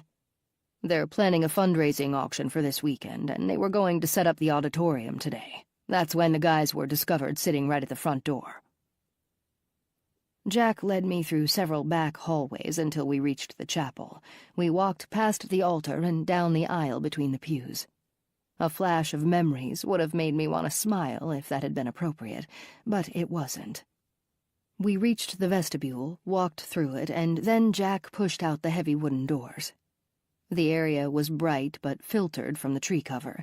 The entrance to the church faced southeast, and the mid-morning sun was directly in front of us. 4 wide granite steps led down to the sidewalk. A statue of an angel stood on either side of the doors, and the benches were at the bottom of the steps. Oh my God. I could barely speak above a whisper. I was shocked by the devastation these 2 men had endured. I leaned in closer, barely able to believe what I was looking at. Lena and Jason stood within that confined space along with Kyle and Dan. They nodded in my direction when I approached. "Never saw anything like this before, Jade," Kyle said. "We got a real maniac on our hands." Lieutenant Clark and Captain Tom Sanders, as well as Lieutenant Colbert and Detective Miller from the police department, were there. We shook hands and greeted each other. "I don't even know what to think. This is way beyond anything North Bend has ever dealt with." I called Lena over. "What can you tell me?" "Jade, as I've explained to the rest of the group so far, there's a gunshot wound going through the forehead of the man on the north bench. Looks like a .38 could have been the weapon by the size of the entry wound. They both have the word cheater carved on them, one on the forehead and one on the chest in block letters. The man with the bullet wound had his tongue removed, and the other man had his teeth broken off, and has evidence of strangulation. Of course, there's no ID, given the fact that they're both nude." Clark spoke up. "Whoever is doing this has a serious rage issue with men. There's that underlying church element that goes along with the note we received last week. Cheater? I'm leaning toward the infidelity kind of cheating. The removal of the heart, eyes, tongue, and teeth tells me there's betrayal involved. That can only point to women doing these grisly acts." He looked at Captain Sanders and patted his shoulder. "Tom, we're going to need everyone's help with this one. It's too big for us alone." "You got it, Chuck. I'll get the foot soldiers out there right now to start canvassing the neighborhood for witnesses." "I agree with the profile belonging to a woman or multiple women. A witness at the apartment complex where David Smith's car was located." I pulled out my notepad. "A Brenda Miller said she saw a dark truck pull out of her parking spot, and a young-looking blonde woman climbed into the passenger seat." "Okay, Jade, I'm going to need you and Jack to get Todd and Billy over to that apartment complex. You said the manager gave us the green light to go ahead with the video?" "That's right, boss." "All right. Clayton and Billings interview the first people on the scene this morning again. Get everything they have to say down on paper." Clark called Kyle and Dan over. "You 2 need help?" "We'd sure appreciate it, Lieutenant," Kyle said. "There's a lot to go over." Clark looked at Captain Sanders. "Tom, can you spare your forensic team?" "Absolutely. I'll make the call right now." "Okay, I'll tell the media that we're going to hold a press conference at noon. I want everyone back here in the administrative conference room at 11 o'clock. We have to put together a profile. Let's move." Clark slapped his hands together and waved us off. Chapter 35. My mind was going in 100 directions as I jogged the 2 blocks back to my car. Jack said he'd meet me at the station, and we'd take a cruiser to the apartment complex from there. I called Mr. Crane and told him we were on our way, and Jack said he'd call Todd and Billy to give them a heads up. The situation was out of control and getting worse with each newly discovered body, and the killer's brutality was escalating at an alarming rate. The profile we intended to put together and present to the media later would hopefully strike a chord with somebody. We needed to apprehend the perpetrator before more people became victims. My phone rang as I drove. Jan was calling from dispatch.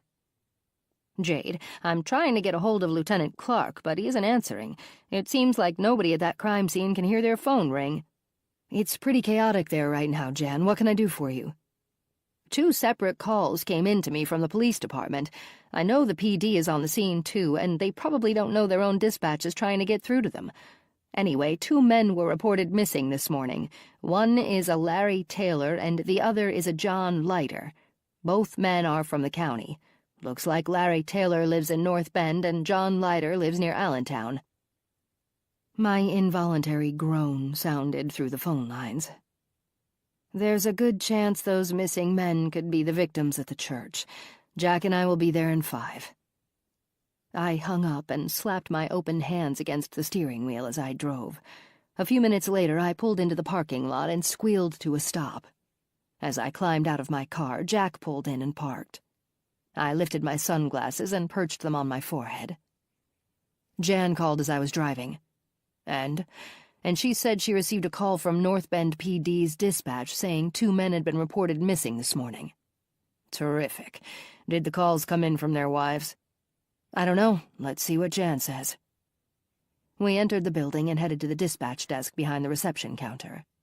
Jan told us that the message from the police department's dispatch said the calls came in from the men's wives prior to the breaking news on TV. This has already been broadcast? The news doesn't even have the facts yet, Jack said with a moan. Apparently they know enough. Somebody must have leaked something to them. It could have been one of the people that happened upon these men this morning. The press is calling it the work of the North Bend Carver, Jan said. What?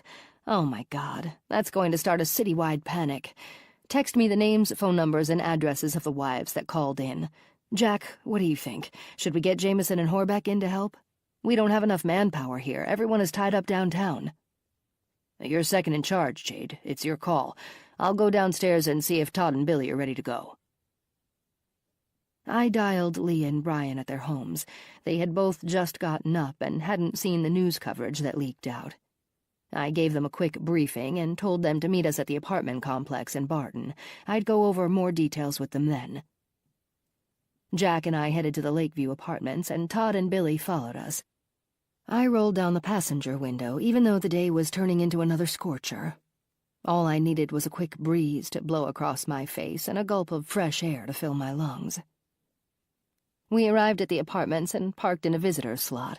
Mr. Crane greeted us when we entered the manager's office. Todd and Billy were only a minute or so behind us. Mr. Crane, how many cameras are at this complex? I asked while we waited. There are 8 cameras in total. They're scattered among the parking lots, and there's one in front of the clubhouse and another in front of the office. Do you know which camera faces the parking lot for the E building? Yep, it's camera 5. Okay, good. It looks like our tech crew is here. Can you show them to the control room, please? Todd, Billy, we need footage from Sunday night. Ring me when you have a dark truck entering and exiting the E building parking lot. Jack and I will wait outside. Got it. It would be after dark, then? Yeah, focus on any time between 10 and midnight. Jack and I stepped outside and found an umbrella table in the shade to wait for Jameson and Horbeck. We each grabbed a bottle of ice water from the vending machine before we sat down. I cracked mine open and took a deep gulp. Behind us, the swimming pool looked so inviting. I would have given anything to spend a relaxing day in the pool at my own condo's clubhouse, but for now, thoughts like that would have to wait on the back burner. I'd settle for a cold shower later on. 10 minutes passed, then Jameson and Horbeck pulled in and parked next to our cruiser. Jack waved them over. Guys, what do you have? Horbeck asked.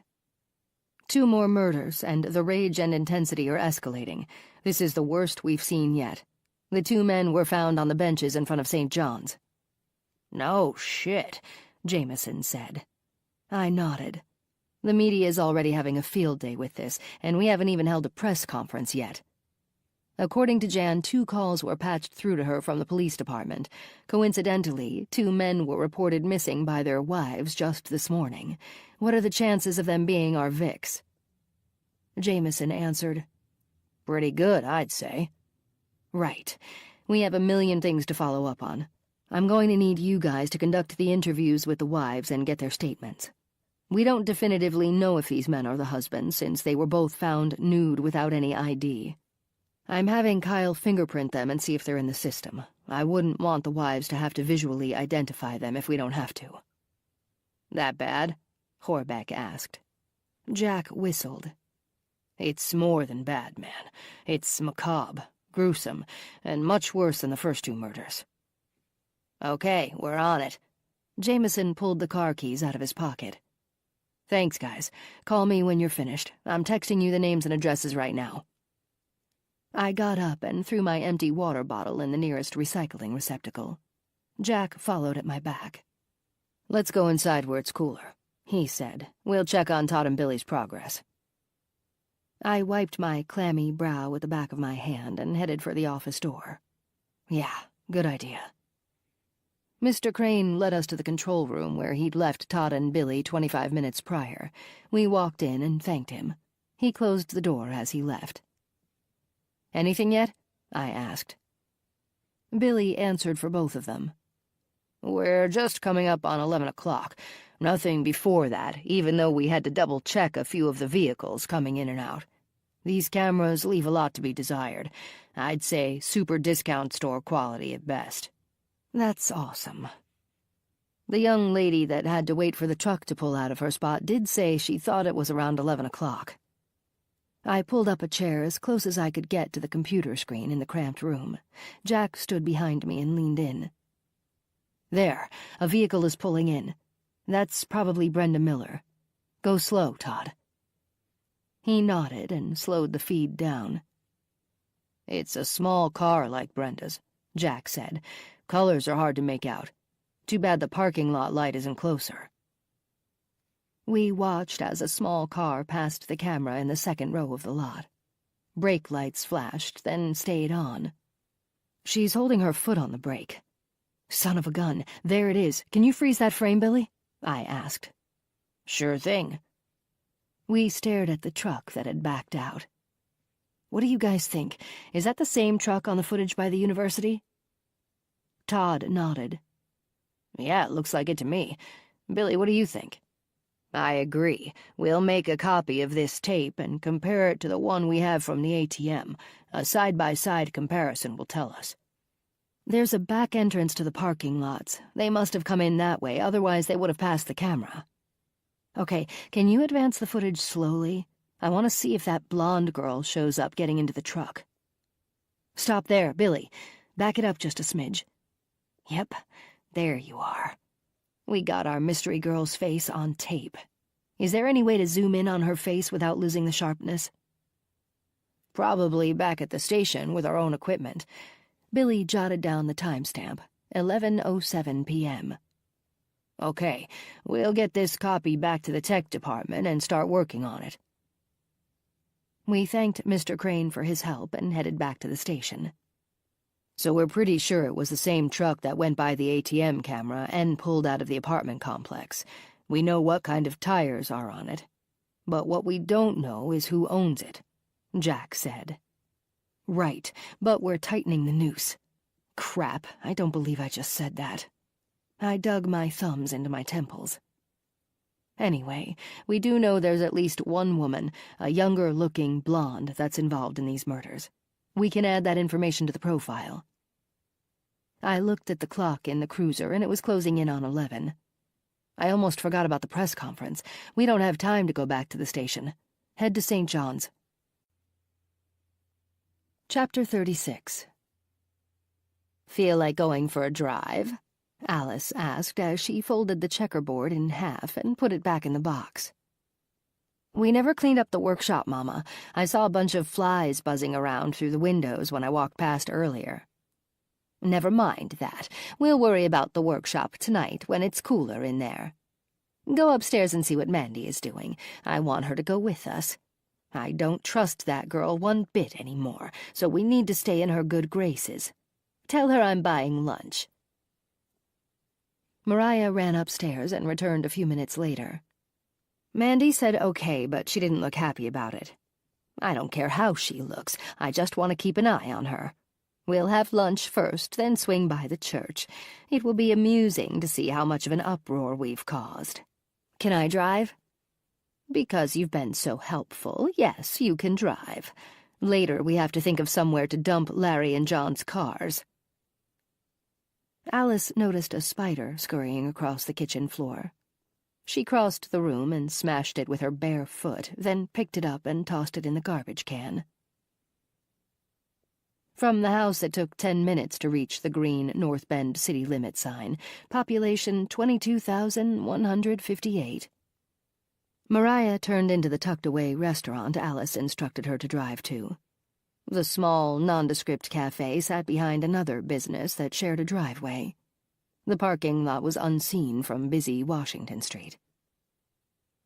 Inside, the cafe was abuzz with chatter about the horrific scene described on every news channel in southeast Wisconsin. From what Alice and the twins heard, everyone feared for their lives. Mariah chuckled into her hand. Alice gave her a stern look and whispered across the booth, "Shush, young lady, we're trying to fit in, so act horrified." Alice smiled with her hands cupped along the sides of her face so nobody would notice. "Go ahead and look through the menu, both of you." "I'm not hungry." Mandy sat nearest the window and looked out. Her hands were folded on the table. Alice glared at the twin, who was her eldest daughter, by 2 minutes. "Suit yourself, but I don't want to hear any whining later. We'll be busy cleaning the workshop, and I don't know if I'll feel like eating after that." Mariah giggled again and gave her mother a napkin. "Your arm is bleeding, Mama. You shouldn't scratch it so much. Anyway, I'm having a grilled cheese sandwich, fries, and an iced tea." "Thank you, Sweet Pea. I'm going to have the same." The waitress arrived with 3 glasses of water, took their orders, then left. Mandy looked up at the TV behind the lunch counter and saw the news broadcast from that morning playing on a continuous loop. She took a sip of water, then turned her head and stared out the window again. Chapter 37. We filed into the conference room in the administrative building at the church. Minister Harland gave us carte blanche to use the facility as a staging area and meeting place. All of the events there had been canceled for that day anyway. The only people absent from our meeting were Horbeck and Jameson, whom I'd sent out to interview the wives of the 2 missing men. Clark began since we didn't have much time to get an accurate description out to the public. Our profile needed to be completed and presented to the press in an hour. The room was crowded, and a number of policemen lined the walls with their arms crossed over their chests. Lieutenant Clark, Captain Sanders, and Lieutenant Colbert from the PD sat at the first few seats of the long conference table. Detective Miller from the police department, Jack, myself, Clayton, Billings, and a dozen or more officers, as well as Lena and Jason, were in attendance. Since this case had just crossed into the city's jurisdiction, the North Bend PD wasn't up to date on what we had already gathered. Clark took charge of telling them what we knew so far. "We received a letter from the killer 10 days ago," Clark said. He read it aloud for the PD. The rustling of pages turning told us most of them had their notepads out and were ready to take down everything. "From the way the killer writes, it sounds like there could be religious undertones, or possibly Southern roots. Cheating seems to be the theme of the letter, as well as the message left on these latest bodies.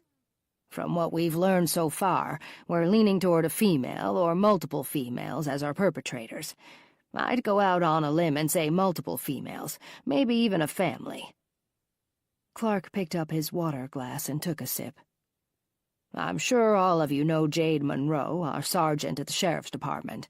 Jade and her group of detectives have been actively gathering information on these perps since the first body was found a week ago. I'm going to let her fill everyone in on the details they have so far. Jade, if you don't mind." Lieutenant Clark sat, and I stood to take over. "Hello, everyone, and I'm sorry we have to gather under such terrible circumstances. Here's what we know so far. The vehicle used by our perp is a dark green crew cab pickup. According to the plaster mold we made at the second site, the tires on the vehicle are BF Goodrich all-terrain truck tires. The truck is likely around 10 years old, give or take a year or so on either end. It doesn't have a cap on it, but it could possibly have a tonneau cover, since the bodies are likely transported in the back. We don't have plate numbers or anything that could easily identify that vehicle in particular." Lieutenant Colbert from the police department spoke up. "Has anyone caught a glimpse of the truck's occupants?" "Good question, sir. As a matter of fact, our tech team is working as we speak to enhance a video we caught of a female getting into that vehicle. What we can tell from the original footage is that she looks to be in her early 20s, tall, slender, and has light blonde hair. We're hoping our team can clean up that image of her so it can be included in the press conference and go on the air." An officer from the back waved to catch my attention. "What does the brutality and carving mean? It looks like a rage killing. So is there a connection between any of these men that you know of?" I took a drink of my water as he spoke, then nodded when he finished his question. "That's a connection we haven't made yet, but clearly there is one, at least in the mind of our killer or killers. The representation of some form of betrayal or infidelity is evident in the damage or removal of the hearts, brain, eyes, tongue, and teeth of these victims." "Without sounding flip, wouldn't there most likely be another appendage removed if it was about infidelity?" the officer asked. The group smirked and nodded. "I totally agree, but we aren't in the head of our killer quite yet to know what drives them. Now, there is a significant difference between the first victim and the rest. Our John Doe had his fingers removed, which none of the others have. That tells us a very personal story, meaning the killer doesn't want us to figure out who he is from fingerprints. Chances are if we did, it would lead us right to the killer. We're inclined to believe he may be victim number 1 and likely the husband. The only thing we have found out so far, and it hasn't been verified yet, is his name could be Dean, and the family could have previously lived in Madison. Also, something that could be very important is that, at least with victims 1 and 2, the damage to their bodies was done with tools one would likely find in any home workshop. We'll know more about our latest victims after the autopsies." "So the killings could have taken place right at their house and the bodies transported to the dump site?" Captain Sanders asked. "Yes, sir, that's most likely what happened." "And these killings really could be the act of a wife and maybe even a daughter?" I turned my head to face him. "Most definitely, Captain. Given the fact that John Doe is between 45 and 50 years old, and the young lady in the video looked to be in her early 20s, she could easily be a daughter." Clark coughed into his fist and stood. "Okay, that's all we actually know so far. Let's get this profile together. Anyone with an idea or opinion, please speak up. The floor is open." Chapter 38. The door at the back of the room squeaked open. All heads turned when Horbeck and Jameson stepped in. They made their apologies for being late and found empty spots along the wall to stand. Clark nodded and addressed them. "Guys, what did you learn about the missing husbands? Could our latest victims be them?" Horbeck spoke up. "The wives showed us recent photos, boss. I snapped duplicates of them with my phone. Since neither of us has actually seen the deceased men, we don't know if it's them or not." Horbeck pulled out his cell phone and handed it to Lena. She studied both photos of the deceased men and nodded. "I'd say that's them, but I can't give a positive ID until I have them on the autopsy table. We'd probably need a DNA sample as well to confirm it." Jameson continued where Horbeck left off. "We brought their toothbrushes along, and we have approximate height, weight, hair, and eye color, and ages of both men from the wives." He tore the pages out of his notepad and passed them to Jason. "I'll bring the toothbrushes downstairs once we get back to the station." Lena gave Jameson a grateful smile. "Sir?" she said as she addressed Clark. "Jason and I should get the bodies to the autopsy room, considering the heat outside." "Yep, I agree. Give me 1 minute." Clark called Kyle's phone and asked if they were finished with the bodies. Kyle said they were still processing the scene, but they could work with Lena and Jason later if they needed anything more. The lieutenant addressed Lena. "Go ahead, you two.